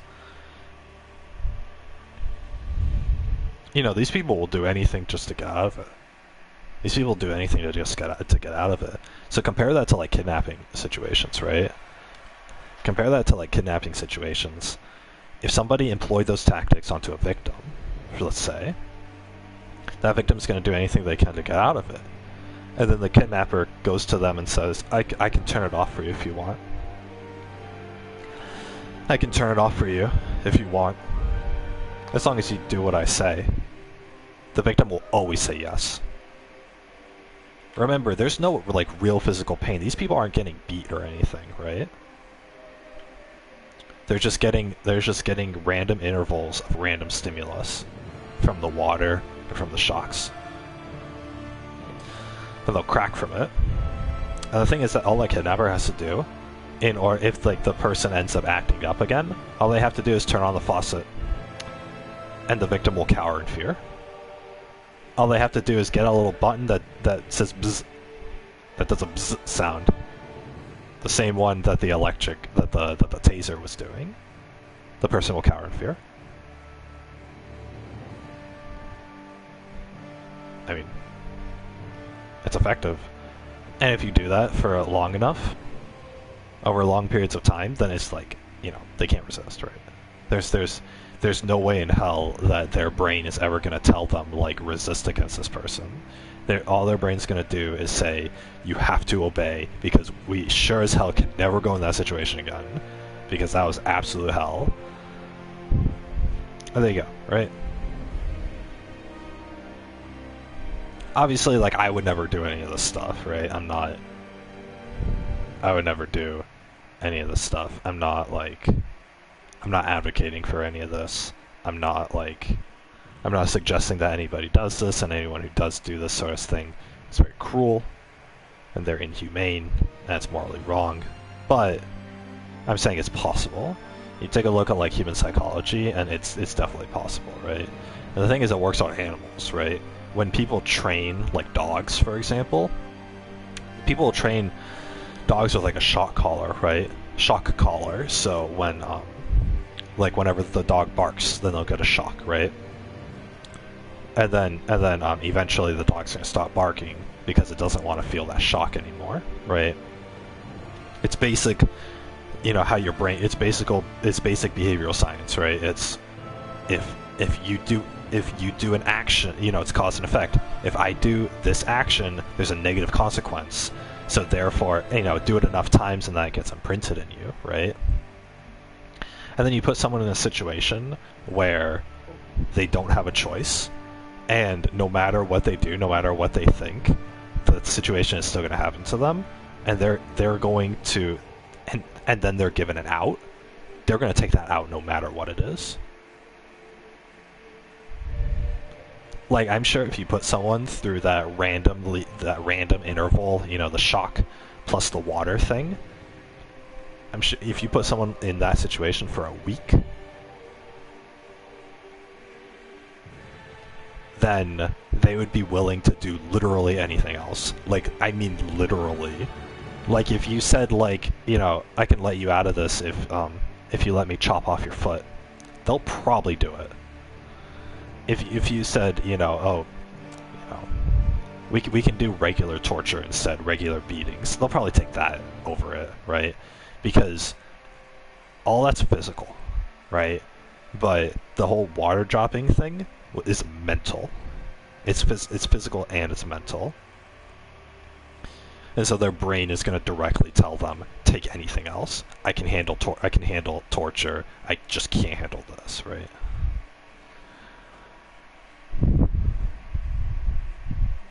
So it's pretty crazy how, like,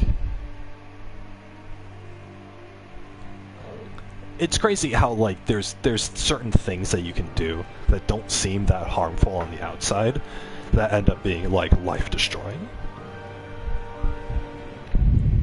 And so when a game like Tales talks about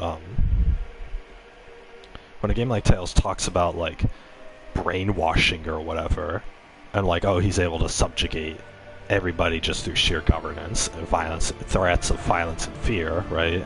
It's the same thing, right? You don't know when it's going to come. You don't know for what purpose, but it's a big consequence if it does. So we better not do anything to instigate that. And then people they end up turning off their brains. You live under that for so long, for so many years, and they just turn off their brains. They're like, okay, whatever, you just turn off my brain, whatever, I'll just go along with it, right? I don't want to get beaten. I don't want to get my limbs chopped off. I don't want to get killed every day. I'll just go with it. Whatever, right? I don't know. I don't know what things I can and can't do, so I just won't. I won't even risk it, right? Because if you get punished for everything, then you're gonna end up doing nothing. That's the cut and dry of it. So, but yeah. Anyway, this was just because the whole brainwashing thing, right? I mean, it's a fascinating subject to me.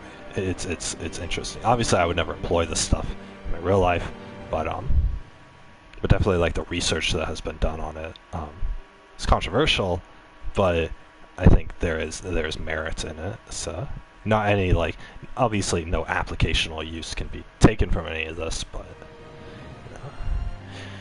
And I feel like some places do this on, like, a larger scale too, right? I was talking to you guys the other day about propaganda. I think propaganda is also an effective, like, brainwashing tactic, right? So there's many of them, right? And the U.S. government has used propaganda as a means to brainwash their population before. So it's like, you know, no one's above it. I think there's a benefit from understanding it though. I think there's definitely a benefit from it or whatever. So,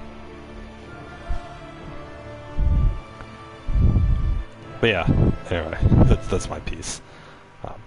Or yeah, collapse of cognitive facilities via extreme mental repression rooted in violence and fear is proven to be the key to the style of rule. When subjects lose its autonomy.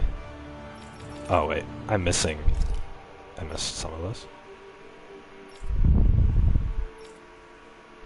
Sheer governance. Collapse of cognitive facilities via extreme mental repression, rooted in violence and fear, has proven to be a key subject, a key to the style of rule. Okay, so this guy was basically saying that anyone who asked a question, right? Some of those people were saying like, oh, whenever we'd ask questions, we would get beaten or we would get killed for it, and whatnot, right? Whenever we acted out of line, we would just get killed for it, right? And so you have a lot of, I mean, I'm sure they went through plenty of humans in order to set an example, but then the ones who survived learned to just like turn off their brains, right? They repressed their brains so much, and to the point where they couldn't think anymore. So, when the subject loses its autonomy, they become desensitized to fear and subsequently cease to prioritize even their own personal safety. It's true. Yeah. Yeah. It would, obviously, like, with something like this extreme, what they were talking about, it would take a lot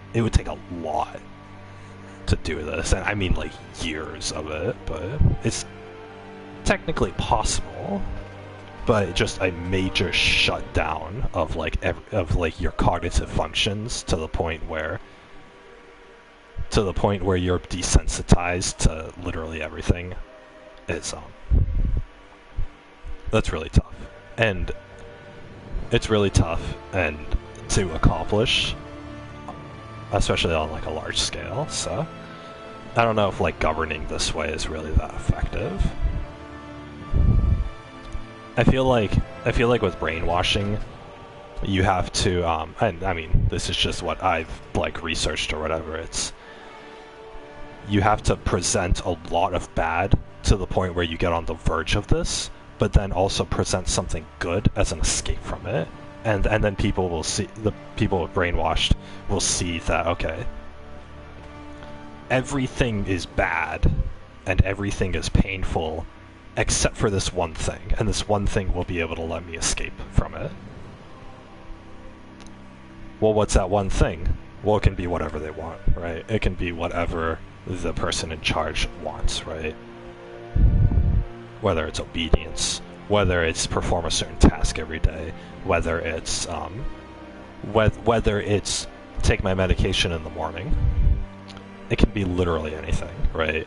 And this derives from a real world, like, natural survival instinct of, you know, like, it's going to be painful if I'm hungry, right? So I got to eat, right? As human beings, like, obviously that's the first and foremost, right? We're conditioned to eat every day. We're conditioned to eat multiple times a day because the hunger is the consequence of that, right? It's action consequence. It's always been action consequence, and you take action consequence and you take it to an extreme complex level, and then at that level you just control it, and you and you control the direction that it goes, and that's all you need to do. Now people are under your control, right? So they're like places like North Korea do this, where they brainwash their entire population. And they say like, okay, you know, you're gonna get a whipping unless you fall in line, and then everyone falls in line, right? That's how like North Korea is run today. It's an actual country in the modern world that does this. There are a couple other. North Korea is an extreme example, but North Korea is a successful example of this, right? And then and there are other countries that have tried to do this in the past, or that are doing this on like a very small scale. So it's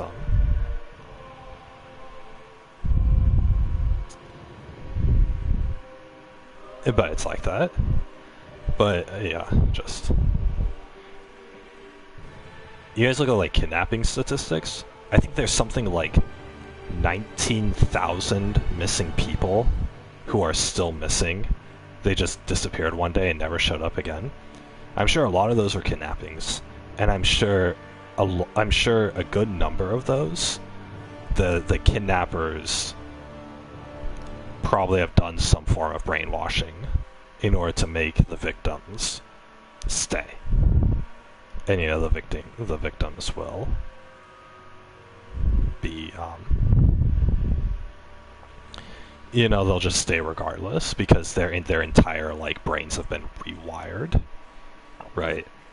You take basic consequence, you know, action consequence to an extreme level, and then just control the direction of where they find an outlet, where the brain finds an outlet to it, an escape to it.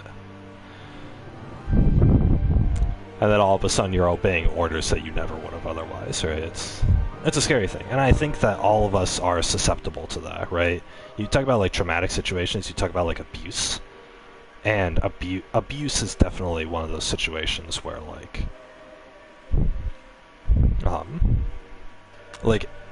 that's why I consider like emotional abuse so much more damaging than other kinds of abuse, because it's the form of manipulating somebody into believing what you want, and it causes brainwashing essentially, right?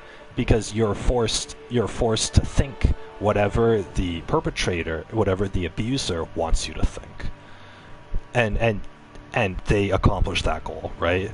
And there are a lot of people out there who can be unintentionally abusive, but the thing is that once they start going, then they start intentionally doing it, right? They intentionally form the words in their mouth, and they know what they're doing, and they continue to do it anyway. I don't think people start off inherently evil, but I think that they can progress to that, and that's how we get abusers, right? I don't think anybody on this planet is born abusive.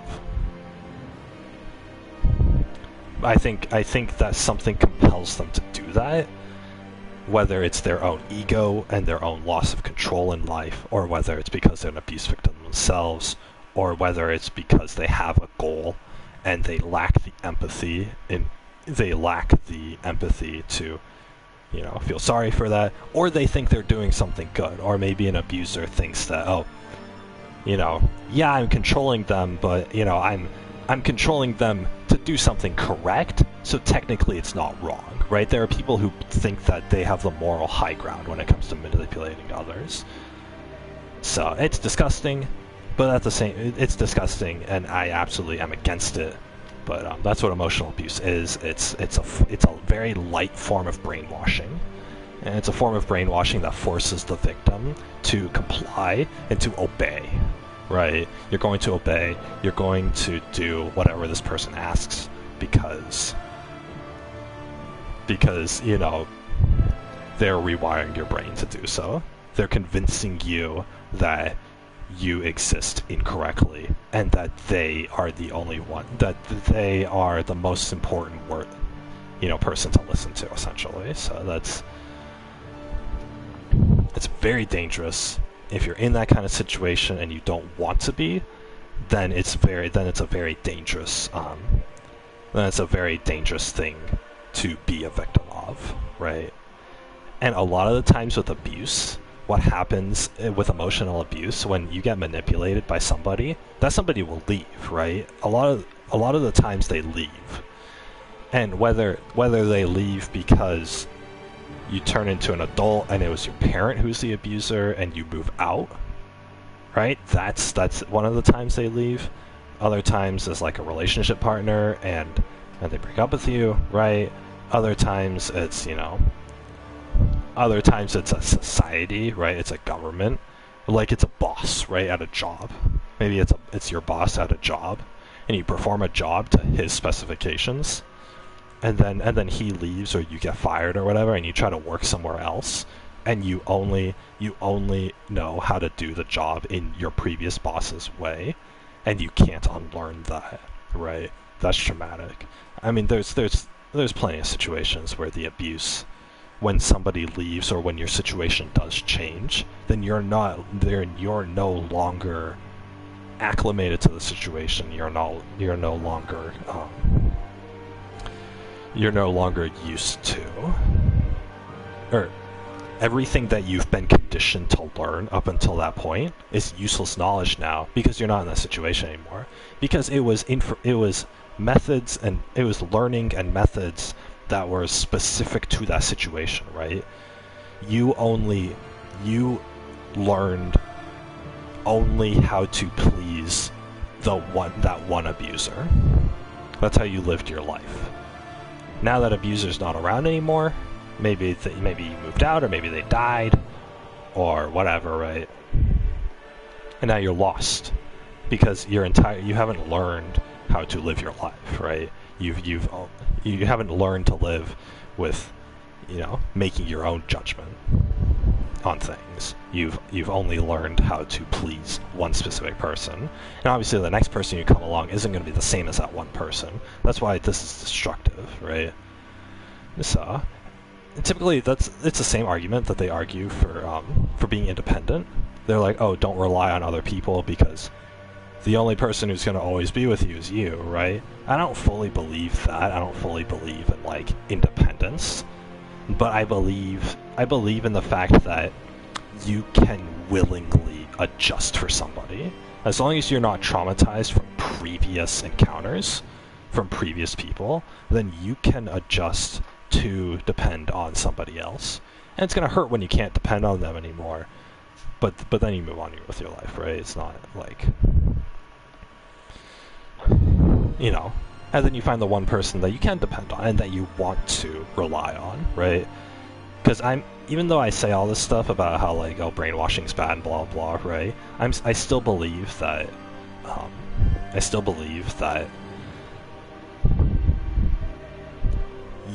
as long as you choose the person that you want to be with, and you choose the person that you want to give control to, then that's probably the best situation, right? And as long as that person doesn't abuse their power and harm you with that ability, as long as you can trust them, right?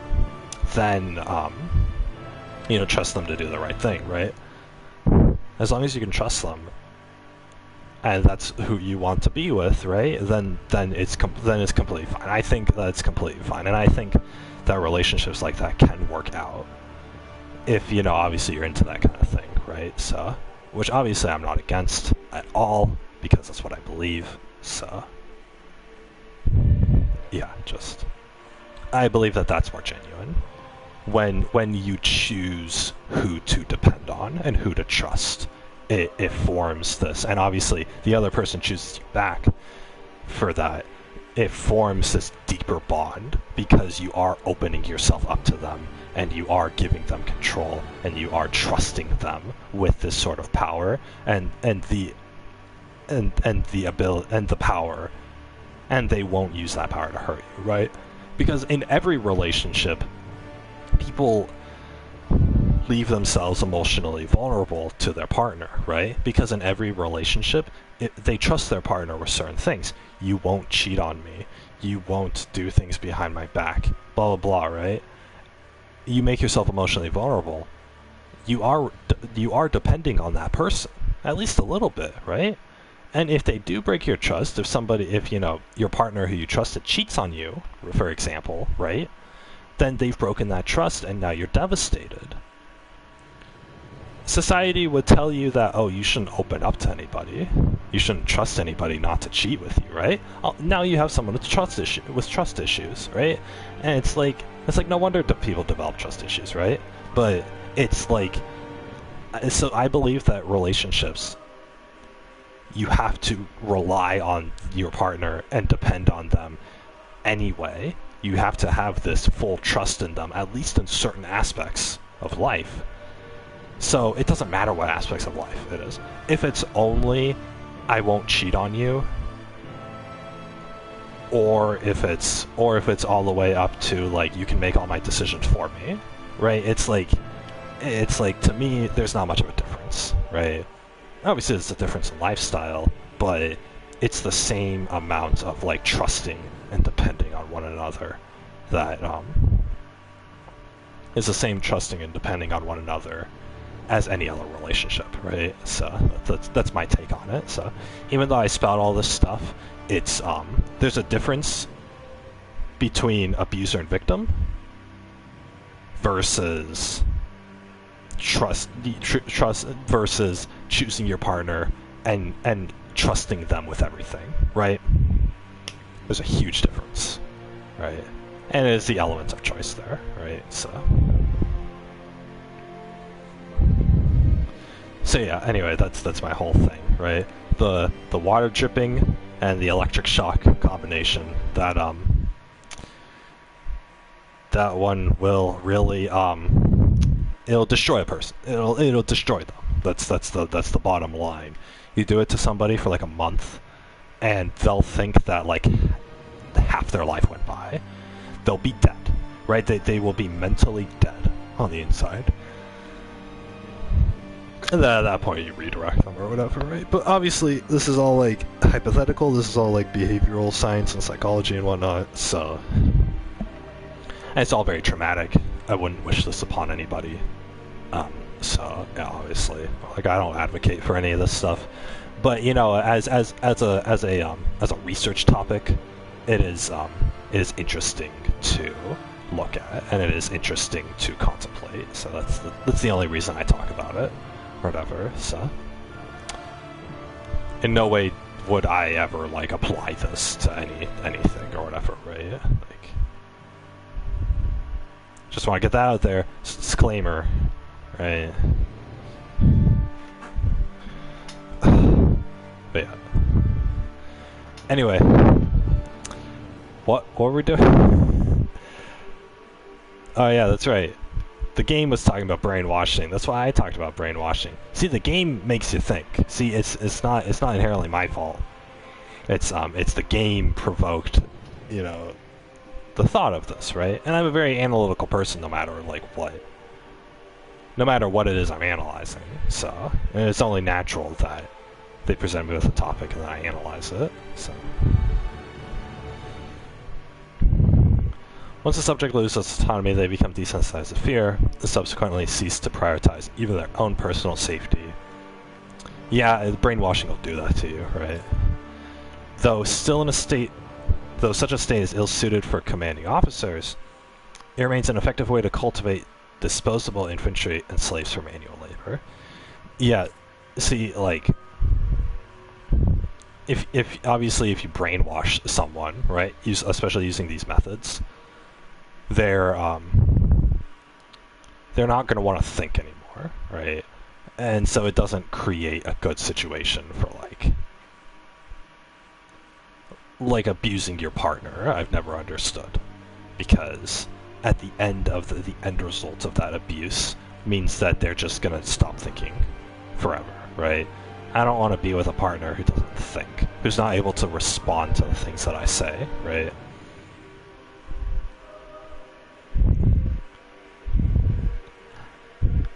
Soldiers in Lenegus have undergone this treatment, will be asked to secure classified sectors as a trial. The results will be on.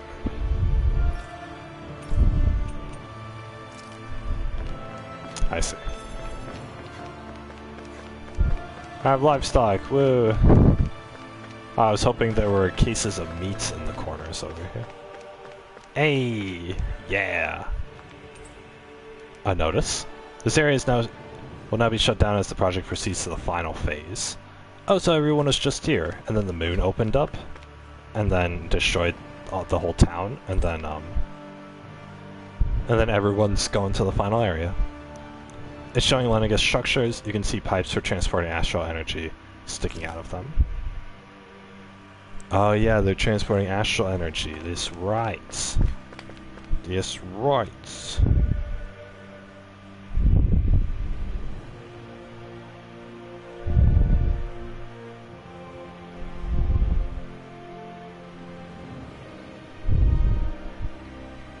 God, sometimes like restaurants will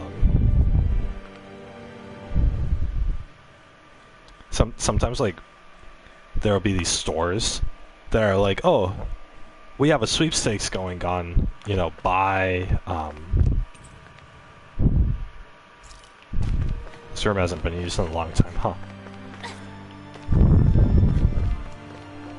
But yeah, sometimes it'll be like, oh, buy, it'll be like, oh, buy a product to,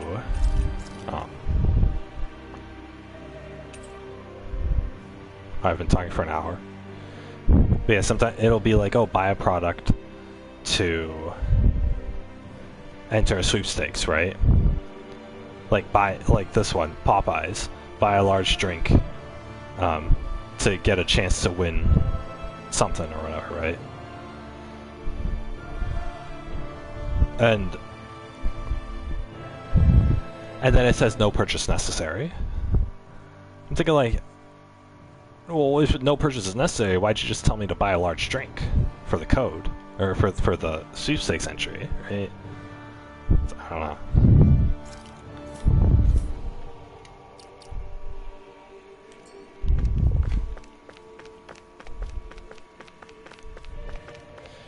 Anyway, as far as this place, God, I ranted a bunch about something again, didn't I?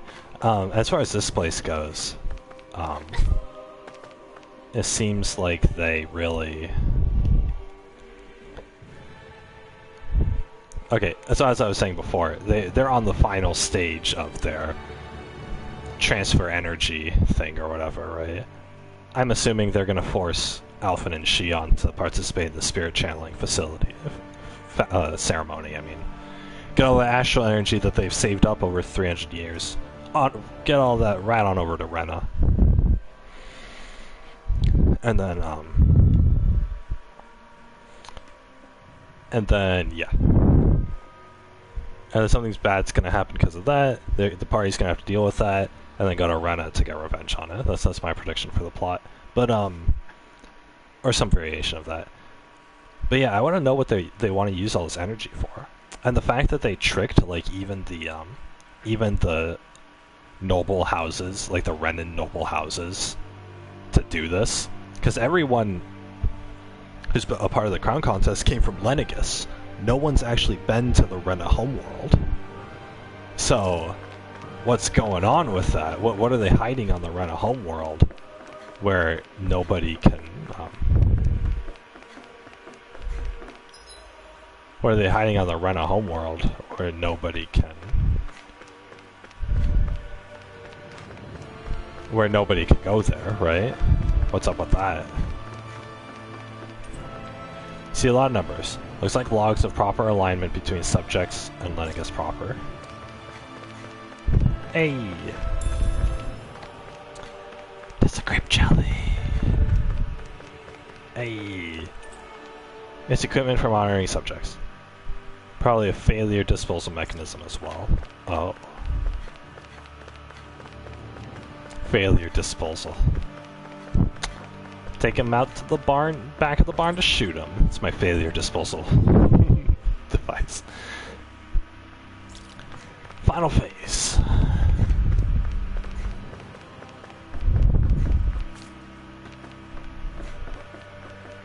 Okay, pretty soon I think the final cutscene will happen. A room unchanged for over 3 centuries. Looks like time itself has stopped here. Why didn't they use this room? Didn't Volron need a place to sleep? Hey, it's a chest! Yeah, 3 life bottles. Hallelujah. That means the big boss is coming soon.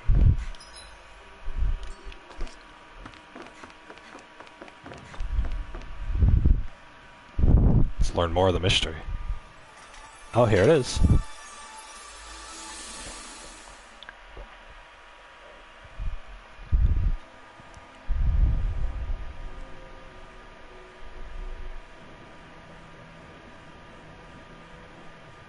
Oh yeah, these are Naori's memories. Naori, I... Don't talk. I have to do this. I gave you my word that I'd help you return to Dana. The next time you open your eyes, you'll be home. But you... My place is here with my people. I still have a duty to fulfill. Yeah, and what duty is that, huh? What can you do without the Sovereign? I'm sorry for what you've endured. Rena never should have dragged you into this. It's not your burden to bear. But... The mask contains a sedative. It should keep your mind from tearing itself apart any further. Let yourself go to sleep. This should help with the pain.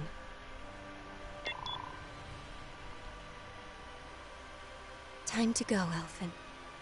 Farewell. Naori. His injuries are worse than I thought.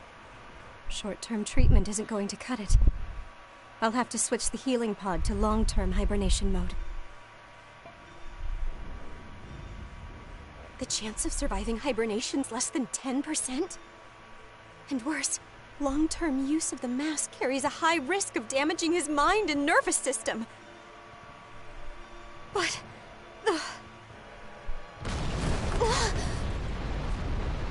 If I don't head back, Lenegis will be nothing but ashes, and this starship along with it.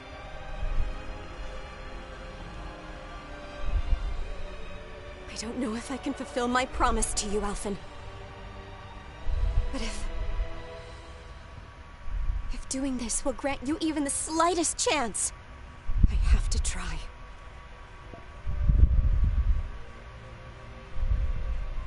I hope it's enough. It's like counting down. Please, live for me, Alphen. Dude, what's Naori gonna do that's gonna save Lenegis?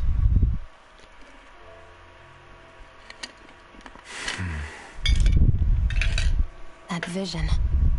It must have been from when Naori helped Alphen escape Lenegis. She sure went above and beyond the call of duty. Even with Lenegis crumbling down around her, she chose to stay put with her people.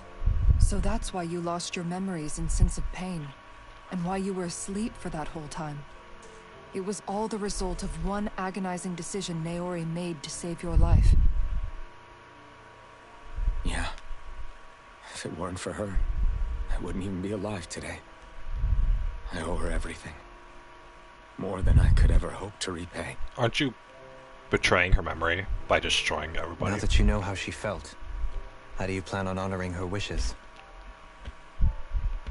She kept her promise. If the Renan people she fought so desperately to protect are at risk from a malevolent force, then I owe it to her to carry on her fight. Oh, that's how we're justifying this. Alright. Naori was the one who put that mask on me. And made me Iron Mask. She did it to prevent your soul from tearing itself apart. She knew you might lose your memories and sense of pain as a result. But no, it more said than nervous anything, system. She wanted you to survive. And you did.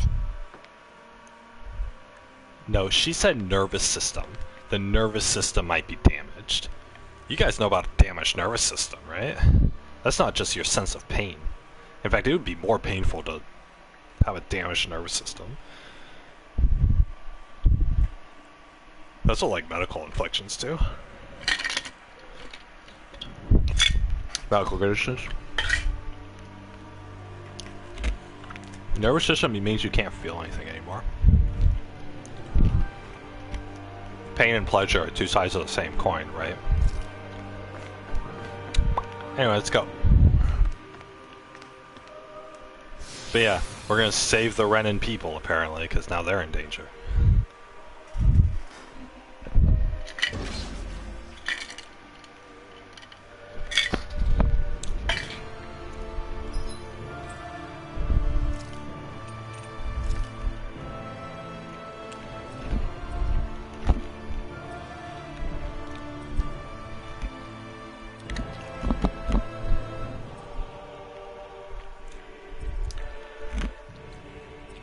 Okay, so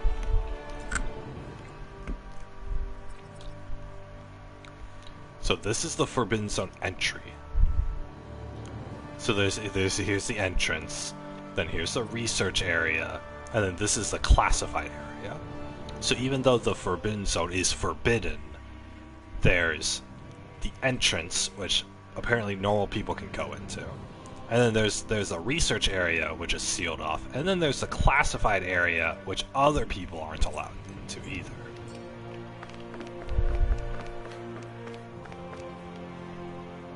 They have all these stupid plants in the cages. It's hilarious.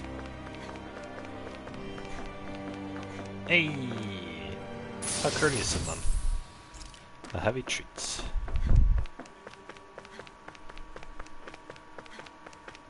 Yeah, go Xion, go. Go Xion, go. Hey.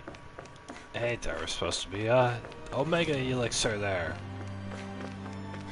This place is cool. Hey, look. That structure.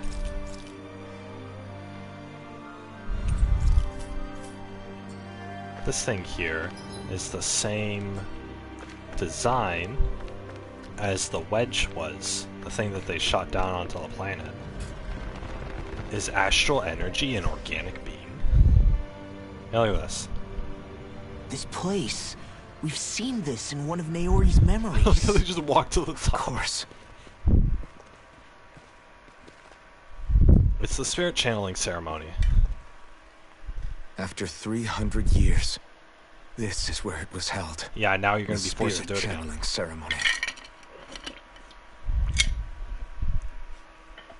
This is where the Renis Alma was. Oh boy. So this is the place where you and Naori... The Renis Alma isn't here now. Nor is the Red Woman, it seems. They're both gonna appear right now. I know it's difficult, Alphen, but there will be time to dwell on the past later. For now, we need to keep moving. Come on.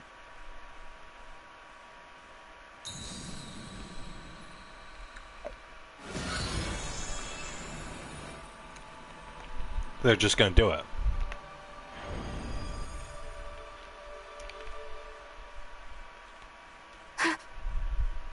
Naori. What is this?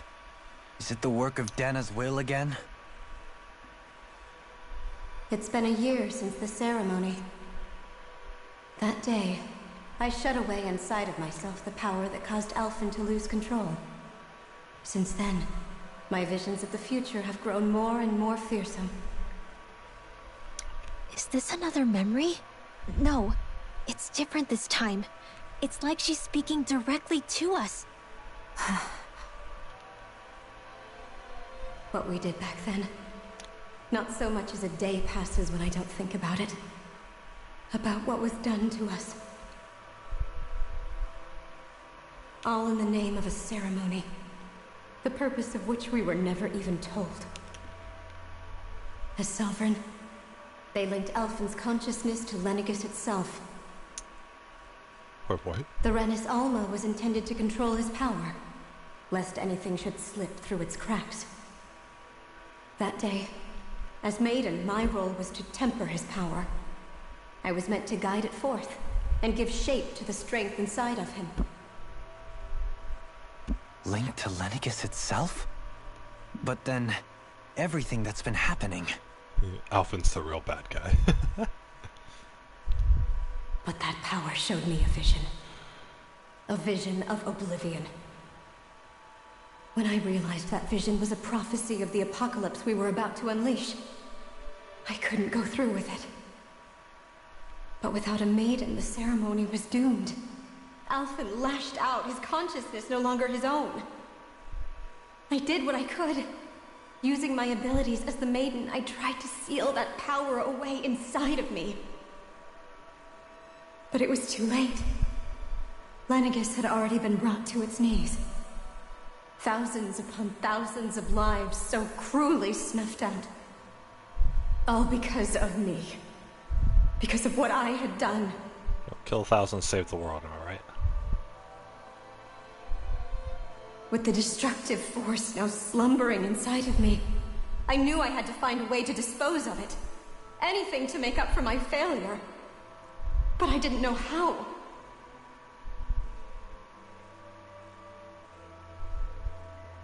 Especially since that power was astral energy itself. In which case, ironically enough, the Renis Alma seemed to be my best bet. That at least would hold the astral energy dormant. Assuming that no malevolent third party got to it first. With the Sovereign and Maiden's combined power, perhaps I could shift the chaotic energy inside me into the Renis Alma instead.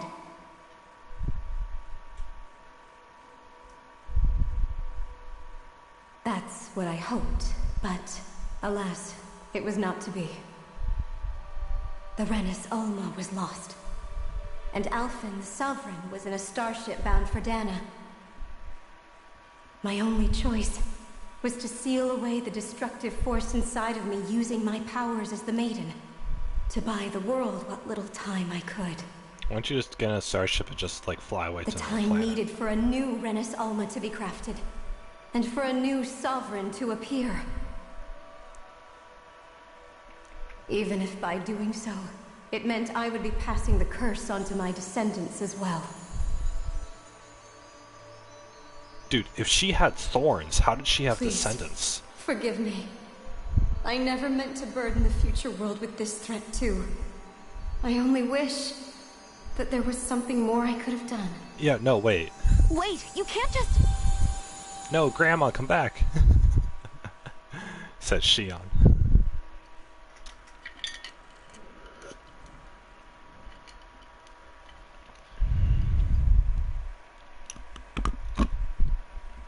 Naori. That message just now, was it directly from Naori? Or was it the Danon voice speaking through her? Who cares? Doesn't matter.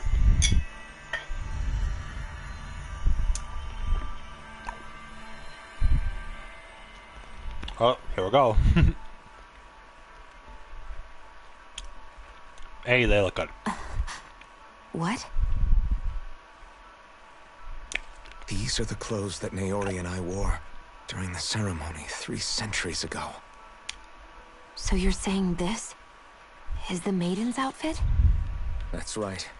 These clothes are designed to resonate with the Sovereign and Maiden's abilities. They focus and enhance them. And they appeared now because... Naori must have left them here for the new Sovereign and Maiden, knowing the day would come when they would need them in their fight against the Thorns. These outfits are directly linked to the answers we've been chasing this whole time. If they're here, it must mean it was Naori's will for us to find those answers as well. I like the cut of his jib. Like his Locating haircut. the Renis Alma would allow us to neutralize the dark astral energy inside Shion, thereby silencing her thorns. Is that what Naori's suggesting? It makes sense. After all, Master Cores and Spirit Vessels are both able to prevent the astral energy inside them from developing sentience. By that logic, it would stand to reason that the Renis Alma would have the same ability on a larger scale. But where'd the thorns come from? We have a Maiden and Sovereign. Let's do the ceremony. Now all we need is the Renis Alma. And we'll finally be able to free you of your thorns. Here comes the red woman. Shion. It's Shion. possible? You really think so? I do. We can rid you of your thorns and stop the world from falling to oblivion. However, the spirit channeling ceremony already failed once. Even if our goal is different this time, we can't be sure the same thing won't happen again. We should take care not to be too optimistic. Naori said she stopped it You're right. preemptively. It's the barest sliver of a chance. But if there's even the slightest hope it can work, I'm willing to stake everything I've got on it. I know it's too early to let myself feel relieved, but I just can't seem to help it. Just hearing there's the slightest chance, even though I know the world's still in great peril. It's selfish of me, I know, but still. But No, it isn't. You found hope to believe in. It'd be strange if you weren't over the moon about it. Rinwell's right. We can rid you of your curse and still save the world at the same time. Thank you. Naori entrusted us with the fate of all humanity. Now, it's up to us to prove that trust was well placed. starting with a little game called Hunt the Renus Alma. Yeah, we've come all this way. Now we just need to search Lenegis and Rena until we find it. Wait, we destroyed one of them. Yeah, we can protect the world and save Shion at the same time. Oh my I god. too shall lend my services. My knowledge of Renan lore is bound to be a useful asset. Are we gonna start the And game they again? say modesty is dead. Like, Miracles just seem to follow wherever you go, huh? kiss. How do Kiss you know already. it's me they're following? We're all in this together, Shion. You included. Kiss each other. I swear to God. Just kiss. Oh my Now god. let's get moving, shall we? Last I heard, we had an apocalypse to stop. They need to kiss. If they do not kiss in the final cutscene of this game, I'm going to be over Thank the you, floor. dude. Mayuri.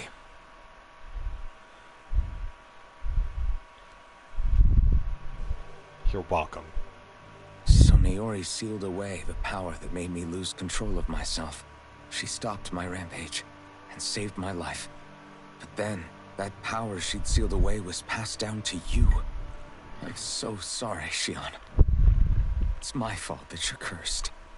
You're wrong. What happened to you was because of the ceremony, and Naori's attempt to stop Oblivion. You paid a heavy price for it, and then fell asleep for 300 years. The reason you lost your memories. Is the reason for your curse. The thorns. It all leads back to them.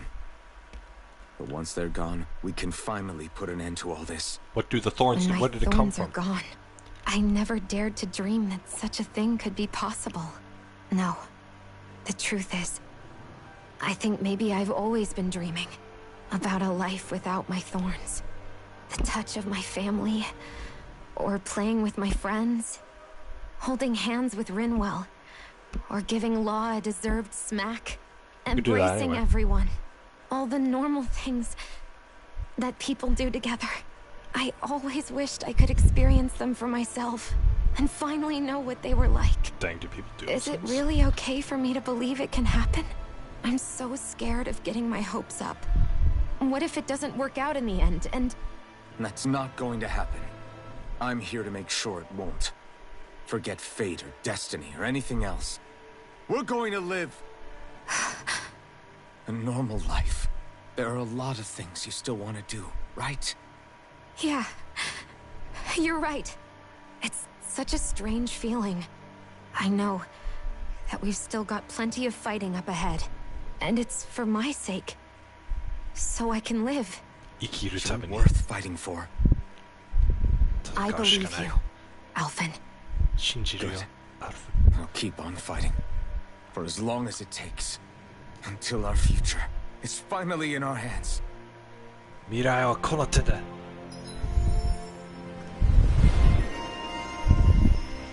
The latest maiden. Oh yeah, this is the latest one. Huh?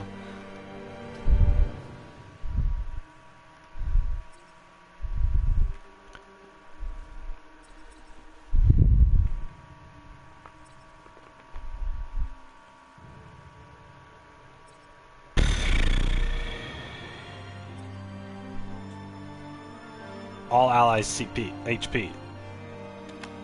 That's a good one.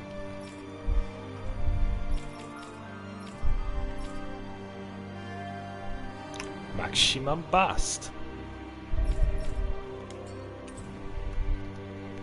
Sodial Artis. Garamelis. Liaz Piercius. Okay, no, but first... Oh, sick. Oh, that is sick. Oh my god, guys, that picture... Hell yeah. Hell yeah, oh my god. Look how epic they all look. Ah, this should have been the cover art. Aw, man. Anyway, what was I doing? Oh yeah, I had to make sure all of Shion's stuff is turned on.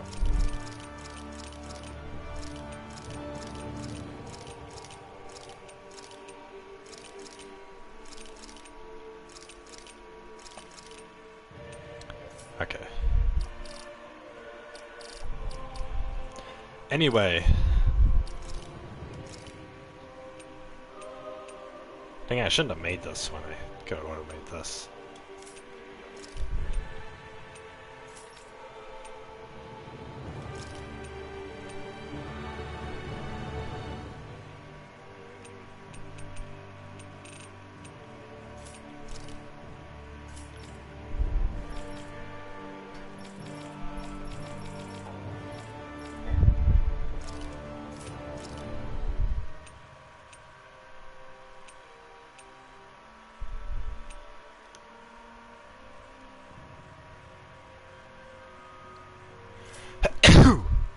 Oh my god. Alright, yeah, so anyway,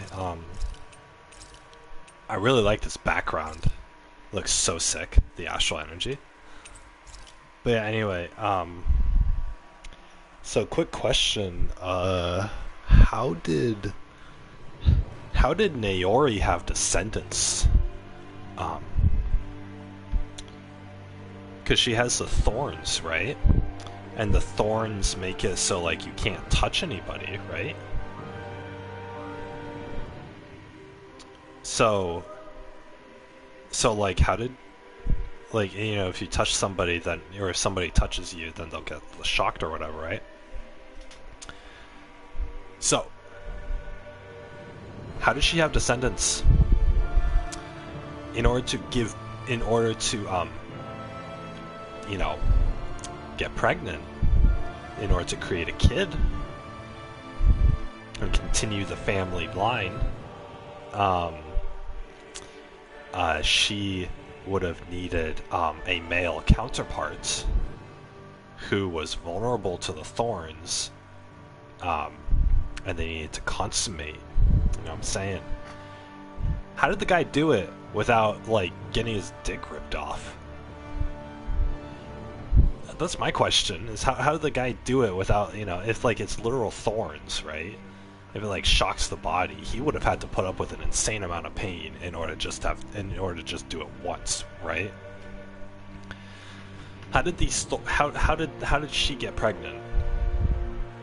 And then again, right? And then, you know, even after that, let's say they passed that problem, wouldn't the thorns technically injure the baby fetus inside her belly? Because thorns would be pricking at that thing too, right? So how does a baby survive all that?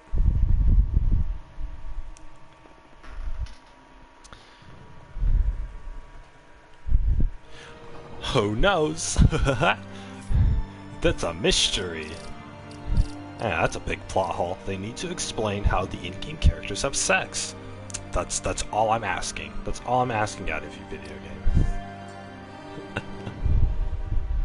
Sounds like this Naori chick had quite the big heart.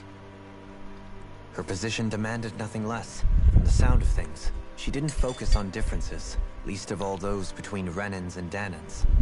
Yeah. It was Naori who first showed me that such a thing was even possible. And then she saved my life by sending me back home to Dana. Not only that, but she willingly stayed behind on Lenegis for the sake of her people. It sounds like she was quite the hero, all right. A truly caring person. It's as if walls meant nothing to her. The ones separating the Renans from the Danans, or herself from others. She had no need for them. Which basically meant that she never had anything to break down in the first place, huh? Yeah. I think you may be right about that. You inherited that legacy. Her wish for the world. Don't I know it? She's kind of like a lodestar guiding our way. Showing us what we can aspire to. Lodestar.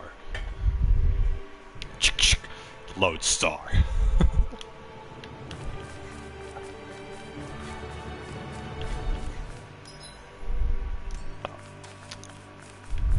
Time to go. Let's go.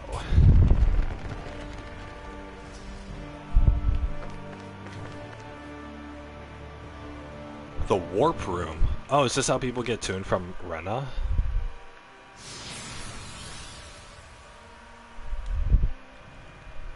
Or not this one, but the next one.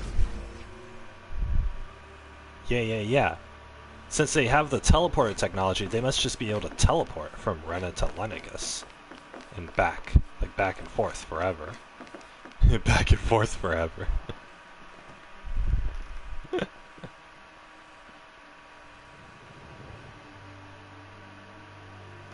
That's quite some door, all right. This might finally be it. The heart of the beast. We'll find the Renis Alma and the Red Woman inside, right? Will we? After everything we've been through to get here, they damn well better be. We've just been walking. We'll probably be needing you to open this one for us, Sovereign. Go for it, Alphen. Kiss! Don't walk away from her! Kiss her! I don't care how much her lips will hurt from it. Damn, if I liked a girl, but she had thorns, still kiss her. Oh my god.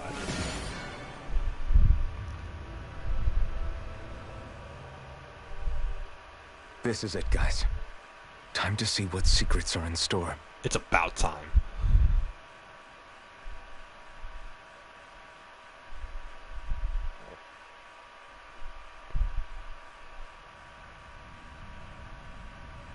Yeah.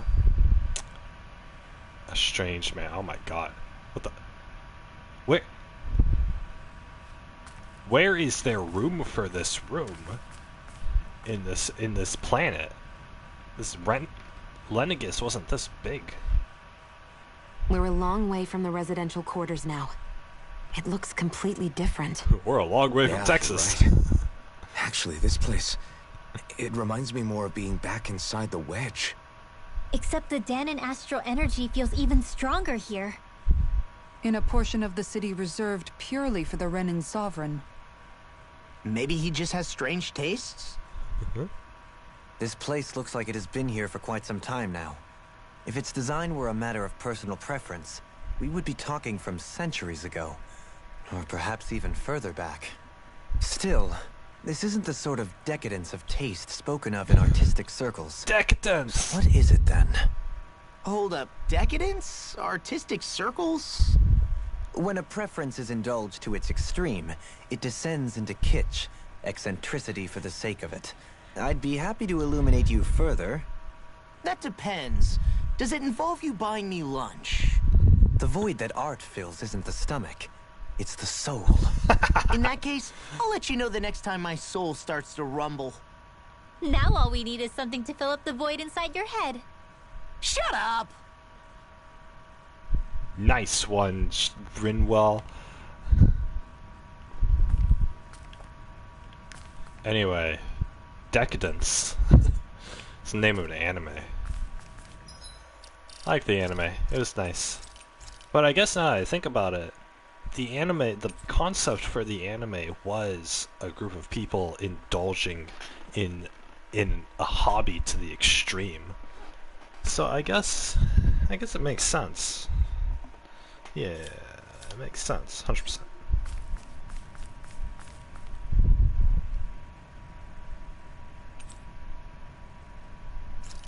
Yeah, mysterious power.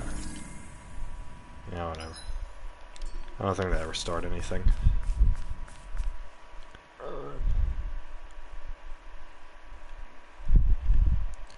No XP buff or anything, it's just going in. I just want to discover the secrets. He really was still alive. And there's the Renis Alma. Then, is this another spirit channeling ceremony? But they need to meet. Wait though, something doesn't seem right here. Oh, once more, the powers must be united. Born from the fires of chaos, the world does seek its rightful state. All must be sacrificed in the heart of Rena, at the shrine of the true sovereign. What has happened to him? He's lost himself, reduced to a mere cog in the machine. Hey look, over there! Isn't that the Maiden's crest? So this whole place is a maiden. That this entire chamber is meant to act as a substitute for the Maiden? Nice. It looks like it's still running, but are we already too late to stop the ceremony? If that's what caused Lenegis' transformation, then the purpose of the ceremony must have been to drain all the astral energy out of Dana. But for what purpose? Yeah, what purpose? What could possibly need astral energy on that sort of scale? Good, they're asking that question. I don't know. But whatever it is, I'll bet it's connected to those visions of oblivion. They need the thorns to grow bigger. Regardless, we cannot stand by and let them steal Dana's energy. Ah! Everybody. That said, we should retrieve the Renis Alma. Because right now, we need that most of all. The final boss is the Renis Alma. It was the bad guy all along. He's not gonna lunge at us out of nowhere, right? Not the time, Law. Alvin, look! The Red Woman! So we finally lady? found you. I have a lot of questions for you. Wait! What? They all have the same face? How is that even possible? That one has a tail. Dude, those blackened eyes. Hell yeah. It's the stuff of nightmares. Oh my god. She's a robot.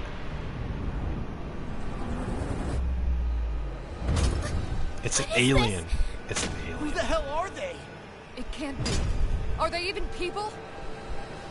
It's hard to know for sure, but I think they're the true rulers of Rena.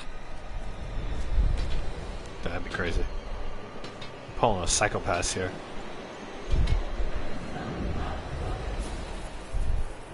Yeah, 3 red women. They're not feeling particularly talkative. It's no use, Elfin. If we don't fight, we may as well be sitting ducks here. Good point. Let's stop them before this gets out of hand. Hurricane Strike! This one is over! Laser Spear! Pierce Evil! Take this! Piercing Freeze Wall! Laser! Shining Supernova! Severin Wind! Crescent Moon! First Aid! Tiger Blade! Magic is Lion's Howl! This one's all mine! Astral Dance in the Dragon wind! Stick! Air Slash without a break! How about this? Dance in the You know, wind! we'll just focus on this one. Inhalation! I'll be saving Tiger Blade! Strike! Here's a healing arc! First Aid! Thunder Field! She's gonna do this again. Here, let me help! Here I come! I can't tell which spells are. I can't tell which spells are limb welts and which ones are. One more! My fucking god. Okay. She's not allowed to attack.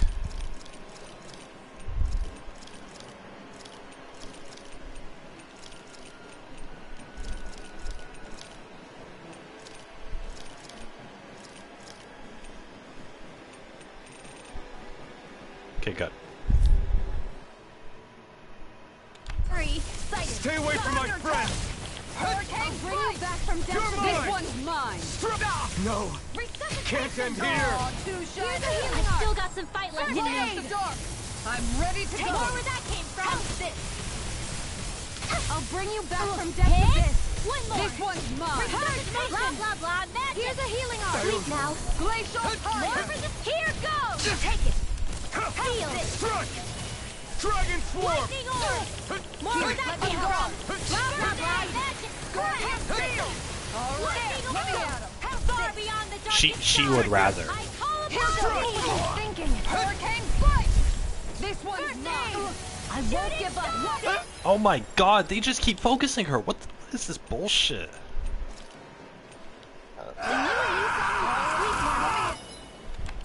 Time to let it rip!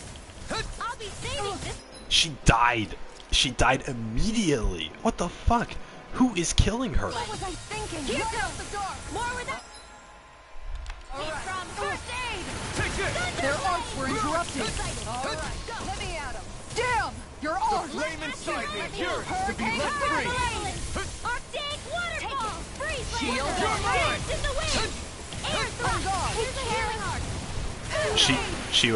She would rather just fucking. This one's Bring you back mine. from death's abyss. This one's mine. Resuscitation. Here's a healing arc. Look sharp. Strike! Igneous This Discard. sky is mine. This one's mine. Take it. All disasters Here I made come. one. Come This for the one's healings mine. of purity. Here's a healing arc. Dragon Swarm! Maelstrom. Far beyond. I think.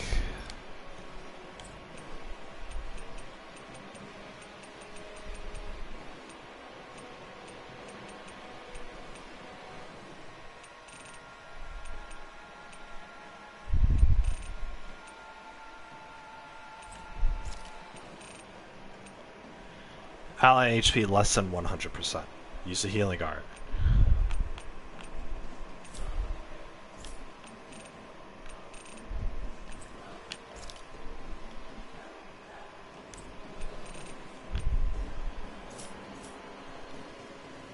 The darkest sky. And light all upon thee. I'm ready to go. Here's a healing arc. Shooting Stage star. shield. Ready. Who cares? There. Poodle. You pay for that! Power of light. I'm ready to go. Guardian field. All right. Let me at 'em. You're mine! Take this! On guard! Dragon Swarm! Guardian Field! Alright, let me Oh, out! I was wondering why nothing's happening. How did she die? Why is she on not fucking... Hurricane Strike! This one's... Resuscitation! Right up the door! Here's a healing arc! Still got some fight left in me. Appreciate the help. Here I go. I hate this. Look at that. Rinwall got up, and then she just stands in the fucking things. Oh my fucking god, I have to edit the strategy.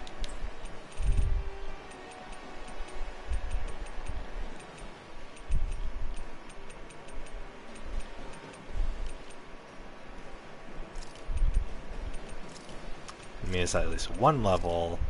I need...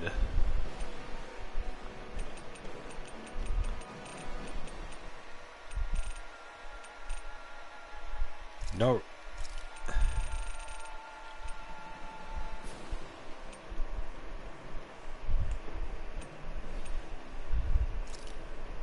Okay.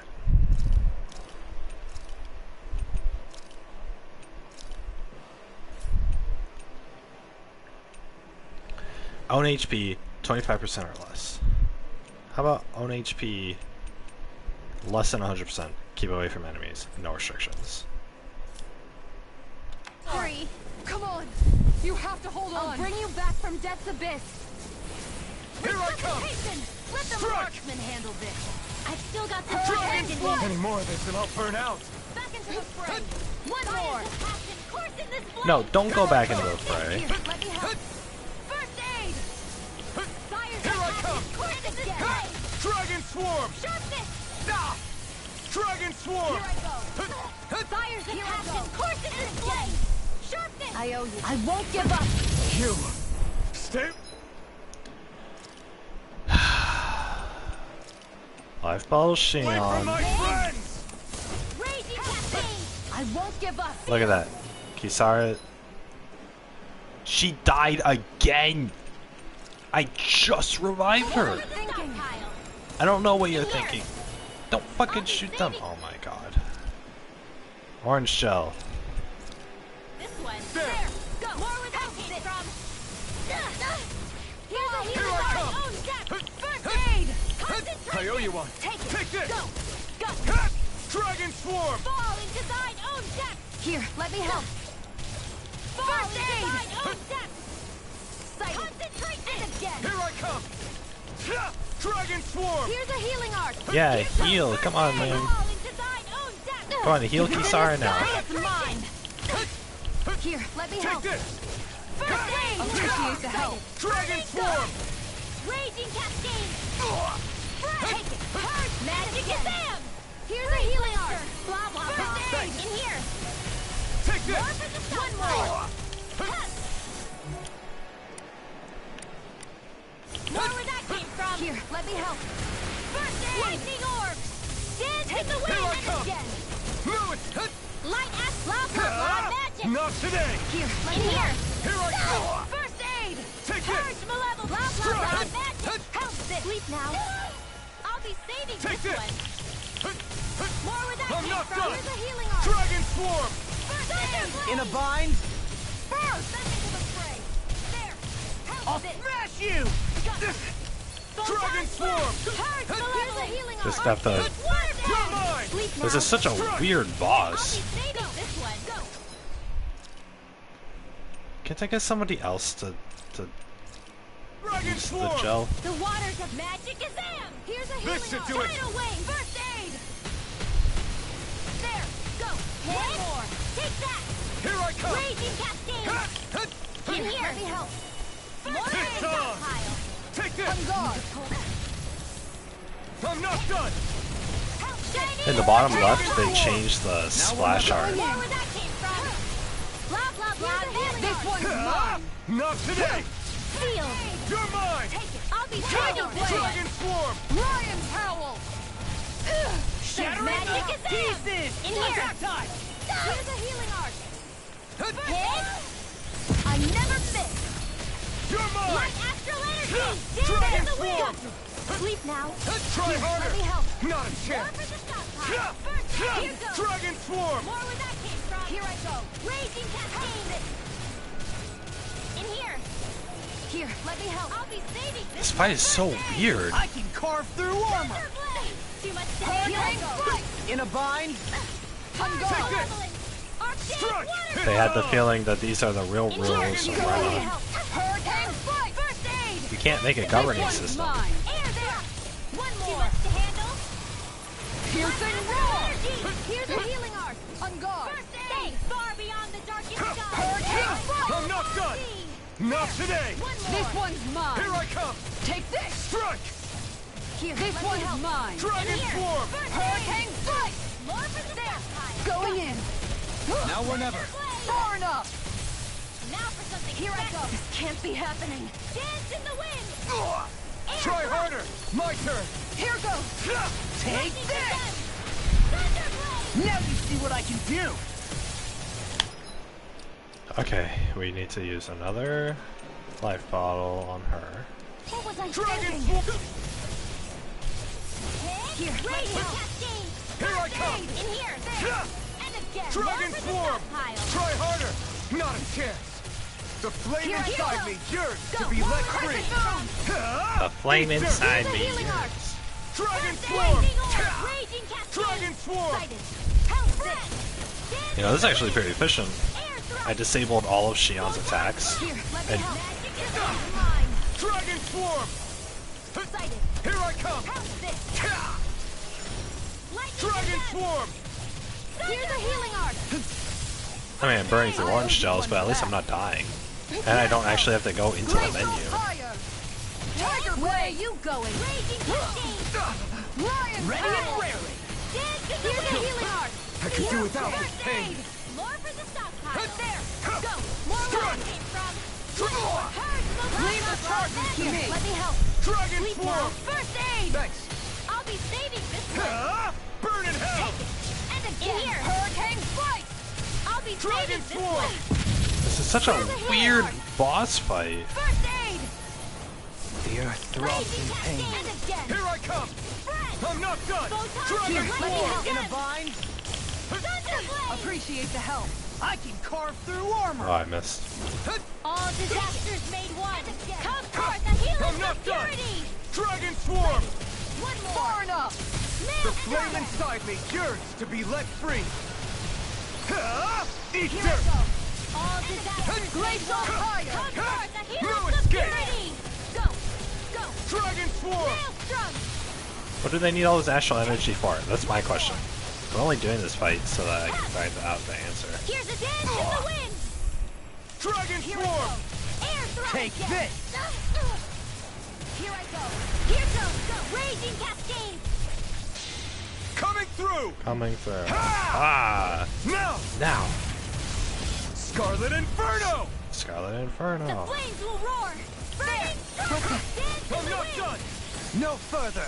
Sealed. Take More for the this. stockpile. Sealed. Take care of Here I come. Poodle. Dragon swarm. You're mine. Kisara! Use a gel. Use one of these. An outstanding effect. You're mine. Dragon swarm. The flame inside me yearns to be let free. Not today. Take this. Strike. Hurricane fight. Are we in over our heads? Dragon. Come on. It's not over till it's over. Yeah, it's not over till it's over. Come on. We're using the peach shell on you. Because You're I can right. dodge attacks. We've made it this far. Not like this. Take this. Ah, fuck you. Whatever. I'm the last one alive. I'm using peach shell. There. Can't get out of this.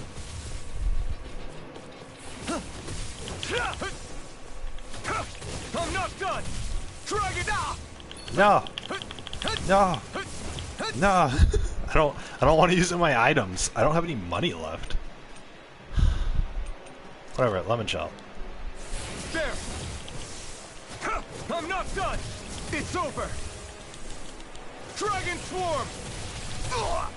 Nice, son of a bitch. Okay. Peach shell on me. There. I'm not ready and raring. Oh, you ready? All right, go. Save you. Ah, shit. Here I come. Here I come. Strike. Well, I can avoid these moves. Yeah, yeah, idiots. You require a hand. Law! Look sharp! Look sharp! Lightning Tiger Blade! There we go. I win.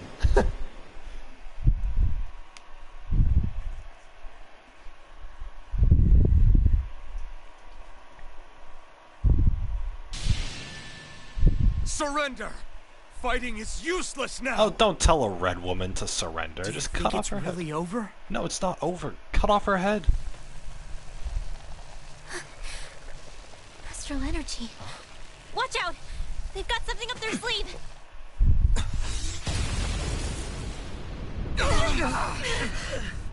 What? It's self-destructed? Alvin! Good thing I had that armor on him. Just a little roughed up. You had me worried there. What about Volron? Take the thing, get rid of the thorns, end the game. Come on. Who said you could touch that? Touch it anyway. It doesn't matter. Who cares? Put the sword in his throat. He's vulnerable. He's awake! I should have thought as much. So you know this place? Naturally. It was built for me, after all. We'll save that for another time. More pressing. Kill him! Is how I'm going to tear you apart. Even after all this time, you still insist on hating me? You cut me down. Sovereign or not, you will pay for that. Kill him! Kill the guy. Yeah, just shoot him. Just shoot You're him. obviously bluffing. You can't even move right now. Kill him. Really, is that what you think? Take the Renaissance. Did you really think that such a petty device could hold me? Are you going to claim it's because you're a ruler? Be it sovereigns or lords. In the end, they're all titles given by someone else. Plus, what kind of ruler would spend all his time chasing Alf, who happens to be another sovereign? Idle prattle. I proved my worth and the Sovereign's powers were granted to me. Were they really? We already know the title of Sovereign doesn't denote royalty. It is but an overblown codename for those with a designated part to play in these proceedings. You mentioned before that you were not the only one stolen from Dana, correct? Yeah. There were countless. And every one of them besides me died. All of those failed experiments, and they still kept going back to Dana. There must have been some vital reason their subject had to specifically be a Danan. Then there were the records we found in the library, for you and Volron. They were logged 300 years apart, and yet the data they took from you was exactly the same. Which leads us to a single conclusion. Volron is me. Then you mean Boran was kidnapped just like Alphen? But then he became a... A slave from Dana. Just like us. Isn't that right, Volron? So he posed as a Renin and caused all that suffering to his own people? How could you? If you knew the pain of being a slave, why would you inflict that upon others? Because he's evil. Just kill him. Kill the Renin guy. and Dana are meaningless distinctions. Me and everyone else. That is all that matters. Yeah, stop being racist. Just kill him. I will stand above all others and take what is rightfully mine, starting with this.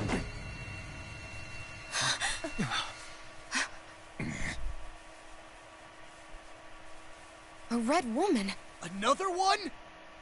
Give your master back on Rena this message.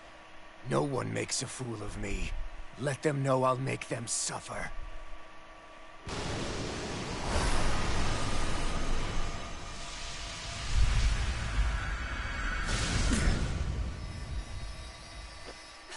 Don't do it!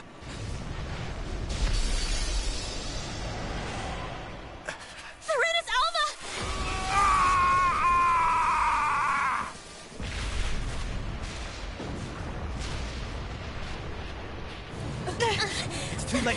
We can't stay here. We need to go. Alphys!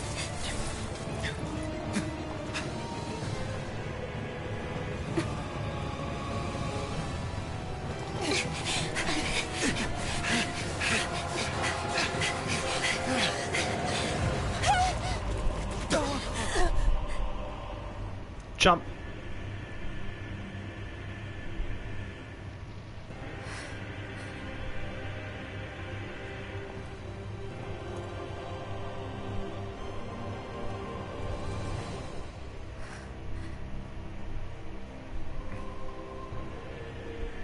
Yeah!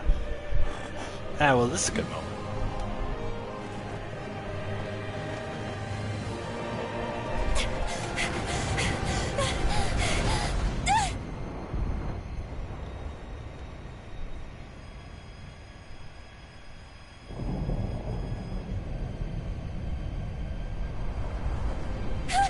Oh! Oh! Oh, he grabbed it. Alright, good.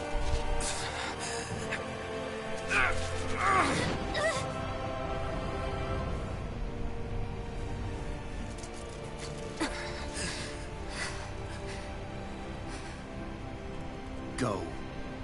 But know I will be your shadow no matter where you try to run. Let's go.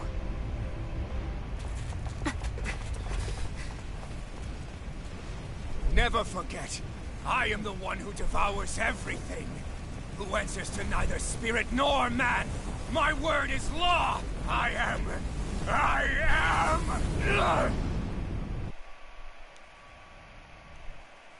Are you two okay? Yeah. We'll be fine. Is Volron... Have we finally seen the last of him? We can but hope. Those red women. What the heck was their deal? Could they be the ones behind all this? The same ones who put those soldiers and Faria in a trance? What? Those brainless things? Either way, they've done a runner with the Renaissalma. Damn it, that's the second time now! Whatever's stolen from us, we'll steal it back. The future's ours to protect. And right now, those things are what's standing in our way. We can head them off at Rena. Did you say Rena? Volron mentioned a master of theirs holed up in the motherland somewhere. If that monstrous form's their true identity, I shudder to think who they take orders from. Yeah. There's a good chance it's not human. That's for sure. So this thing over on Rena, that's what's really behind all this, huh? They have the Renaissalma in their grasp already, so it's unlikely they'll have cause to return to Dana. I agree that Rena's our best shot. Then we're agreed. Let's head back to the starship. But seriously, I was not expecting Volron to actually be here. He seemed to care not one whit about Renans or Danans. Yeah, not in a good way like with us. Not in a good way. Skill panel.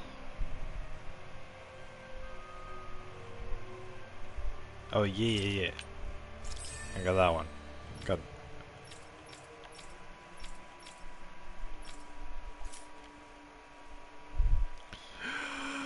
Oh my god! Oh my god! The Renaissance was right there, and then Volron was like, "Wait, no, don't touch that." And then we didn't touch it, and we listened to Volron like good boys and girls. And then we said, "Okay, you don't have to touch it." And then Volron's like, "Well, I'm gonna touch it." And then the red woman's like, "No, you touch it, no." And then Volron's like, "Ugh, fine, whatever." And then the red woman touched it. And now the plot advances. This is our what's it called? What's it called in literature when what's it called? There's a term, there's a trope for like the party is searching for, like the characters are searching for this thing, and it's like it can just be a thing, right? But it's the thing, and they have to get the thing.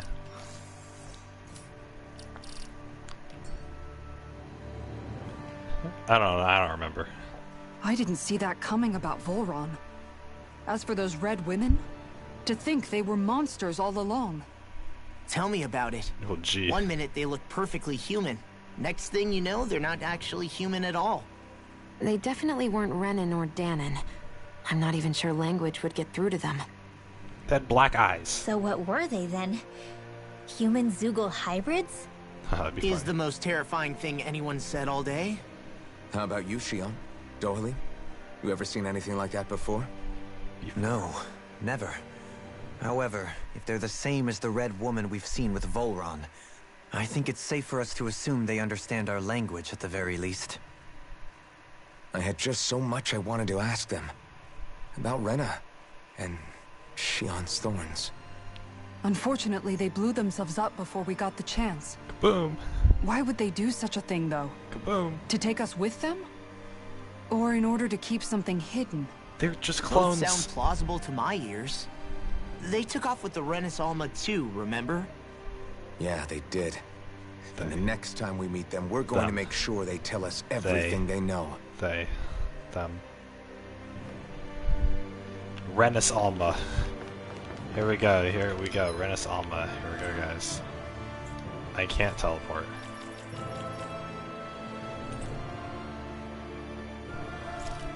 Can I?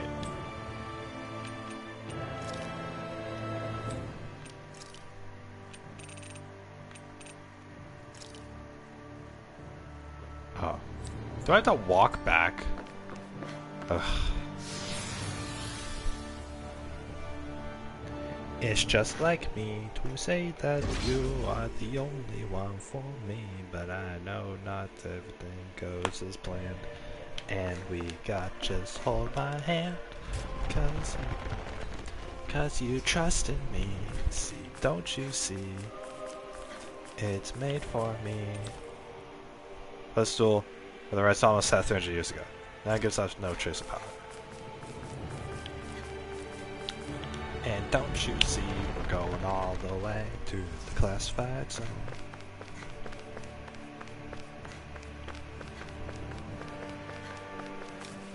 The Renis Alma puts on the show, but nothing we do or pass her through is ever gonna compare to you. Cause I look at you and you look at me, and we always see.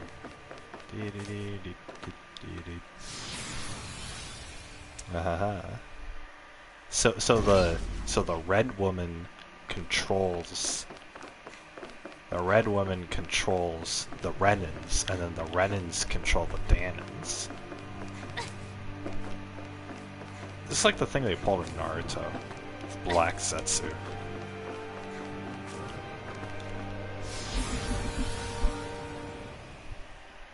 Aliens. Lenin gets truth. Less a city and more of a mechanical fortress. It was all along Danon Astral Energy.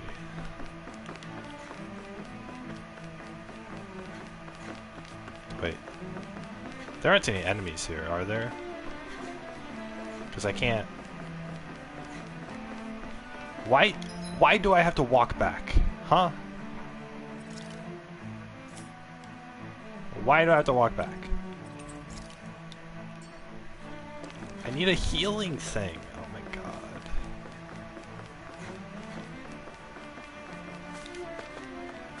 Wah.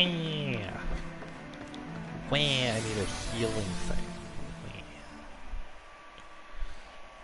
Did I take vitamins today? I don't remember. Hey, here's a healing thing. I did it. There we go. I like her in this dress.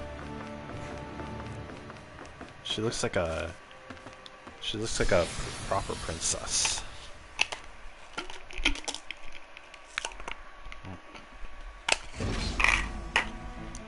I forgot to get my Starbucks today. Gotta get it tomorrow.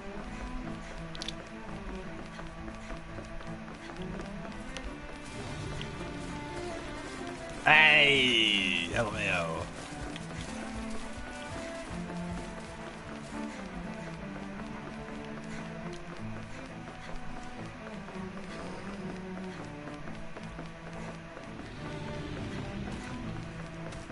I mean, it looks like I didn't need the healing. God damn it! What, are you kidding me? I'm not fighting this thing. This one's all mine. This one's mine. What?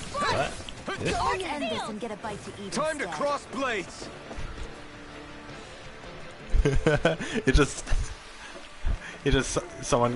someone goes up to you and is like, hey, you want to go out for lunch today? And you're like, time to cross blades.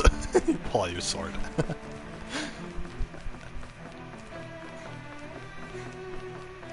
Why did I have to go back here manually, huh? Starships. Yeah, look at those. Dude, sick. Wow, there's a lot of them. Where did they get that screenshot from? Is Lennigus destroyed? Is that the big surprise?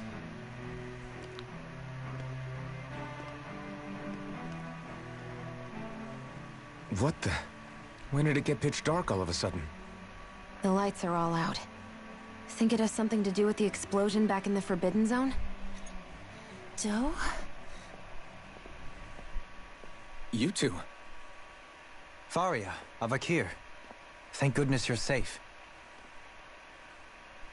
Avakir filled me in about everything. About how I ambushed you all. She doesn't remember a thing. So she really was being controlled. He told me about Tarnigan, too. Is it true? What difference does it make? What's done is done. Stop casting me off, just for once! Faria, not now. It can wait. Dohalim, Lennigus is in grave peril. So I can see. Good thing that guy shut her up. It's the city's core Oh my reactor. God. It's damaged. Some of the basic systems we've managed to keep online, but complete restoration's still a way off. Why don't you all go to You're an Dana? elite technician, though. You can fix it, right? I need 10 Zugelfangs. If so, then what's the problem? Panic's begun to set in among the citizens. Until now, whenever something like this happened, the Sovereign would issue a decree. But this time, not so much as a peep. Any longer and we run the risk of riots breaking out before we can get things back up and running.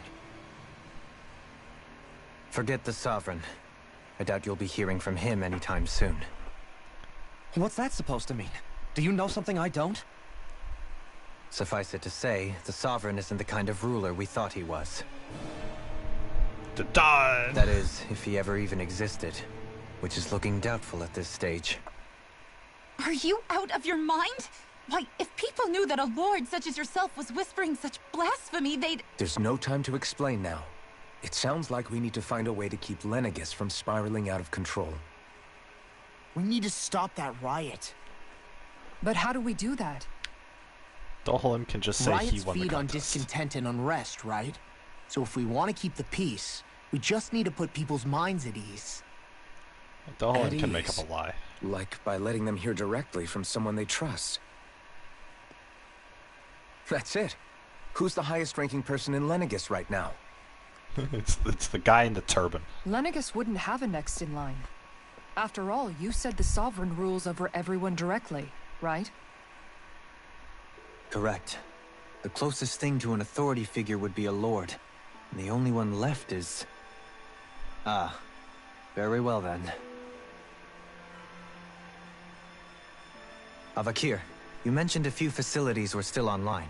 Which ones? Which ones? Come on, we must hurry.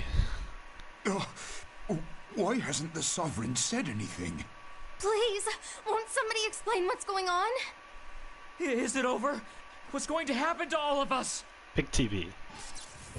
Heed me now, fellow Renans of Lennigus. It is I, Lord Dohalim Ilkaris of Eldermen and Sia. Look, up there! It's Lord Dohalim!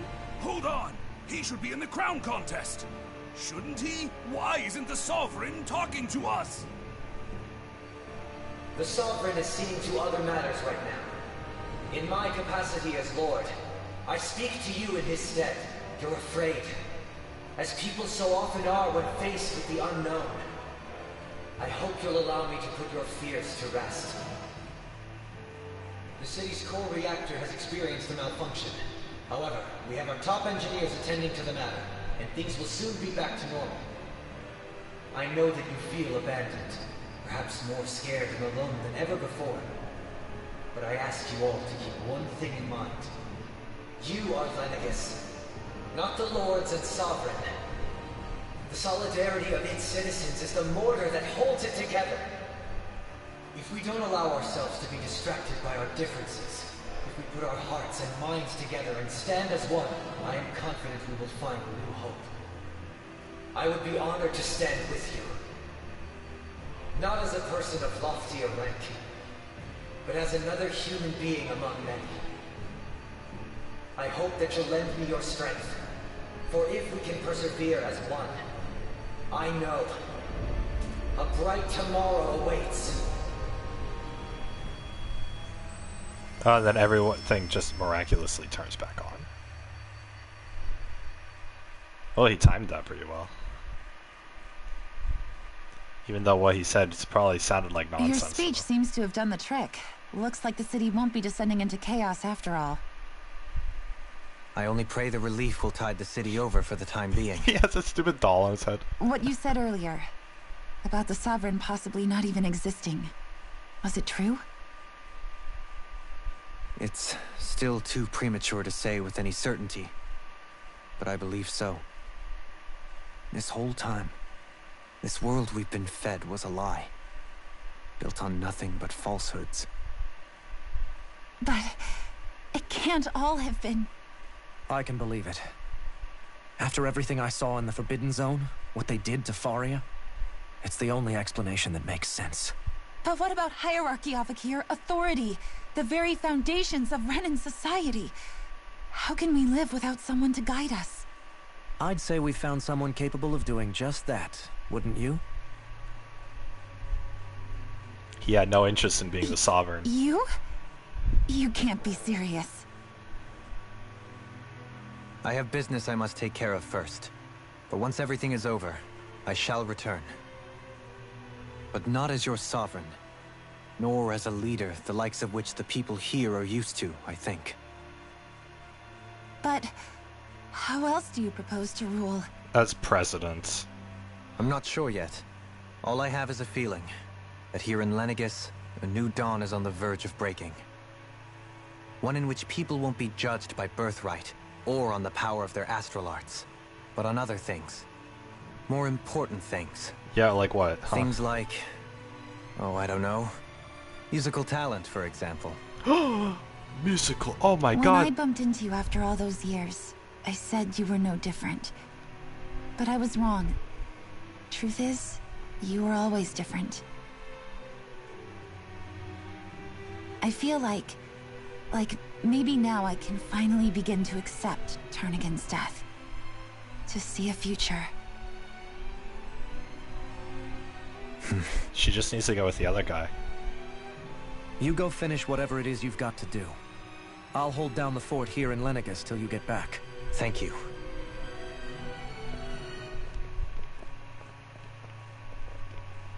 I guess you're not going to make it to Menancia for the foreseeable future, huh? Indeed. Forgive me. The people of Elda Menancia can look after themselves just fine. It's the ones here on Lenegis who need someone to guide them. But they're just stupid Renans. They don't Besides, know anything. with you leading the people here, it'll help spread the idea of coexistence beyond Menancia's borders that much faster. Sounds like you're in it for the long haul. How could I not be, after the second chance that I've been granted? From this day forth, I shall dedicate myself to the future inhabitants of this world. Which world? Though the memories of the departed shall remain forever in my heart. Remember, you're going to be leading the people here, not ruling them. True enough. Whatever would I do without you, Kisara? Dude, Dohalim would never be a ruler. With or without her, I suspect you're gonna have your hands full when the time comes. We should be heading back to the ship. Business on Rena awaits.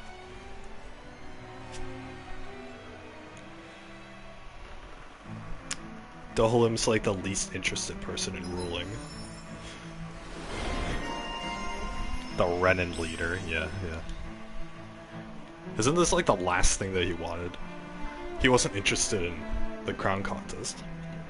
He didn't want to be sovereign. The leadership role was a role that was forced upon him.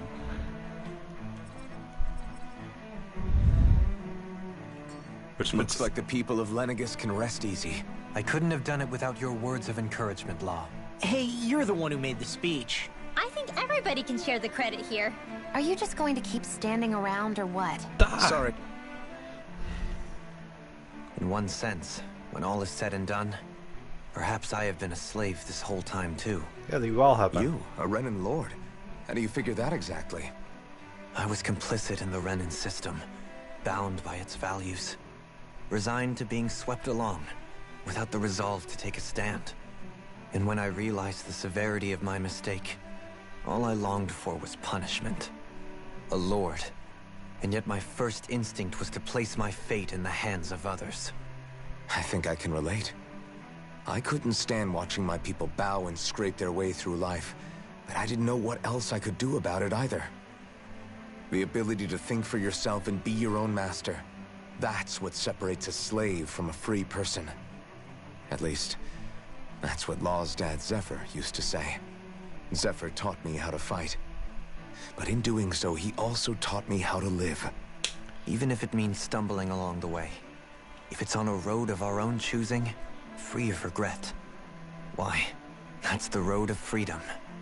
Or, to put it another way, so long as his heart is compromised, even the loftiest of kings is no freer than a slave. I think I finally understand now. This Zephyr character sounds like he was a wise man indeed. I only wish I could have met him. There's just so much I wish I could ask him, especially now. I wonder, have I been correctly carrying on the torch that he passed to me? This is nice. I like when the story goes into this whole like,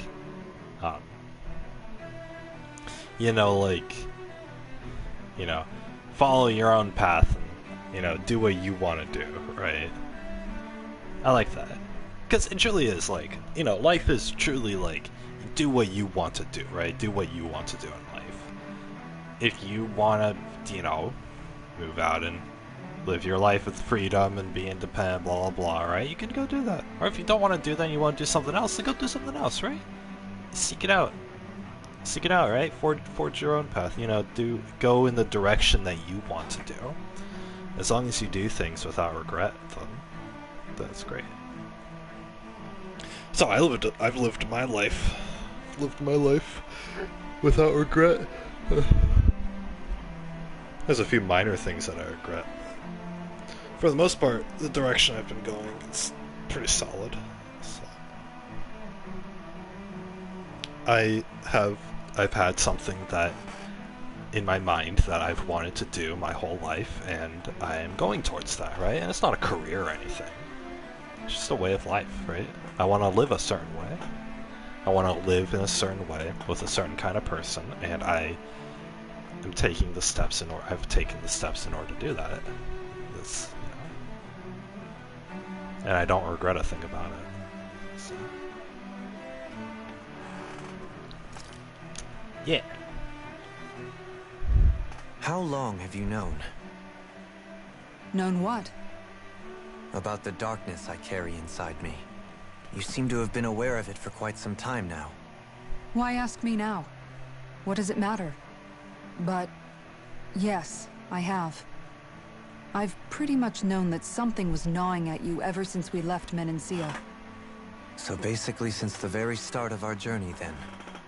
Just when I thought I couldn't feel more ashamed. Leave the past where it belongs.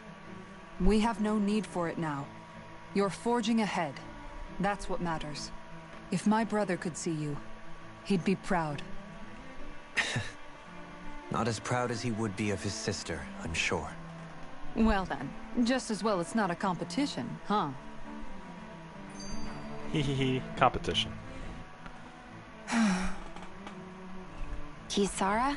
Anyone at home in there? Sorry. Did I look distracted?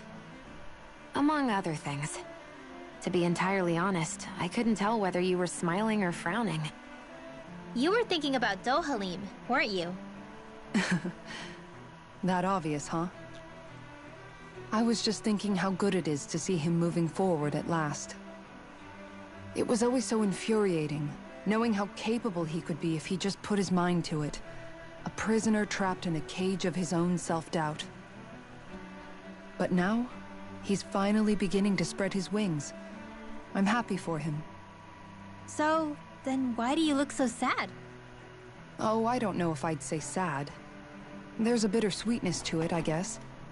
It's good and strange, knowing that he won't be needing me anymore. It probably sounds weird, doesn't it? I have this massive worry off my mind. I should be jumping up and down for joy, right? Must be that maternal instinct of yours at work. Rinwell's right. You're like a mother bird, finally letting go as her child takes his first shaking and nervous flight from the nest. A pretty big child. That's one way to look at it. I wouldn't like to see Dohalim's face if he heard you say that. All this has made me realize I can't allow myself to become a prisoner of my own making like he was. If Dohalim can forge his own path ahead, then I can too. I won't be left behind. Mother bird. Alright. The Swordship just shows us there's nothing to worry about. Oh, that's great.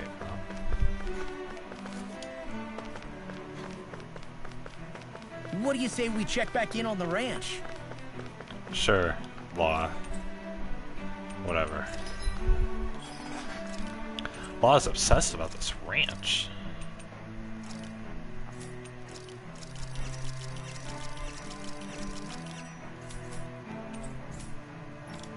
Good luck, my lord. Alright. Let's talk to more people. Oh, Lord Dohalim. Nice. That was a great conversation. Let's talk to him. What a relief. So that's all it was. What a relief to know. Dang, these people. I met him once as a kid. He's a completely different person. I'm still shaken up by his speech. What he said was practically a denial of the order that the Lord and Sovereigns are supposed to stand for. Yeah, it doesn't seem like everyone really registered that. I've seen a lot in my old age, but I never would have imagined that it'd be a Lord who would end up saving the day for Lennigus. It's going to take time before residential quarters are repaired, but at least for now this will be calm. Still, to see him take charge instead of the Sovereign, perhaps he's the winner of the crown contest this time around. Dude, what if he came back and, like, actually was a good leader for the people of Lennigus, and then somebody else ruled or won the crown contest? I'm sure everyone would be disappointed. They'd be like, "Oh, but we liked the last guy who was here."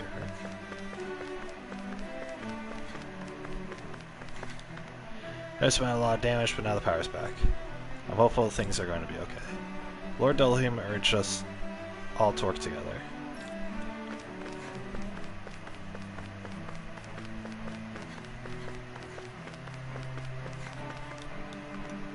Lord Dohalim managed to completely dispel people's fears, so it makes him a lord. Now we don't think twice about trying to pull anything funny. It'd be nice if His Excellency remained so he could continue to lead and guide us.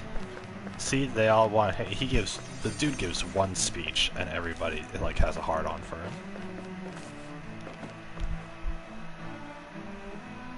Dude, this image of the starship's pretty crazy.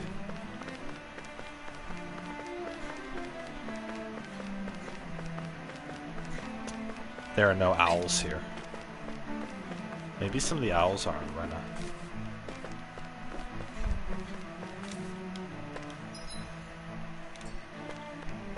This guy has something to say. Oh boy. Glad I see Lord Dohalim restore peace. Expect nothing less from one of our lords. And nothing to worry about. Oh my god, but Lord Dohalim said that we all have to work together as equals. Find out, what did Lord Dohalim mean when he said solidarity? To be honest, I'm not certain. what it means. I believe it's his way of telling us to look past our class differences and work together to rebuild the city. Class differences? You mean forgetting that people's caste and family lineages? That's right, son. Oh yeah, this a boy, huh? They used the wrong character model. That's the wisdom of the Lord for you. We would all do well to reflect on that. The wisdom of a lord, huh? Where these are people of lower classes unable to think for themselves? It's astonishing how quick Dahlem was able to restore calm simply by showing solidarity with people during a major crisis. He's a lord who come from House Ilkaris, yes? Let's admit, some of the things he said were pretty radical. Maybe, but he also looked dignified and full of confidence. He's what every Renan aspires to be. Didn't you hear what Lord Dahlem said? Stop by this instant. Forgive me. It wasn't my intention to go against His Excellency's wishes.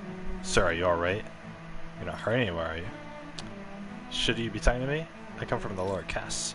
Nonsense. It's just as His Excellency said subliminally. The city's in a crisis. We all must put aside our differences and help one another.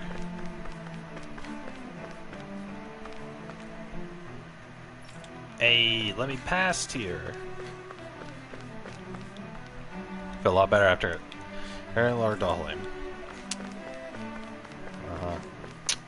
Lord Dahlem. Yippee-ki-yay. Oh, they're healing somebody there now. I think they were fighting Zoogles before. So glad it's turning to normal. Good thing that Lord Dahlem took charge.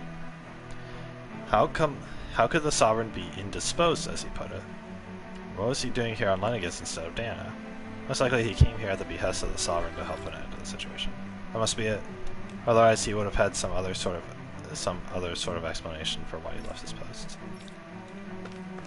Yeah, why didn't Dahlem mention, like, hey guys, the Sovereign wanted me to come back to give you this message, or whatever.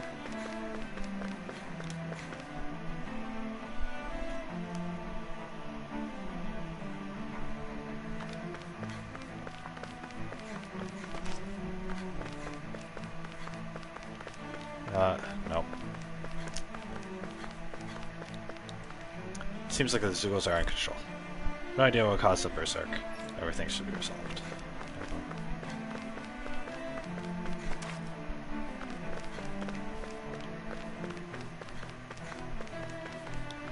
Lord Dahlem was amazing. Everyone was so scared, but he calmed everyone down in a flash. Never seen a lord until today. He looked so noble. He sure did. There's a reason why everyone admires our lords and wants to grow up to be just like them.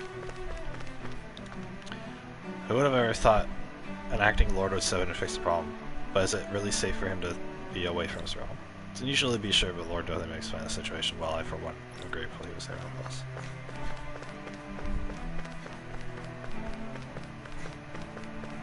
Oh yeah, that's right. People still think that he,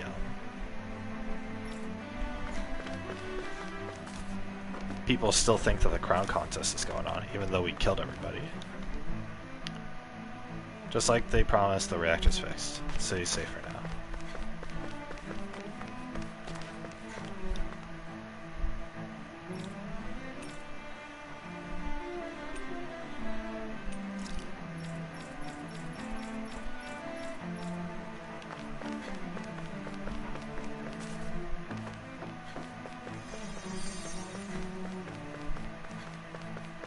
Yeah, why didn't any of the other lords come and help us? I was surprised to hear the city's core reactor is behind all the trouble, but the situation's under control. I like how there are people right next to our starship.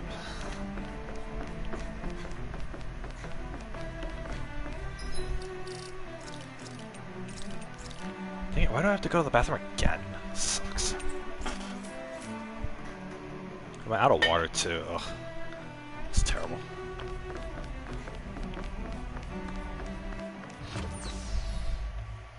Twin worlds. Two parts of a whole. Oh boy.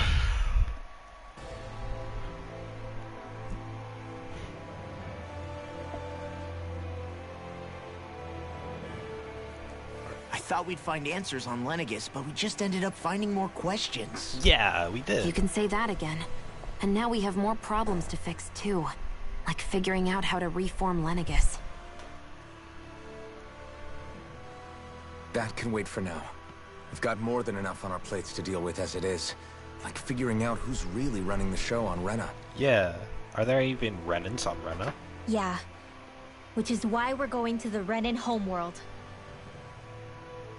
All the answers we've been looking for are on that planet. Planet. The person responsible for all this. The Red Woman and the Renaissalma. The answers have to be there. Are we prepared to finally find them? Sure. So, what do we do first when we get there? We know nothing about the Renan homeworld or what we might face once we arrive. We should get a feel for how things are on the ground before we take any serious steps. There's been so many typos in the subtitles. It's also entirely possible that the first thing we're going to face is an attack. If we come across a capital, we should... What? Oh my god. Oh.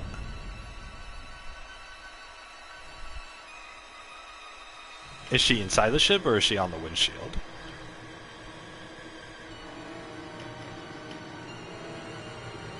Oh, she's outside. Dude, she's in space.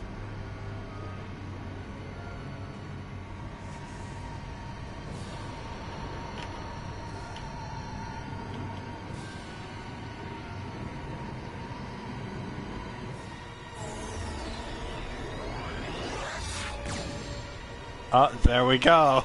Bye-bye. She just deleted us.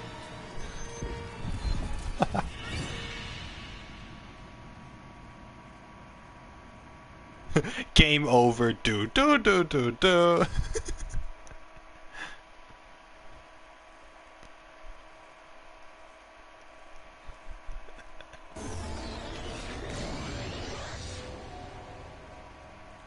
Why didn't she just shoot us with lasers? Damn! The hell just happened? Our course has been altered. The coordinates are pointing to a different destination. What's that? The ship's controls aren't accepting my commands. The engine is being shut down. That's bad, right? Why didn't she teleport us Quite into bad. the sun or something? We've lost control of the ship. Oh, well. Is all of this the Red Women's doing? Are they trying to finish us off before we can land? Everyone! Look there!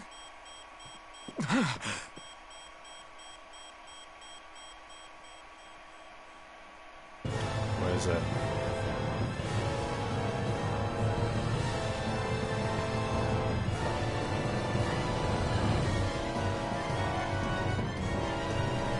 What's going on?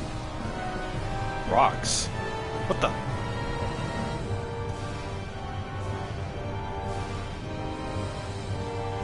Oh, what the hell?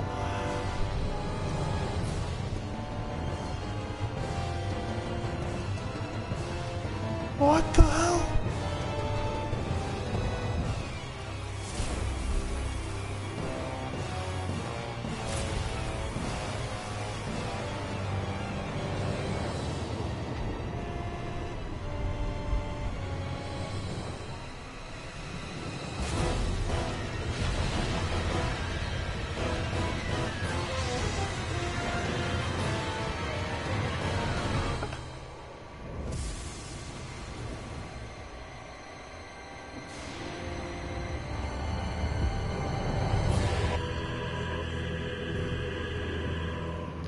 Was that a giant flower?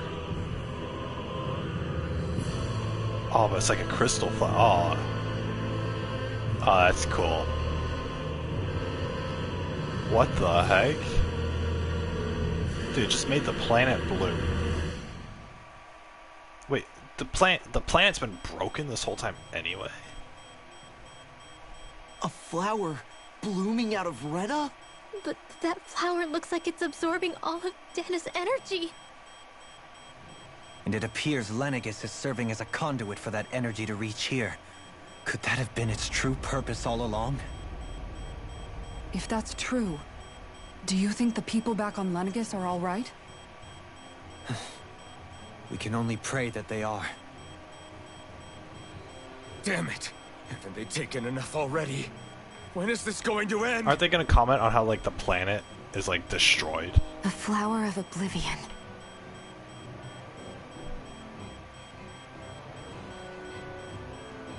With everything that's happening, we need to get back to Lenegis. Is the ship still offline? Unfortunately, yes. Even more so than when it lay dormant. Can you fix it? Starships are extremely complex machines. One wrong move while we're out here in space could very well cost us our lives. So what? We're just stuck inside here, floating around? For how long? Yeah, did we bring any food or what?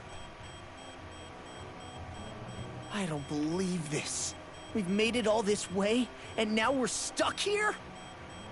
We're watching Dana die before our eyes, and we have no choice but to sit here and starve to death? Law, calm down. You're not the only one who's worried here. Right. Sorry. It's still too early to give up. There has to be a way to get out of this. Alphen. Now what? The starship, it's back online? No, this is different. Something is pulling our ship in towards it.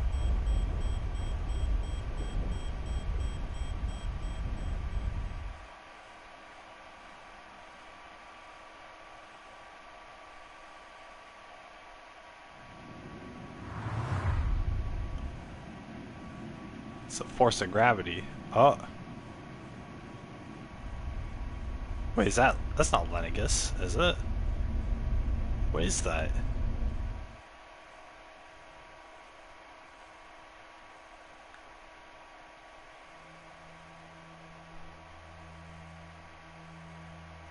We managed to get moving, but where are we? It looks like Lenegis in here. Do you think we might run into more remnants here? Or those red women? Perhaps. Someone brought us here. The question is, who? We haven't been ambushed, so that probably means they aren't hostile. Still, why would anyone want to bring us here? What is here? Hey, Shion!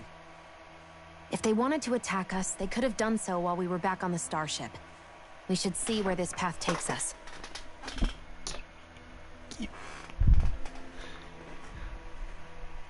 More mysteries. So now there are 4 things in space. There's Dana, there's Lenegis, there's Rena, which is like destroyed, and then there's this place. Shion, just in the nick of time. Here, lend me a hand while I... No! What the... Oh, right. The thorns. My bad. No, I'm the one who should apologize. I overreacted. Again, Law? Can't you even go a minute without putting your foot in your mouth? Seriously, it's fine. I'd rather that than people feeling like they're walking on eggshells around me. Besides, I'm the one who should be vigilant about not touching you guys, not the other way around. Actually, I've been meaning to ask. Not being able to touch people, does it ever get lonely sometimes? I guess I never really thought about it in those terms. It was either accept it for what it was, or come undone. Before long, it was just part of my everyday reality. I think I even forgot there was another way to live. Which isn't to say I didn't feel alone. I did. Always. So numb to your reality, you couldn't even recognize it as loneliness? I don't know how you managed. It's fine. I know I'm not alone anymore. But I can't even touch you. No way of lending you a shoulder when you're down? Even Alphen. I appreciate the concern. Until I get rid of these thorns, I guess I'll have to put up with it just a little longer. But not forever. Alphen promised me that. Maybe it'll be soon, maybe it won't be. But either way, the day will come. And I'll be ready when it does. Yeah, just hang in there. One day, we'll share a big warm hug. You'll see. I promise. Aw, they'll share a big hug. Boo!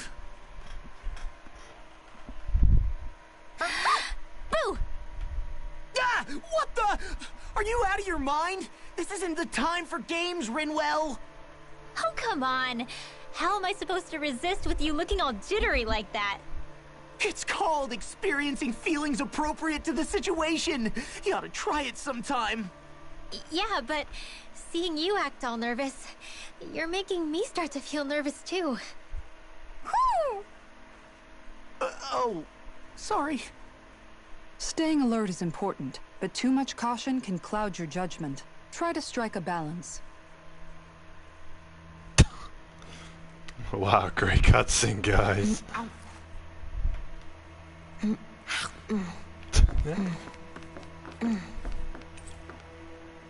It's in no condition to take off. Thanks, Obama. Anyway. Yeah. Yeah, I'm making fun of you, Kiwi. Yeah. Yeah. Yeah.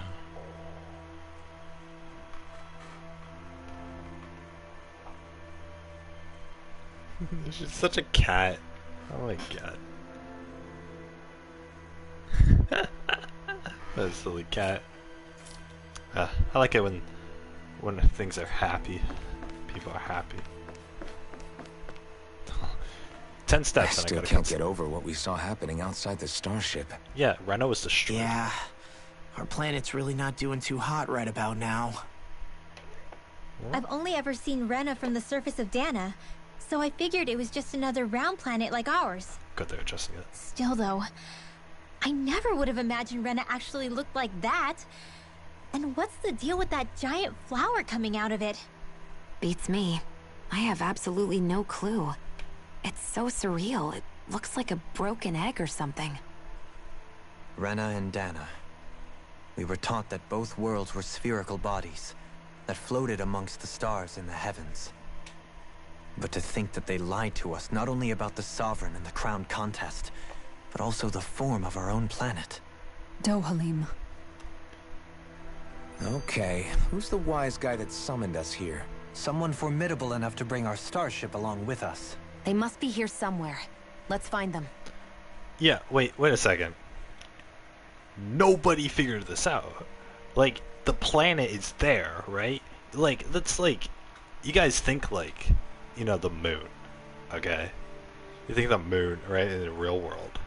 Imagine if our moon was like, was shaped like that, was shaped like how Rena is. We would have figured it out, right? We would look up in the night sky and see the moon like not there. And then we'd be like, hey, wait a second. The moon's supposed to be round. Why is it not round, right? We would have figured it out. How did these people never find out? Especially since they have starships. How did they never find out that Rena, that their own home planet was shaped like a broken egg? Doesn't make sense. That beam of light joining Dana and Rena. It was the Renan side that it first came from, right? That's what it looked like. And then the Danon side responded. Perhaps it was some kind of directive from the Renan homeworld? To reawaken the Wedge and Lenegis? Which would mean that whoever's behind all this is on Rena after all. But what are they after? Is it really worth going through all this trouble just to steal Dana's energy? Maybe they're trying to reform the Try Rena to stay homeworld. calm. With so many factors we don't understand, dwelling on it won't get us anywhere. What is it? No, it's just... Zephyr once told me the same thing. So much for me making progress, huh? You made it this far, didn't you? You notice something, you change it. That's all anyone can do. But you can't stand still in the meantime. I want them to kiss. I want them to kiss each other. Kissy kissy. Kissy kissy. Why don't they kissy kissy each other? Hello, thorns. Alphen is like grabbing her at every opportunity. They got these artificial plants here too. What even is this place? Lower level? Okay. Central level, okay. Lower level sucks. Do I have to fight enemies here? I hope not. I can't do this anymore if I have to fight enemies. You know, actually I haven't fought enemies in a while.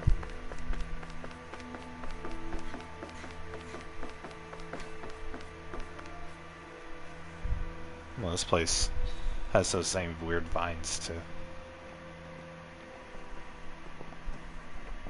This place looks a lot like that room we saw back in the Forbidden Zone. Yeah. Huh? What's that?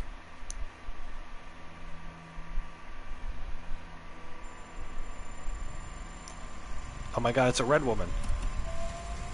It's one of those! A red woman in disguise. Or is this their true form? So it was a trap?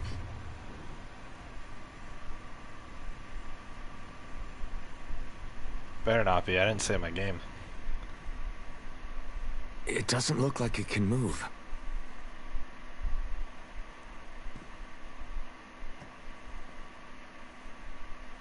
Tell me, are you the one who brought us here?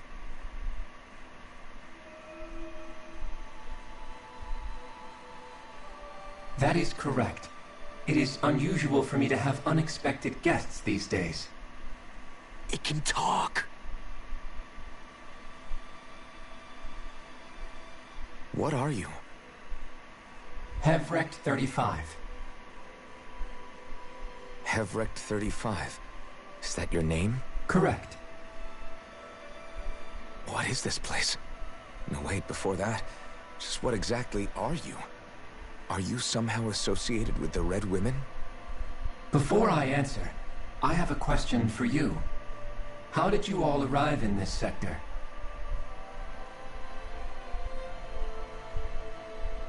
We did not come to this place by choice. Our ship was brought here against our will, by a group of red women who can shift into the same form as you.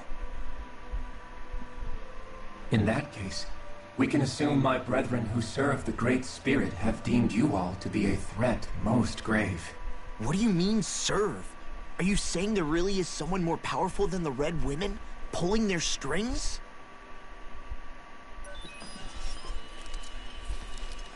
What did you do to us? I examined your bodies. You have not been harmed in any way. Identifiers detected. The Sovereign and Maiden are among you. However, you aren't under its control. I see why they viewed you as a danger now. Oh goody, more riddles. Do you think we can trust this thing? Like it or not, it may be our best chance at a ticket out of here. Let's at least hear it out.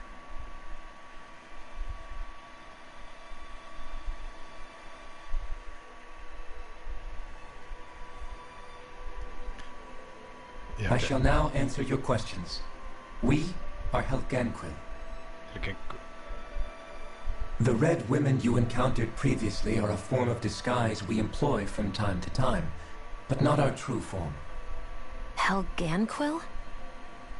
You are on Dake Phasol, a celestial Dake base which drifted here by accident. The will of Rena's great spirit no longer reaches us here. Since my sudden separation from the Great Spirit's influence, I have used any and all means to extend my lifespan. As I have done so, I have also set out to monitor and research Rena and Dana from this position. A question. What is this great spirit of which you speak? Is it something that rules over your kind? Correct. The Great Astral Spirit is a large mass of astral energy that fills all of Rena, one with its own will, a voice we cannot refuse. A voice? Just like Dana. The voice of the Great Spirit speaks to our hearts directly, and we have served it without question throughout the ages. Does that mean it was controlling your minds? Wait a second. Could this great spirit be the true sovereign of Rena? The true ruler of Rena. It could be the same thing that's controlling Volron. Wait, back up. You're telling us this great spirit of yours is the one that ordered you things to harvest the astral energy from Dana? I'm not sure I believe that. Why not? We've already made contact with the will of Dana back in the Wedge, and in the Forbidden Zone on Lenegus. If Dana has a will of its own, I don't see why Rena wouldn't. Maybe not, but think about what you're saying. If Dana has a will like Rena, then that would mean that we've been controlled by the voice of Dana this whole time, just like these things. Dana's will hasn't been forcing us to do anything. Yeah, but... Let's assume that what Hevrect 35 claims is true, and that we are indeed cut off from both planets. Even if we had previously been under the control of Dana's will, we would have noticed now that we are disconnected. Your fear is not based in logic. The voice of Dana is much smaller and quieter compared to that of Rena's great spirit. Rena's astral energy is amassed at its center, whereas Dana's is shared among all its constituents. So thinly is that energy spread that it cannot coalesce and formulate a will. Our findings here indicate as much. Which explains why we felt its will where we did. The Wedge and Lenegus are where so much of that energy had been accumulated. The Great Spirit's desire is to consume all astral energy, and the pursuit of that desire is why you see Rena in its current state. As a result, it has turned its attention toward Dana. Is that why the crown contest is necessary? So that the Great Spirit can feed off of Dana? Indeed, and it was to that end that we Helganquil devised the crown contest. Had the initial spirit channeling from 300 years ago succeeded, all of Dana's astral energy would have been seized. But the ceremony failed.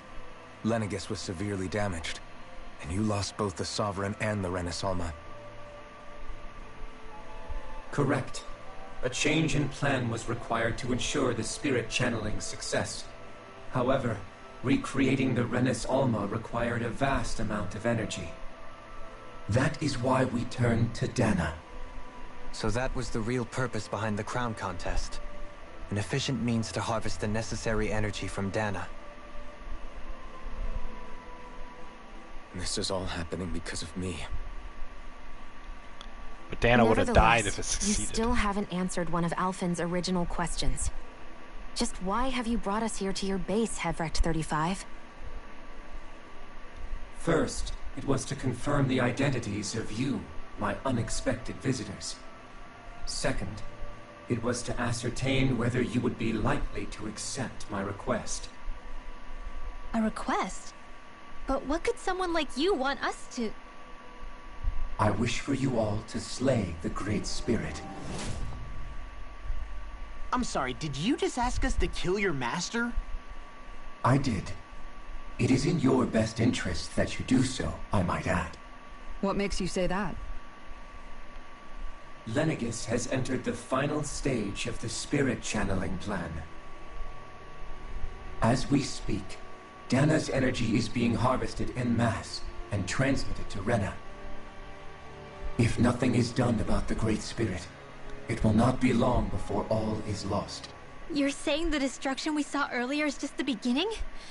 That... We won't let that happen. Why do you want us to kill the Great Spirit so badly?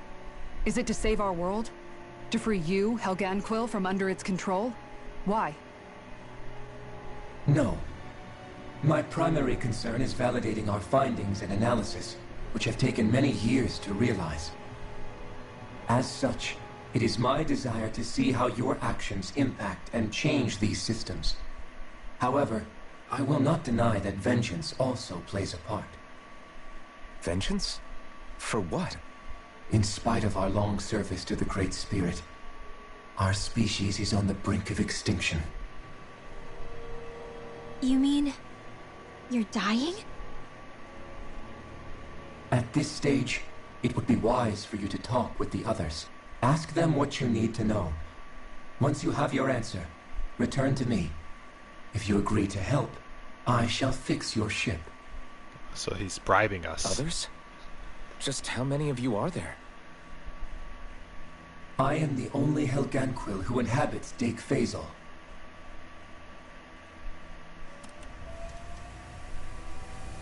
Hey! Hey!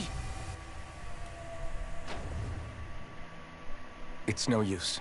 I think it's done talking to us. Let's take a look around. Dake Faisal. Hey.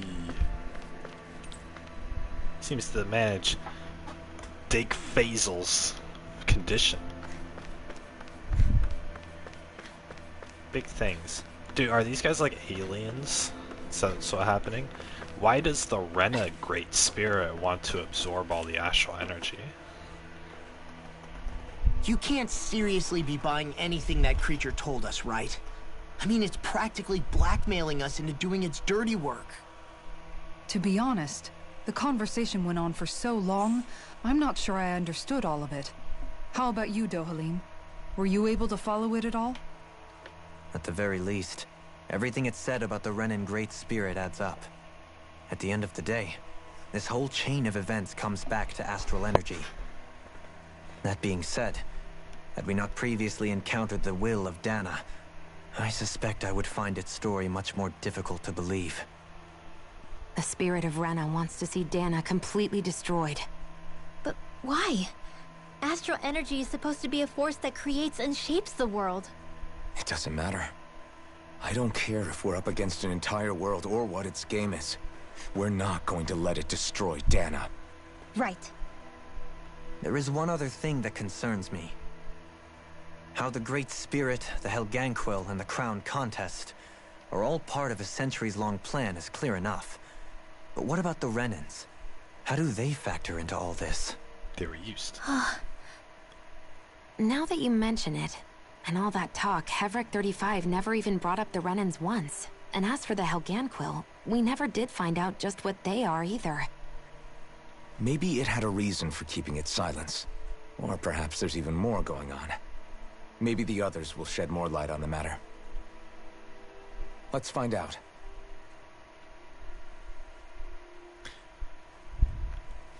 They're doing a really good job with giving you such small amounts of information, but like information that's like it's good enough. It's good enough to satisfy you for the moment, but it makes you want to find out more. They've been doing that the entire game, like at so many points, and it's impressive how the story. Because you know when they wrote the story, they wrote the end of it, right? They wrote the end of it first, and so they had the entire big picture, and they're like, okay, how do we write this big picture into a feature-length story? And they're doing a fantastic job with just drip feeding us small amounts of information very steadily. Helganquil.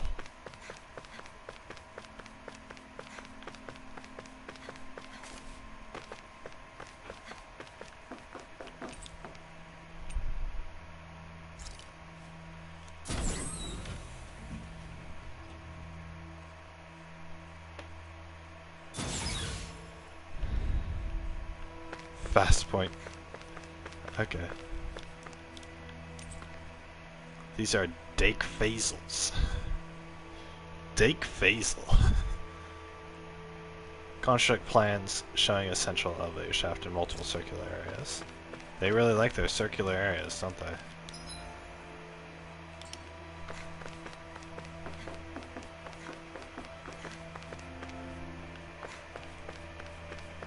This looks exactly like the Renan test facility.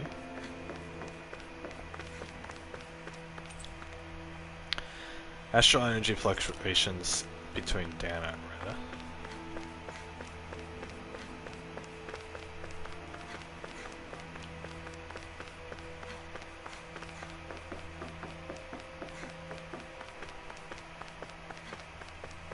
So are these like aliens or what? Did the aliens show up here by chance? with their advanced technology, give their technology to the Renans in order to use for the crown contest, in order to obey Rena's great spirit will or whatever. Sounds like it. They just use the Renans to suppress the Danans.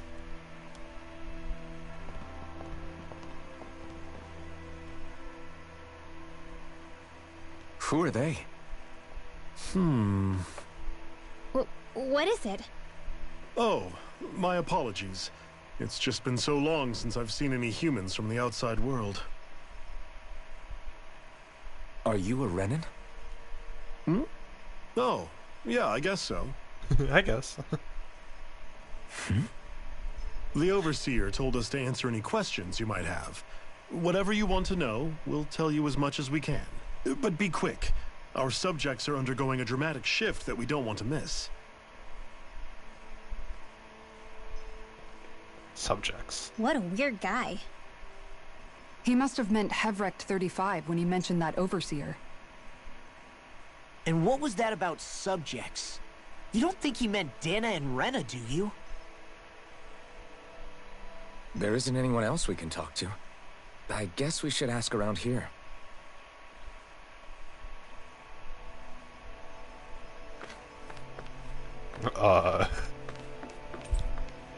Who's maintain constant monitoring to ensure nothing approaches Dig Faisal? It's a woman. Have you guys lived up here in Dig Faisal with Hevrecht 35 for a long time? Yes. I couldn't tell you off the top of my head just how long it's been, though. We regularly go into stasis, so our sense of time has gotten rather out of whack over the years. Why are you all even here in the first place? Originally, this station was where we worked to perform maintenance on Lenegus from the outside. We heard that the facility ended up in its current location due to an accident. Oh, it was terrible. Apparently there was some kind of accident, and when help never arrived, they presumed the entire facility had been destroyed. And you've been working for Hevrecht 35 ever since? Well, at first we thought that there was nobody else inside the facility, but then it turned out the Overseer was there all along. What do you mean? The Helganquill have the technology to cloak themselves around us Renans. As long as they don't do anything obvious, a Renan won't see one, even if it's right in front of them. Which would explain why Shion and I failed to notice the Red Women previously. Do they employ an astral art of some sort? I haven't been able to scientifically confirm it for myself, but from what I understand, the type of cloaking they use is primarily achieved through mechanical means. In addition, they also used hypnosis devices and information control to get us to do what they wanted without being detected. It's a pretty sophisticated operation, especially since it avoids any unnecessary conflict.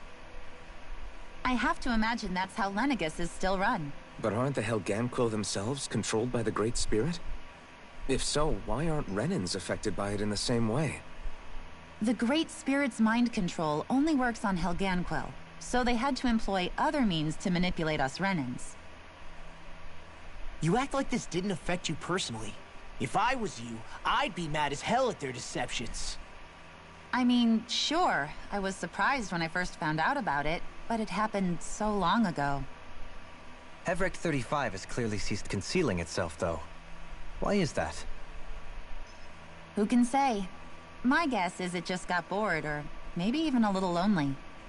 Don't you want to go back home to Rena or Lenegus? Our ship is going to be fixed pretty soon. You could ride with us. No way. If we went back after knowing the truth, they'd either just brainwash us or purge us outright. After all this time, there's nothing to be gained from going back. We've all agreed it'd be best to simply stay here and watch everything unfold instead. Things are going just fine with the Overseer. Not that it'll be around much longer. It can't extend its life any further. That said, I'm sure it's pleased to see the final stage of the plan before it passes on, though. Thank you for answering our questions.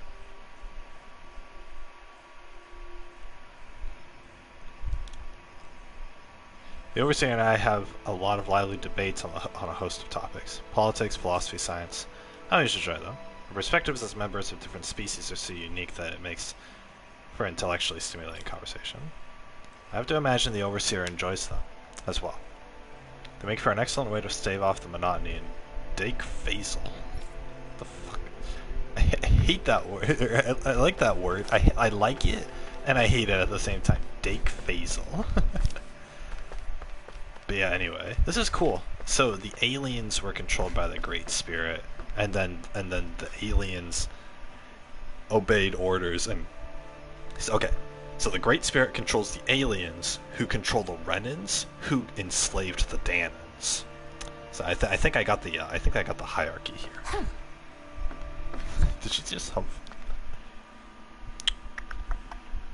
I mean, yeah, I wouldn't mind being on a space station with just a few people. Can we talk to you for a few minutes? Sure. It's going to be a while before the two planets undergo their next shift, so I can talk until then. Please, tell us what you know about the Helganquil. You mean the Overseer species? I can't say I know much about them. Well, for starters, where'd they come from? Where else? From Rena, obviously. From Rena? Wait, are you telling us those things live right alongside the Renans down there?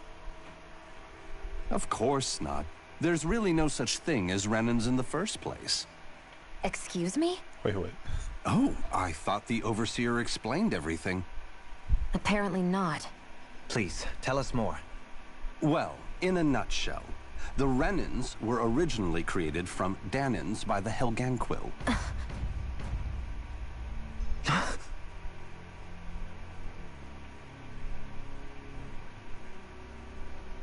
What? But if that's true, then that would mean there aren't any people on Rena. There aren't. But there are Helganquil. That's what the name literally means in their language. People of Rena. But what need could they possibly have to create a whole new race of people? It was a way to bolster their dwindling workforce. I trust you're aware that the Helganquil are on the verge of extinction, yes? In essence, we were created to carry on their work for the Great Spirit after they all die. They gathered Danans who had an affinity for astral arts and proceeded from there. That's why we, as their descendants, can all cast arts, albeit to varying degrees. Let me get this straight. Are you saying Renans were originally created from Danans that the Helganquil kidnapped? Wait, that explains why almost nobody can use astro arts on Dana now. Oh, it's true. Helganquil technology is truly amazing. The way they alter their bodies is far less invasive than your conventional surgeries. They have these tiny machines that are practically invisible, which they insert into their bodies and... Enough! You needn't tell us anymore. No, I want to know more. How can you speak so calmly about all of this? I guess I can see how, when viewed in a certain light, their ways may sound grotesque. But if you ask me, I think they ultimately did us a favor. They saved us from crawling the earth in ignorance.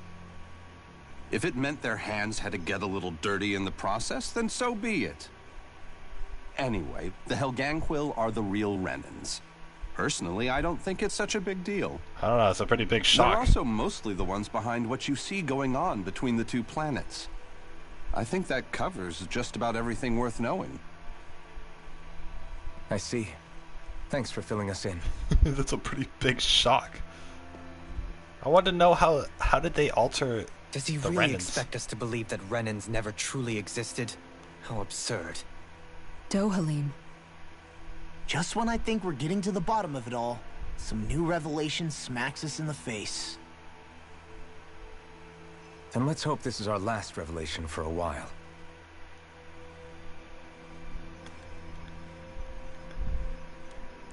Craftsmanship and the whether it's the Zeugles, us Renans, or anything else. So it's the Helganquin who made the Zeugles. To imagine, it will take our kind many generations before we'll arrive at their level of sophistication.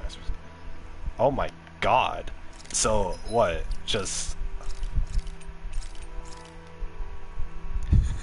So they took all the quote-unquote Renans, they kidnapped all the Danans who could use astral arts.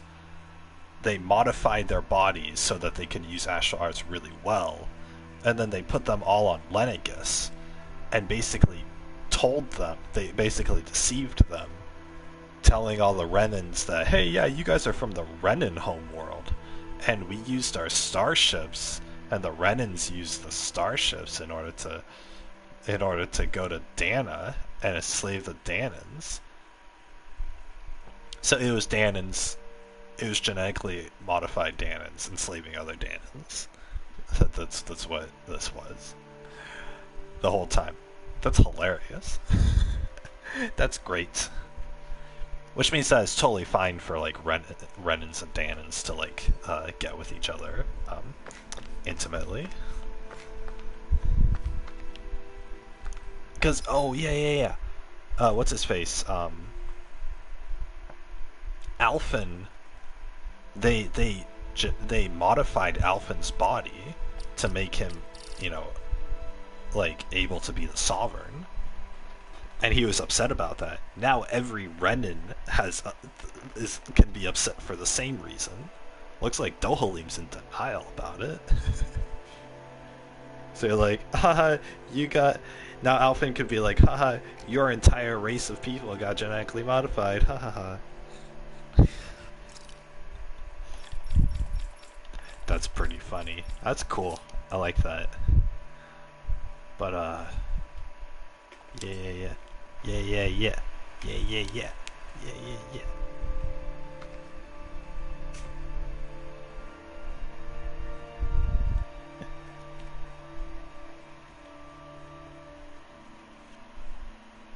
Do you know anything about a spirit channeling plan? If you mean the first plan from 300 years ago, then yes. Do you know what its main objective was? Yes. It was to use Lenegis to siphon off Dana's astral energy and send it to Rena. Exactly. However, there were two problems we had to consider. First was how to collect and send such a large quantity of astral energy without it becoming sentient. Second, we had to figure out how to convert Dana's energy so it would be compatible with Rena. I take it the solutions to those problems were to use the wedge for the collection, and then the Sovereign and Maiden to convert the energy. We have a winner. However, the first plan failed when the Sovereign was overwhelmed and became frenzied. The reason for that is because the Maiden lost control. I'm told he slaughtered many Renans in Helganquil that day. For the next plan, we tried to recreate the Renis Alma, but we didn't have nearly enough of the other non-dark astral energy types. To amend that, we set our sights on Dana, and implemented a system whereby we could extract energy from it. And the crown contest began. Correct. Since the Maiden had been the failing point in the previous plan, it was decided to replace her role with machinery to avoid further mishaps. A new Sovereign had to be made as well. It was such tremendously difficult work, its success was dubious. But from the look of things, it would appear such worries were unfounded. So that's what the purpose of that room we found in the Forbidden Zone was. What about the flower that sprouted from Rena? Flower? Oh, that thing. That's the physical manifestation of all the astral energy that's been harvested from Dana. As I'm sure you've noticed, it's quite a lot of energy. At this point, it's likely that it's become physically integrated with Rena's planetary structure. Hevricht 35 mentioned that the spirit channeling plan is entering its final stage. Is that true? It is. I never thought I would live to see the day with my own eyes, and yet here we are. Are we done talking now? If it's all the same to you, I'd really rather not miss anything that's about to happen. Yeah, let's just watch. He talks like the potential end of the world is just another day on the job. You've got to remember that these guys have been living alone up here for a long time. Who knows what shape their minds are in? Yeah, the girl was the only sensible one. It feels like our whole world has been turned upside down. Is there anything we know that's still true at this point? Seriously, I'm still trying to process the fact that we Renans were created by the Helganquil, let alone the Sovereign and Maiden stuff. Let's take a moment to gather ourselves. I know all of this is a lot to believe and take in, but I think it's fair to say that we've found the answers we've been looking for. Does everyone agree? Agreed. Though I'll admit that I never expected it to all boil down to Rena's great spirit being behind everything. Everything that's happened, everything we've endured, it's all because of astral energy. Destroy and astral to get energy. that energy, the Great Spirit took control of the Helganquil. Then the Helganquil created the Renans, who went on to invade and rule over the Danans. Plus, the reason the Great Spirit can't directly control the Renans as well is likely because they were originally Danans all along. Either way, I think it's fair to say we've all had a lot to take in at once. Maybe too much, even. We should probably take it easy and rest our minds a bit. Why don't we all take some time to think things over, before we decide on our next move? That's a good idea, Kisara. If the Renan Great Spirit really is behind all this, then we've got a really big fight ahead of us. Yeah, let's kill a planet. Because it's not just Dana on the line, but Rena too. If we're going to do this, we need to be completely sure of ourselves. So let's go ahead and break off for now. We aren't in any immediate danger, so we should be okay. You sure you don't want to be alone right now? I could ask you the same question. I figured I'd get all my thinking in while walking around and checking up on everybody. I'll go along with you. I'm interested to hear what's on everyone's minds too. Aw, she wants to be with him. Sounds good. Let's go find them. She was like assertive. Everyone's just gone their own way, huh? Yeah, let's hit up each spot. She was like assertive about that. Imagine though, like, imagine you're like a human, and then you get kidnapped from Earth. You get kidnapped from Earth. Your body gets altered by aliens, and then you forget about all of it, and then you're forced, you and everyone you love who also had that happen, you're all forced to live on the moon. And then on the moon, you have the superiority complex. You're like, oh yeah, we moonlings are better than the Earthlings. And then you go, and then you send your spaceships from the moon, and then you enslave all of the Earthlings because you think you're better than them, when really you're just kidnapped victims who are forced to live on a smaller rock than where you were originally. Dude, the Renans sound like they're the ones who got cucked in this whole situation. Everything we thought we knew, it was all just a fabrication that the Red Women, that the Helganquil made up. Right. Assuming we can believe anything that Hevrek 35 has told us, that is. Well, if the names are anything to go by, it's possible the Helganquil could be behind the fruits of Helgen too. But if Hevrek 35 was telling the truth, and this was all just one massive lie, does that mean everything we've done up until now has been pointless? Well, 'cause we're No, not doing I don't think so. Or at least I hope not. I think it just means we've lost our foothold for now. That's all. Really? Well then, if we've lost it, I guess we'll just have to find another. All of us together. And if we can't find one, then we'll make a new one. End of story. End of story. Make one, huh? I see. Right then. Count me in. Count me in. Things at Dana have gone according to plan. I feel honored to witness the final stages of an event generations in the making. Can you see how it looks? Well, they're just monitoring it, right? They're not like... These people aren't like doing it themselves, right? Well, they've lived their whole lives to see this through. It makes, because you would think, like, if they knew the truth, if they knew they were being controlled, like these people, they think that they're they think. I was hoping this image would be just Alphen and Shion. That'd be cool. But if these people knew that, oh, they're originally Danans, then then why would they be interested in an event that's gonna suck Dana dry?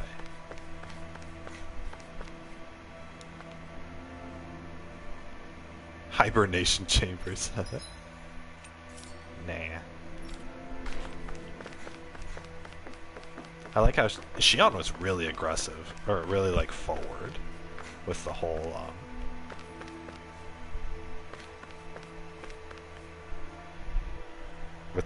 like, oh, I'll join you. I'll walk around with you. Ha ha ha ha ha.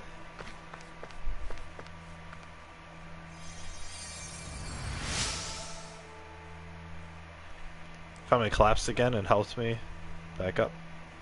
Appreciate it. Hey, 5 happy balls. That saves me $5,000. Spiritual Link plan will soon finally conclude as the Overseer reaches the end of its lifespan. After going into hibernation countless times to date, it's been a long time coming to say the least. What are we going to do once the project's over and there's nothing left for us to research? We'll always keep observing as long as there are things out there worth watching. Once our time is up, whenever it is, we shall return to nothing. It's a fitting fate for the station and its inhabitants after being cast out into the cosmos. What was the accident that happened that tossed these people out here? Dude, imagine if there's like a criminal on here. There would be no way to like subdue them. Like imagine if one of the guys just like went on and killed everybody else. It'd be crazy. There's no law up here because there's only like 20 people. Do the Renans on Lenegus lose control of their Zeugles? I suppose it's possible. Well, with all the astral energy flowing through the place. In which case the arts that were keeping them in line must have been disrupted. It does, otherwise the work of the Great Spirit. Wait, what? Oh, they lost control of the Zeugles. The arts that were keeping them in line must have been disrupted. I doubt it's otherwise the work of the Great Spirit. I agree it's hard to believe that such a massive consciousness could deliberately conceive and then carry out such a localized phenomenon. Yeah, uh-huh.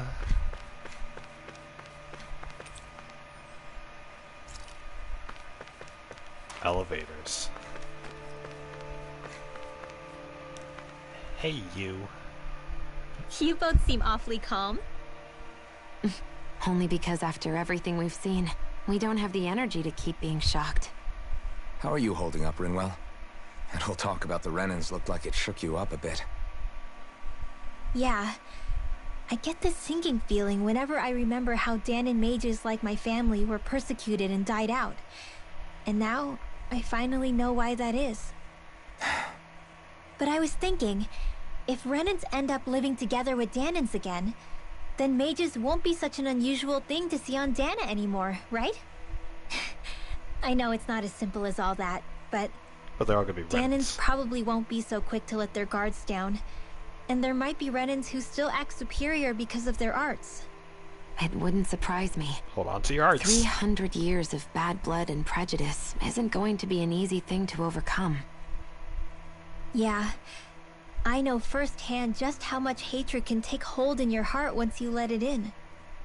But even so, I was still able to change. And if I can change, so can anyone else. So I was thinking maybe, I don't know, I could use my position as both a Danan and a mage to help bring both sides together. Rinwell. That great spirit worries me too, though. Dana's will feels so warm and inviting. So why is Rena's will trying to destroy our entire planet? Now that you mention it, Everett 35 and the other scientists here never really brought that up. Maybe they don't know either. Maybe. But regardless, at the end of the day, Dan is still our home. There's no way we can let it be destroyed. We won't. We'll keep it safe no matter what. Yay, we'll keep it safe. Dana. Well, there comes a day when mages are just like anybody else. But but all the mages are gonna be Renan until they crossbreed. Why don't they Why don't they like? Why don't they take? Why don't they just cut off letting the Renans from Danans and then just like let it sit for a couple hundred years, where nobody where the two sides don't talk to each other, and then the people, and then they can open up their borders again and integrate. Then there won't be bad blood. Oh, it's you two. Does he seem like he's doing any better now? He who? Oh, you mean Dohalim, don't you? I know that we're all struggling to wrap our minds around it all, but he looked like he was taking it really hard earlier. What do you think about everything we've learned? About the Renans and the Great Spirit and all that? On some level, I'm not even really sure what to think, to be honest. I mean, the Great Spirit is like a huge natural disaster, but with a mind and will of its own. But if that thing's hellbent on trying to destroy our planet, then the only thing left for us to do is stop it. As for the Renans, I suppose my feelings on that are a bit more mixed. How so? Coexistence between Danans and Renans in Menancia is still a work in progress. In my case, I think that's partly because deep down, I was still on guard around Renans. So, to be told that they're like us, that they're actually just like us is, well, I guess it's a little deflating, to be honest. You kept a pretty level head. You mean about the Renans? At the end of the day, the Helganquil and the Great Spirit are the ones who are responsible. But at the same time, I realize that not every Danan is necessarily going to believe that either. I know you're already aware of this, but the list of grievances the Danans have against the Renans is long, and understandably so. And if people then find out that they're all actually one and the same, yeah, I don't think they're going to take to it too kindly. Even just among the Danans, I'm sure there'll be some who emerge with power and some who won't. I think if we can find a way to get rid of that imbalance, then we'll be in a truly good place. Well, first we can try to figure out what to do about the existing conflicts we have. Yeah. It'd be nice if one day people could learn to get past their hatred like Rinwell did. It's no small task. We can't pretend like the past didn't happen and ask people to forget their very real pain and suffering. Right. Everybody has their reasons for feeling the way that they do. But if we just keep yelling at each other about it, we'll never move on. Exactly. In a worst-case scenario, it might lead to even more people getting killed. Exactly. And we all have to figure out how to meet halfway. Not just that, but to also embrace each other's pain, in a sense. That's an interesting way of putting it. It's true. Everybody has their own scars, their own trauma. The first step to healing those wounds is to put aside that hatred. It won't be achieved through reasoning, but I think it's a good first step, if nothing else. And now, I think I see a way to move forward. But to do that, first we need to make sure our planet isn't going to get wiped out. Planet. Isekai. Embrace each other's pain. See, guys, we shouldn't be racist. We shouldn't pretend that racism exists. Freaking black people. The Overseer will, in all likelihood, remain with us for the time being, as his vital signs consistently show stable. Despite their appearance, their biology is surprisingly close to us. Isn't that just utterly fascinating? That is actually, yeah. So the Helganquil, so the aliens, just developed technology faster and kidnapped all the humans. The Overseer must be so pleased to be able to witness the transformation of Dana before it passes on. No, he wants us to stop it. Astral energy influxes, yeah, whatever. Seems that when Lenegus was activated, no consideration was made for the safety of those in the residential quarter. Not that matters. Not that matters. Once the plan is complete, Lenegus will serve no purpose. It's only logical there would be. there would be more pressing concerns instead. What's all the Renans gonna do then? Barring the unforeseen developments that took place on Lenegus, everything has gone quite smoothly. Even if we were to notice such aberrations for ourselves, we would likely ignore them, as not a policy as observers to interfere.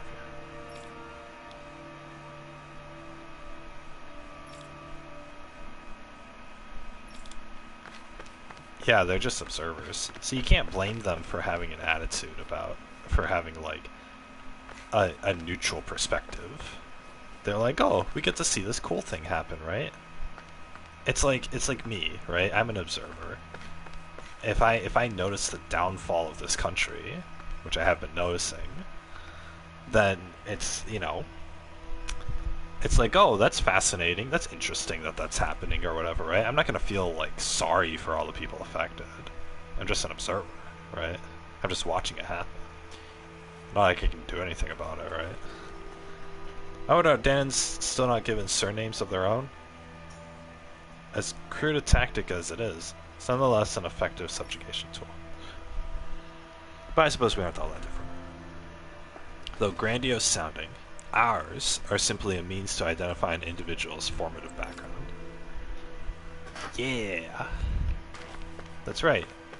Who really cares about last names if you think about it, right?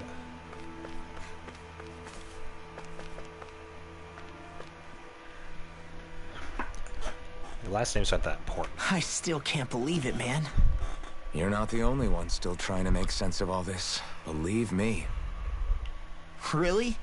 You've never struck me as the type of guy to get hung up on these sorts of things. Did you forget what happened back in Thistleum? Once my memories started coming back to me, I felt completely and totally lost. It was really that bad for you? Yeah, it was. But thanks to Law and everybody else, I remembered that I still had things out there worth fighting for. Man, I think you might be a better guy than me, Alphen. All I can remember thinking was, when's this guy gonna get his act together?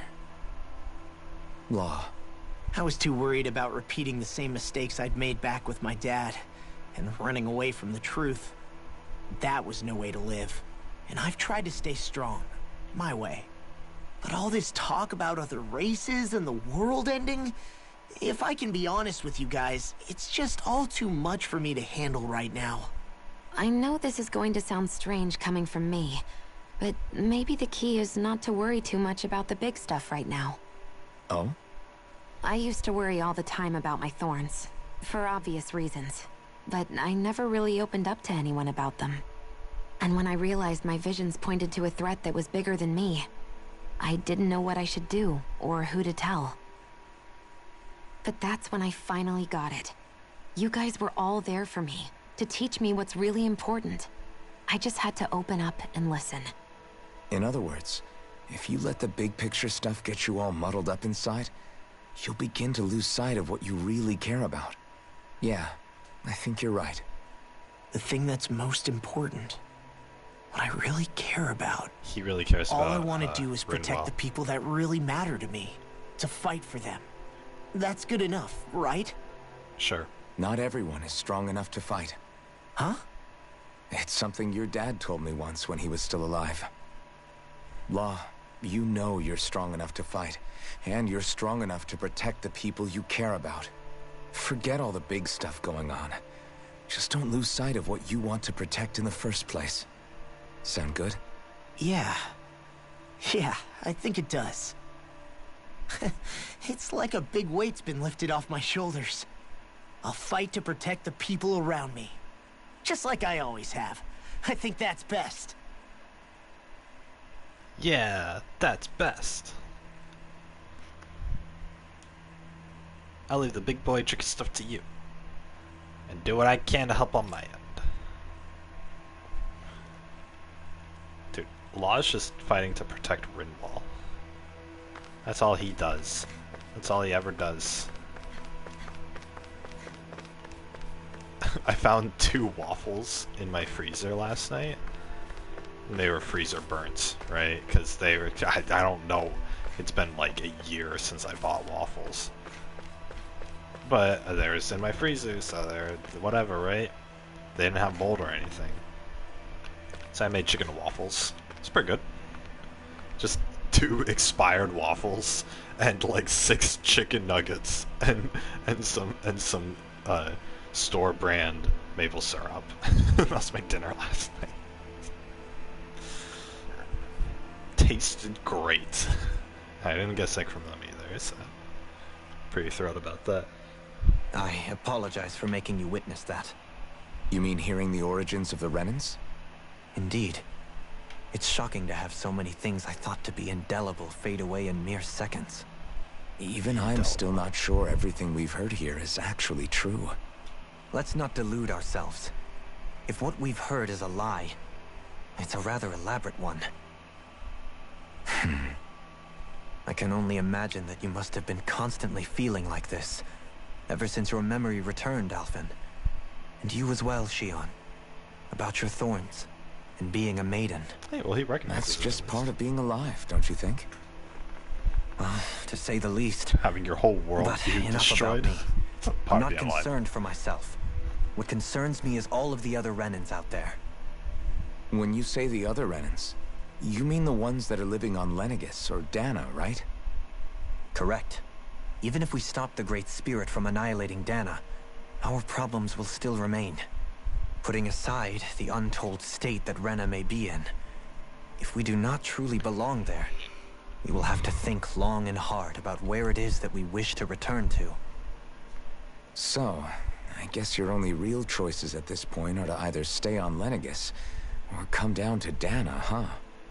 And right now, Lenegis might not even be a safe option.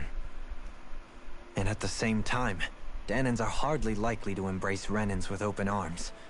If the issue is forced, things could turn dire. There is, after all, 3 centuries worth of hatred to overcome between us. And the victims of our rule have absolutely every right to feel animosity towards us Renans. Our own circumstances as the aggressors are irrelevant. I didn't expect the former Lord of Menancia to be so down about people reconciling. Menancia's fate was a stroke of good luck.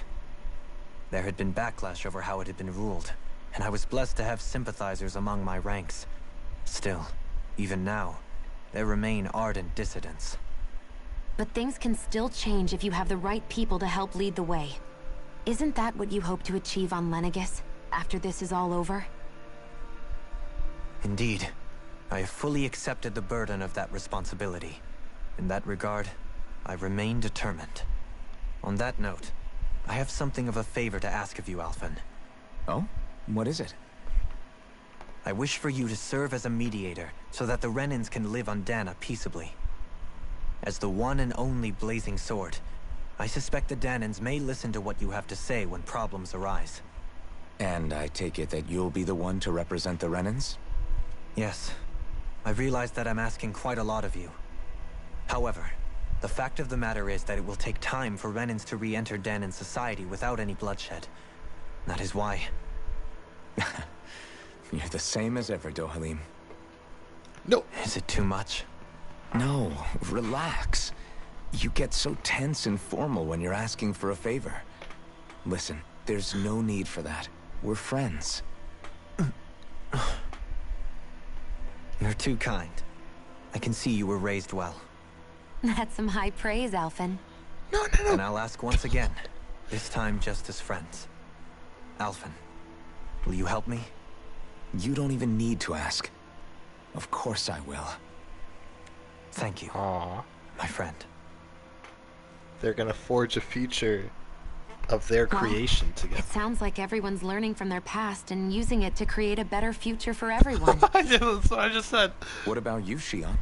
How do you feel about the origin of the Renans? To be honest, I'm not really all that shocked, actually. I mean, I might be a Renan in the literal sense, but I've never really felt like one of them. Right now, it's kind of a mystery. How do you mean? Because for a really, really long time, all I ever thought about was how I was going to die. Not if or when, but how. I thought I'd die alone. That fate had me in its steely grip. I would have never imagined that I'd be traveling with someone like you, fighting to save Rena and Dana. I mean, how could I have? It's been going on for 300 years. All this tragedy and destruction. When you consider the Helganquil's part in all this, it's been even longer than that. It was Naori's hope that somehow, someone in the future would be able to stop it, before it was too late. How it fell on us, of all people, to heed that call, is a mystery. I don't think Naori was hoping that we would just stop the world from getting destroyed. She considered me, a Danon, as a real person. And she very much cherished her own people, too. I don't think she wanted the world to be saved, just so they could go back to hurting each other. Oh, maybe this is what she meant. Huh? When we were talking to Kisara earlier, about all that stuff like everyone's needing to meet halfway and embrace each other's pain and suffering. She said that the first step down that path was for each of us to put aside our own hatred. That means forgiving other people, even and especially before they forgive you. Forgiving. So it goes both ways, right? Is that what you're saying? Yeah. I don't just mean forgiving things that happened in the past either. Conflicts will keep happening. If we have any hope of moving on and building a better future, we have to all learn to forgive each other. You know, you're right. People can hurt one another without even meaning to. I know that better than most, thanks to these thorns. It's not going to be easy getting past this pain. But if we can do it, I'm sure there'll come a time when we can all truly understand each other. I'm there with you, Shion. I too want to protect the world we live in, and all the people we care about. I think that's the very least I can do to repay Naori for everything that she did. Yeah. I want a future that she would feel proud to live in, and I'm going to fight for it. Whoa there, Savior Girl. We're here to save you too, you know. Yes, I know. Don't worry, I haven't forgotten. I want to live, and that's the honest truth. Whoa there, Savior Girl.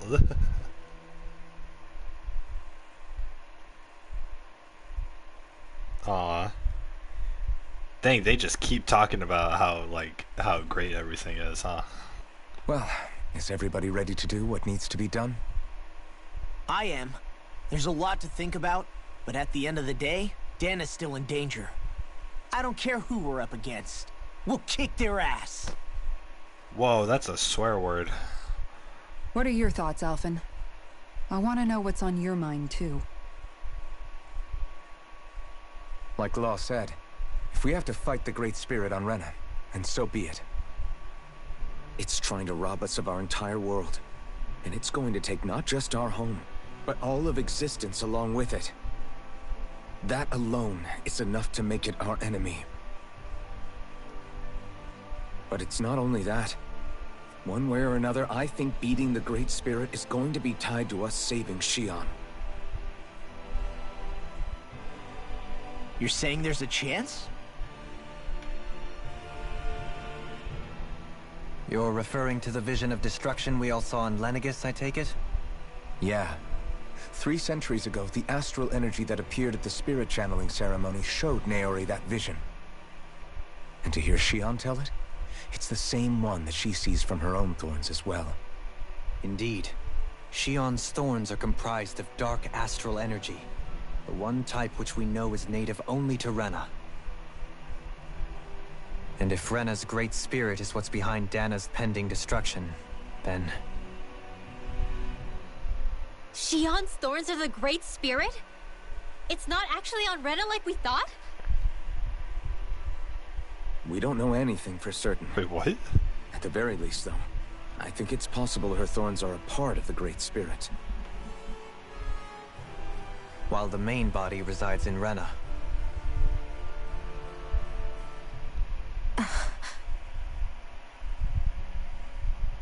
Shion.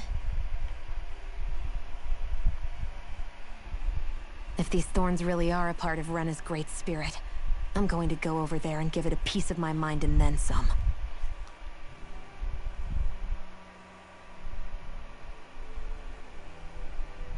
The question is, how do we confront it? Suffice it to say, that flower growing out of Rena is enormous, large enough to house the will of an entire planet. The Wedge and Lenegis were both hard enough for us to overcome in their own right. This is an altogether greater challenge for merely 6. And we only know about the Thorn's connection thanks to Naori.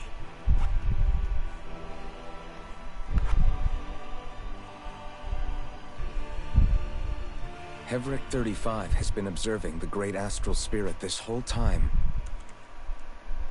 It wouldn't ask us to fight it unless it has a plan of some sort.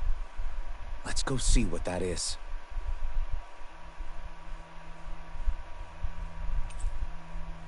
Okay. I completely missed, like...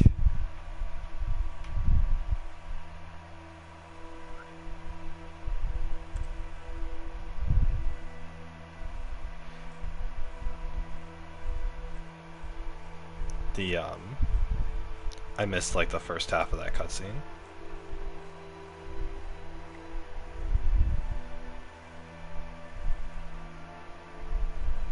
So, like, why are Shion's thorns a part of the Great Spirit?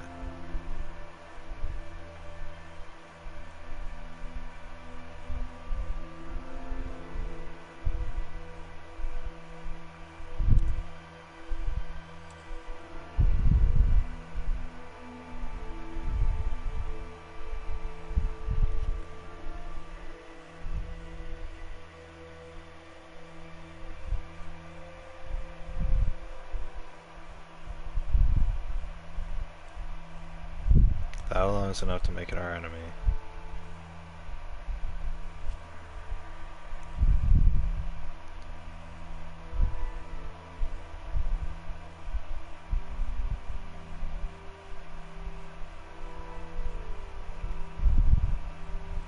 Saying there's a chance. Vision of destruction we all saw in Lenegis 3 centuries ago that appeared in this spirit channeling ceremony showed Naori that vision. And to hear Shion tell it, it's the same one that she sees from her own thorns. Shion's thorns are comprised of dark astral energy, the one type we know that's native only to Rena.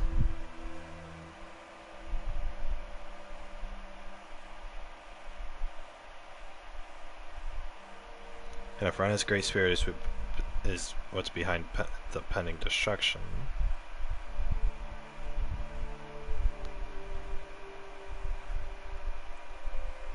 Shion's thorns are on. Okay. So they're just saying because the thorns are dark astral energy that.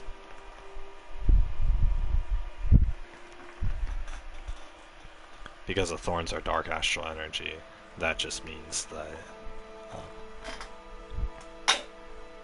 and because the thorns show the vision of destruction. How convenient that the Great Spirit herself is showing the vision of impending doom or whatever.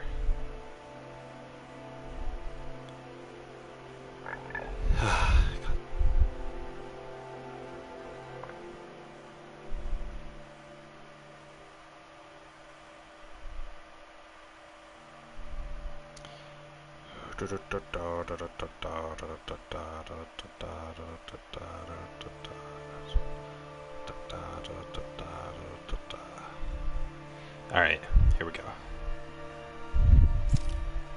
Our minds are made up. Let's go give Hevric 35 our answer. Yeah, let's go give Hevric 35 our answer. Let's go, guys. Let's do it. So if the Sovereign and Maiden were originally boot-up programs for Lenegis, what about now?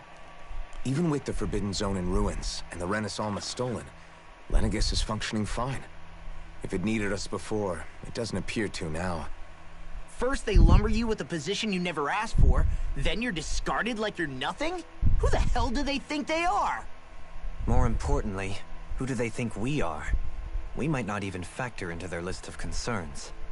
I just hope everyone on Lenegis is safe. Worst comes to worst, Lenegis is equipped with a large number of starships the people can escape in. As long as the whole satellite doesn't suddenly explode or something, they should be fine. Wait, explode? In any case, if we're truly going to make a difference, it's on Rena we're needed, not Lenegis. The people there will be fine, I'm sure of it. Right. Seems like from all the crown contests, they just have a whole bunch of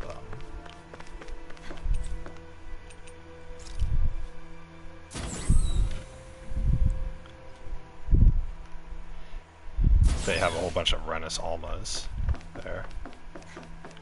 What's over here? Never went up here. Oh. Hey, this is pretty cool. I want to look at space. Yeah. Can we see? Oh, we can't see any of the planet. Oh. Oh no, we see the planets.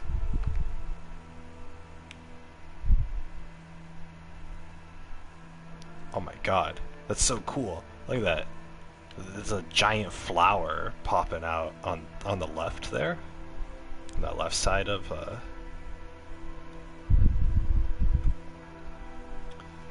because the Earth is... Are you just going to keep standing around or what? Sorry, I'm just getting prepped over here. Yeah, that looks so cool. It just hits the Rena planet and then explodes like that. If all of Rena's astral energy is centered at the center, then... Or is at the center of Rena, then how come the center is just like this really small thing? It's like this really small line or whatever. Sovereign Truth. The name was a disguise or a twisted joke. Heck yeah. I think I'm gonna end up... We'll take off from here and then we'll end the stream here. Big cutscene. Do you have your answer for me? We want to ask something first. You're asking us to fight an entire planet. How exactly do you expect us to do that? You must have something up your sleeve, or else you wouldn't put us up to it. He's like, nah, I didn't think of it. The great astral spirit is an immense being, but its actual will does not run throughout its entire body. Rather, its will is derived from the core, which supports the rest of the body, and is where its strength is most densely concentrated. Therefore, if you destroy the core, the Great Spirit shall become unable to maintain sentience, and return to being ordinary astral energy. And how are we supposed to destroy that core? By using the Renus Alma.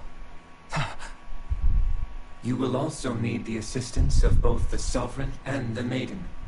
They are our best tools for suppressing and controlling astral energy. Using their powers, the Maiden shall seal the great astral spirit within her body, and the Sovereign shall wield the power of the Renus Alma to destroy it. Hold on. That sounds a lot like what Shion described before. Yeah, killing herself to take out the thorns with her. She was actually right all along. By my calculations, your powers combined should be sufficient to destroy the great astral spirit and disperse its energy widely enough to make it difficult to reform. What will happen to the Maiden once we manage to beat the great astral spirit? Any matter contained within the field of destruction shall be erased. So it really will kill me. This method is the most simple one available to destroy the Great Spirit, and is therefore our most reliable option. What are our other options? There is little reason to consider alternative courses of action when the most optimal among them is so clear. You don't get it. I promised Shion that she wouldn't die, that we'd save the world without needing to sacrifice her. We didn't fight this whole time just to give up on her at the very end. If there's any other way to take out the Great Spirit, I want to hear it. This plan shall lead to the fewest losses in preserving your world. Abandoning it is irrational. That's... It is vital that you proceed with this plan. A part of Rena's great astral spirit already resides within her. 300 years ago, the Great Spirit descended upon Lenegis in an attempt to assume direct control of the spirit channeling ceremony. We have reason to believe the Great Spirit left part of itself behind, and that it now resides in the Maiden. Which would make Alphen's earlier hypothesis correct. That part inside the Maiden belongs to the core, and can be used by the great astral spirit to revive itself. So long as it remains, it will be all but impossible to fully eradicate the Great Spirit. That is why it is necessary for it to be vanquished only once it is whole. Without the Maiden's direct control over the Great Spirit, attacking it is futile, and will only serve to strengthen it. No. Wait. Naori said that the Renis Alma can suppress the self-realization of astral energy, and that the thorns can be neutralized by placing them in it. If so, can't the same also be done to the Great Spirit, seeing as the thorns are simply part of it? Well, can it? It is true that the Renis Alma is capable of what you suggest, and could contain the great astral spirit. Yes!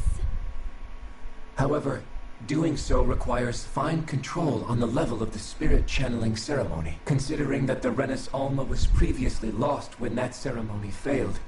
I cannot allow it. Its uncertainty is simply too great. What does that mean for us if you won't allow it? Your starship will not be restored, and you will all be unable to leave here. Why you? Fine then. I'd rather stay here and rot than do it your way. Alphen?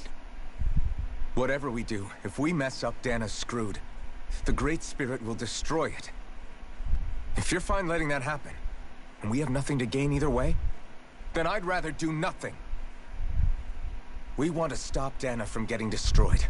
We want to save it. But not if it means having to sacrifice one of us in the process. If all you're gonna do is sit back and watch us where it's safe, then quit ordering us around and shut up! Alphen. What you say is irrational. Be that as it may, I shall accede to your demand. You'll agree? I am an observer. The Sovereign, Maiden, and Renis Alma are my species' greatest achievement. I wish to see how well they work against the Great Spirit in light of our demise by its hands. But what are we supposed to do about the Renis Alma? One of your buddies ran off with it back on Lenegis. It is likely that the Renis Alma is with the Great Spirit, functioning as a catalyst for it to receive Dana's astral energy. So our only option to retrieve it is to head straight for the Great Spirit and take it back?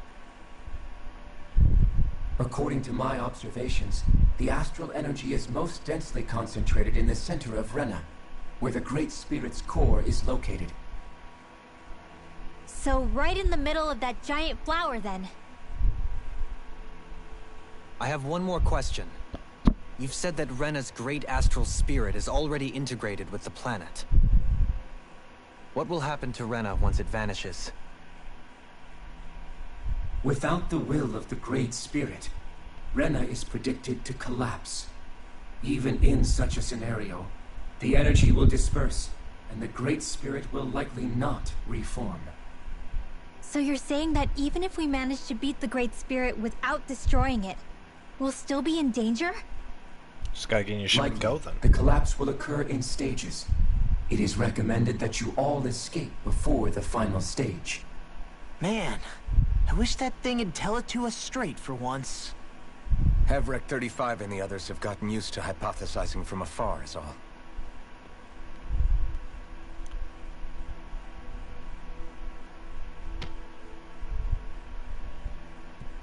Fix our starship. We're going to Rena. Excellent. But I want to make one thing clear. We're doing this for ourselves, to protect what matters to us. We're not doing it for your sake, or because you told us to. Remember that. It matters little to me. The end result shall be the same. Yeah, I was gonna say. Repair work on your starship has commenced. You'll have to wait until it's finished. Man, is it too much to ask for Hefric 35 to talk like a normal person? I swear I can feel my brain starting to fry after listening to all that complicated stuff. Don't worry. I think we're mostly done with him. Now all we have to do is rest up and wait. Once the Fall Knights is good to go again, we'll be taking off for Renna right away. Yeah, Renna. Is the Rennis Alma really our only hope against the Great Spirit? There has to be another way, right? Shion's Fire Master Core was able to suppress astral energy to prevent it from gaining sentience, right? Couldn't we make use of that somehow? I'm not sure. In small doses, maybe. And with the amount of energy we're talking about here. Back in Calaglia, the Blazing Sword was able to take in a whole spirit vessel's worth of energy. If it has the capacity to manage that, it can do this, right? Except after it absorbed the energy, it ended up releasing it all moments later, remember? Let's not forget, it nearly killed you. Besides, this is the Great Spirit we're talking about, not a paltry vessel. Even if I could use the Master Core, your body wouldn't be able to take the strain of channeling that much energy. Hevrect 35 didn't mention it, and it did not seem the type to skimp on details. So assuming it's even possible, the chances are slim to none. You're probably right. Find control of the Master Core. Gotta save the world, but can't sacrifice Shion in order to do it. This one.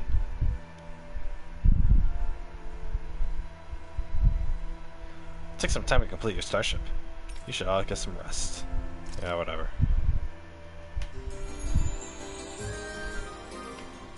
Oh boy, oh boy. The final confrontation on Renna. Oh my god.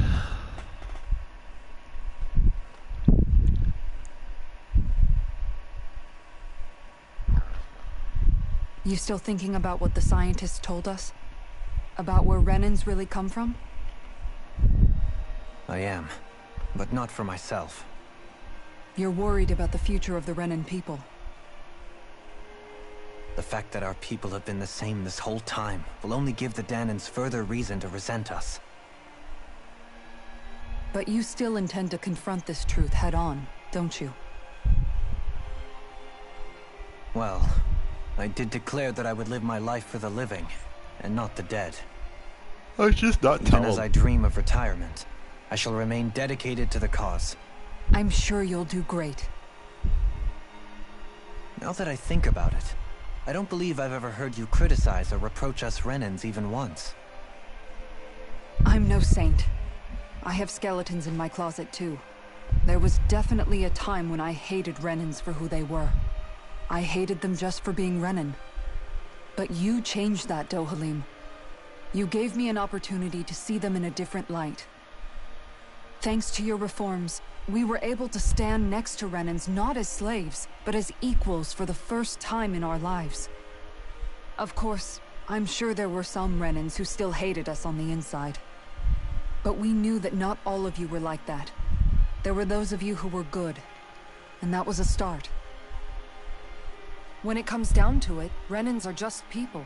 They can be good or bad, just like Danans. That is, in essence, the heart of your approach, isn't it? That we're all people. Yeah, it is. When you can pull someone aside and talk to them one-on-one, then you have the chance to come to an understanding. Yeah. But as soon as you stereotype, that chance goes away, and you stop thinking of them as people that you can relate to. I understand what you're saying, but we're talking about massive numbers of Renans and Danans alike. Realistically speaking, surely they won't all be able to get along. Even if we end up butting heads with one person, maybe we'll find better luck among their friends. If we can build a society that works like that, that'll be something worth nurturing and protecting. So you wish for people to form real bonds and do away with the hierarchy outright? To deal with one another as humans, and nothing more. That's the ideal future you hope to see when this is all over? Yes, I do. I think it would make for a fine tribute to my brother's legacy. Though, that said, I would be doing it for the people of the future first and foremost. Do you still plan to return to Lenegis when this is over?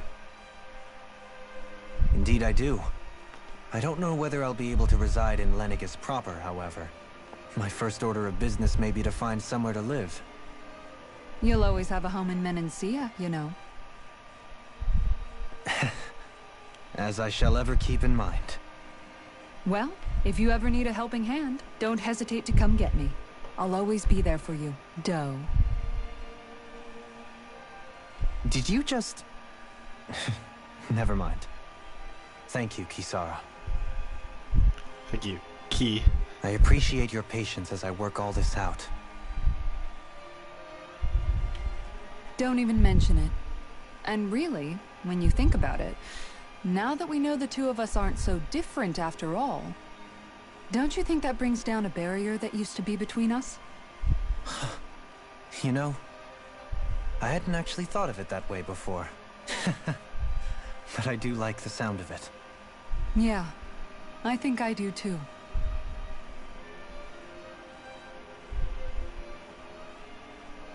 Kiss. End scene. Whatever.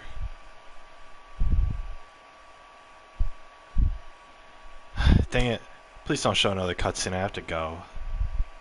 Ah, fuck. Hey, why'd you call me here? Was there something you wanted to talk about? You know what? You know what? Fucking... With everything we've heard about the... You know what? I gotta get off.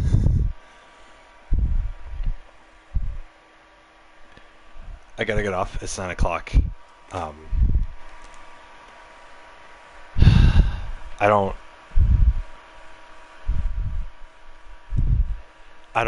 don't want to go through all of these cutscenes right now. I gotta go. There's something I have to do at 9 o'clock. And I gotta use the bathroom. And I'm hungry. And I gotta open my window and all this stuff. So guys, I gotta get off stream. I'm gonna close out of this. I know that I saved at some point on the ship here. So it's just gonna be cutscenes that I can skip. And then we'll go right back to this one. So I didn't think it would be just this slew of cutscenes. So we're gonna rewatch the whole one with Dohalim and Kisara tomorrow. But yeah, just guys, that's going to do it for this stream. That's gonna do it for this stream, guys. I hope you guys enjoyed. I hope you guys had a good day today. I sure did. I sure did. I gotta find a new show to watch. I couldn't watch that stupid movie last night because I signed up for a free trial of Hulu because Google said, oh, you need Hulu for this movie, right? And it's called Passengers. So I Google it, and Google's like, oh, you can watch on Hulu with a subscription. I'm like, okay, cool. They don't say what subscription. I didn't think it mattered. So I went to Hulu, I got a free trial of their normal subscription, and then I searched up the movie. And you wanna know what it said? It said, you don't have the right subscription plan in order to watch this movie. I can't believe it.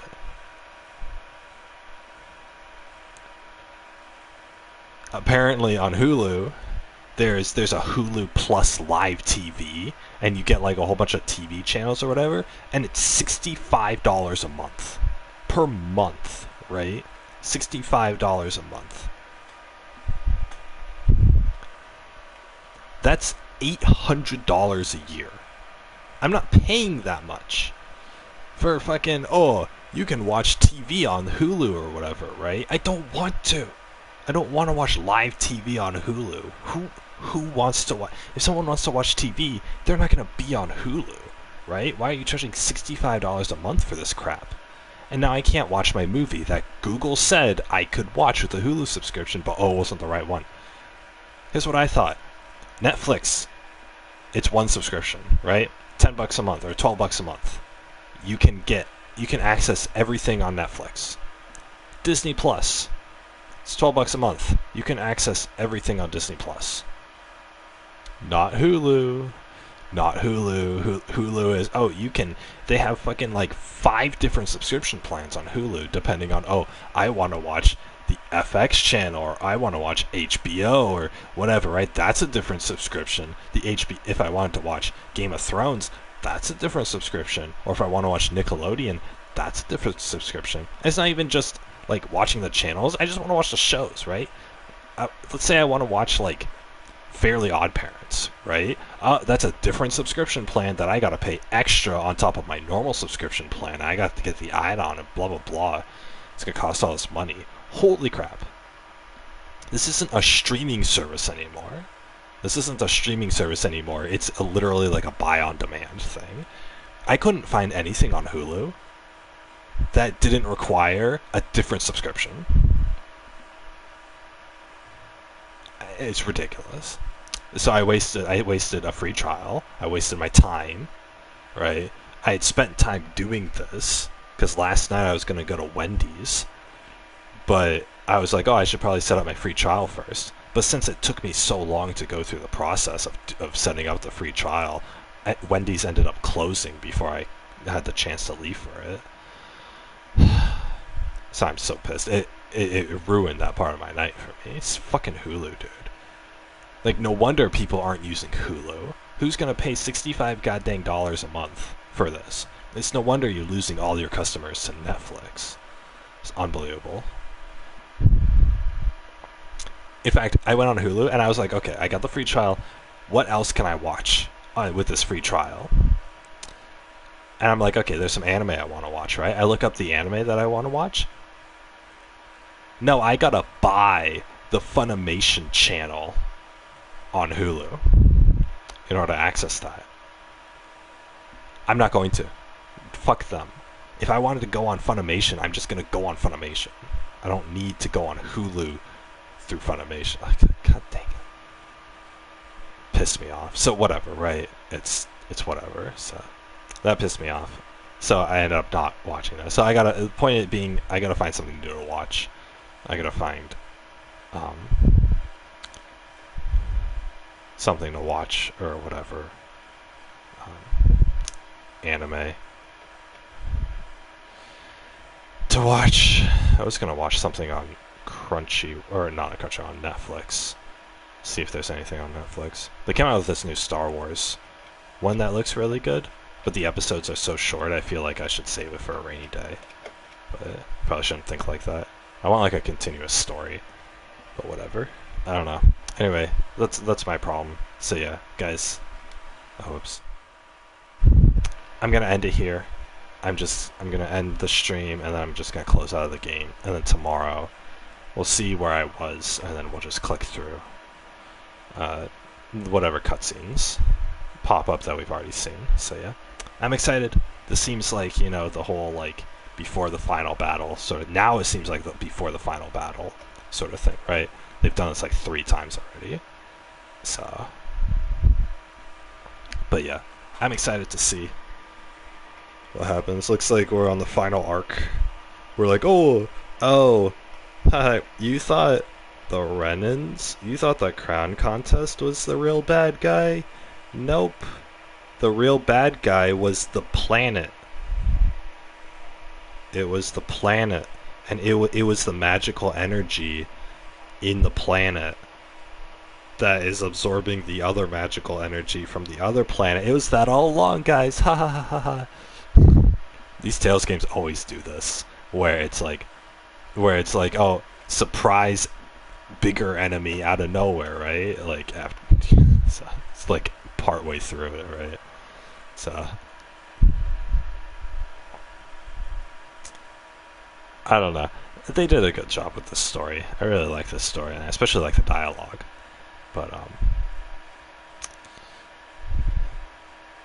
But yeah, some of the stuff is really like grandiose, and some of the writing's really grandiose. So it's like, it's not a bad thing.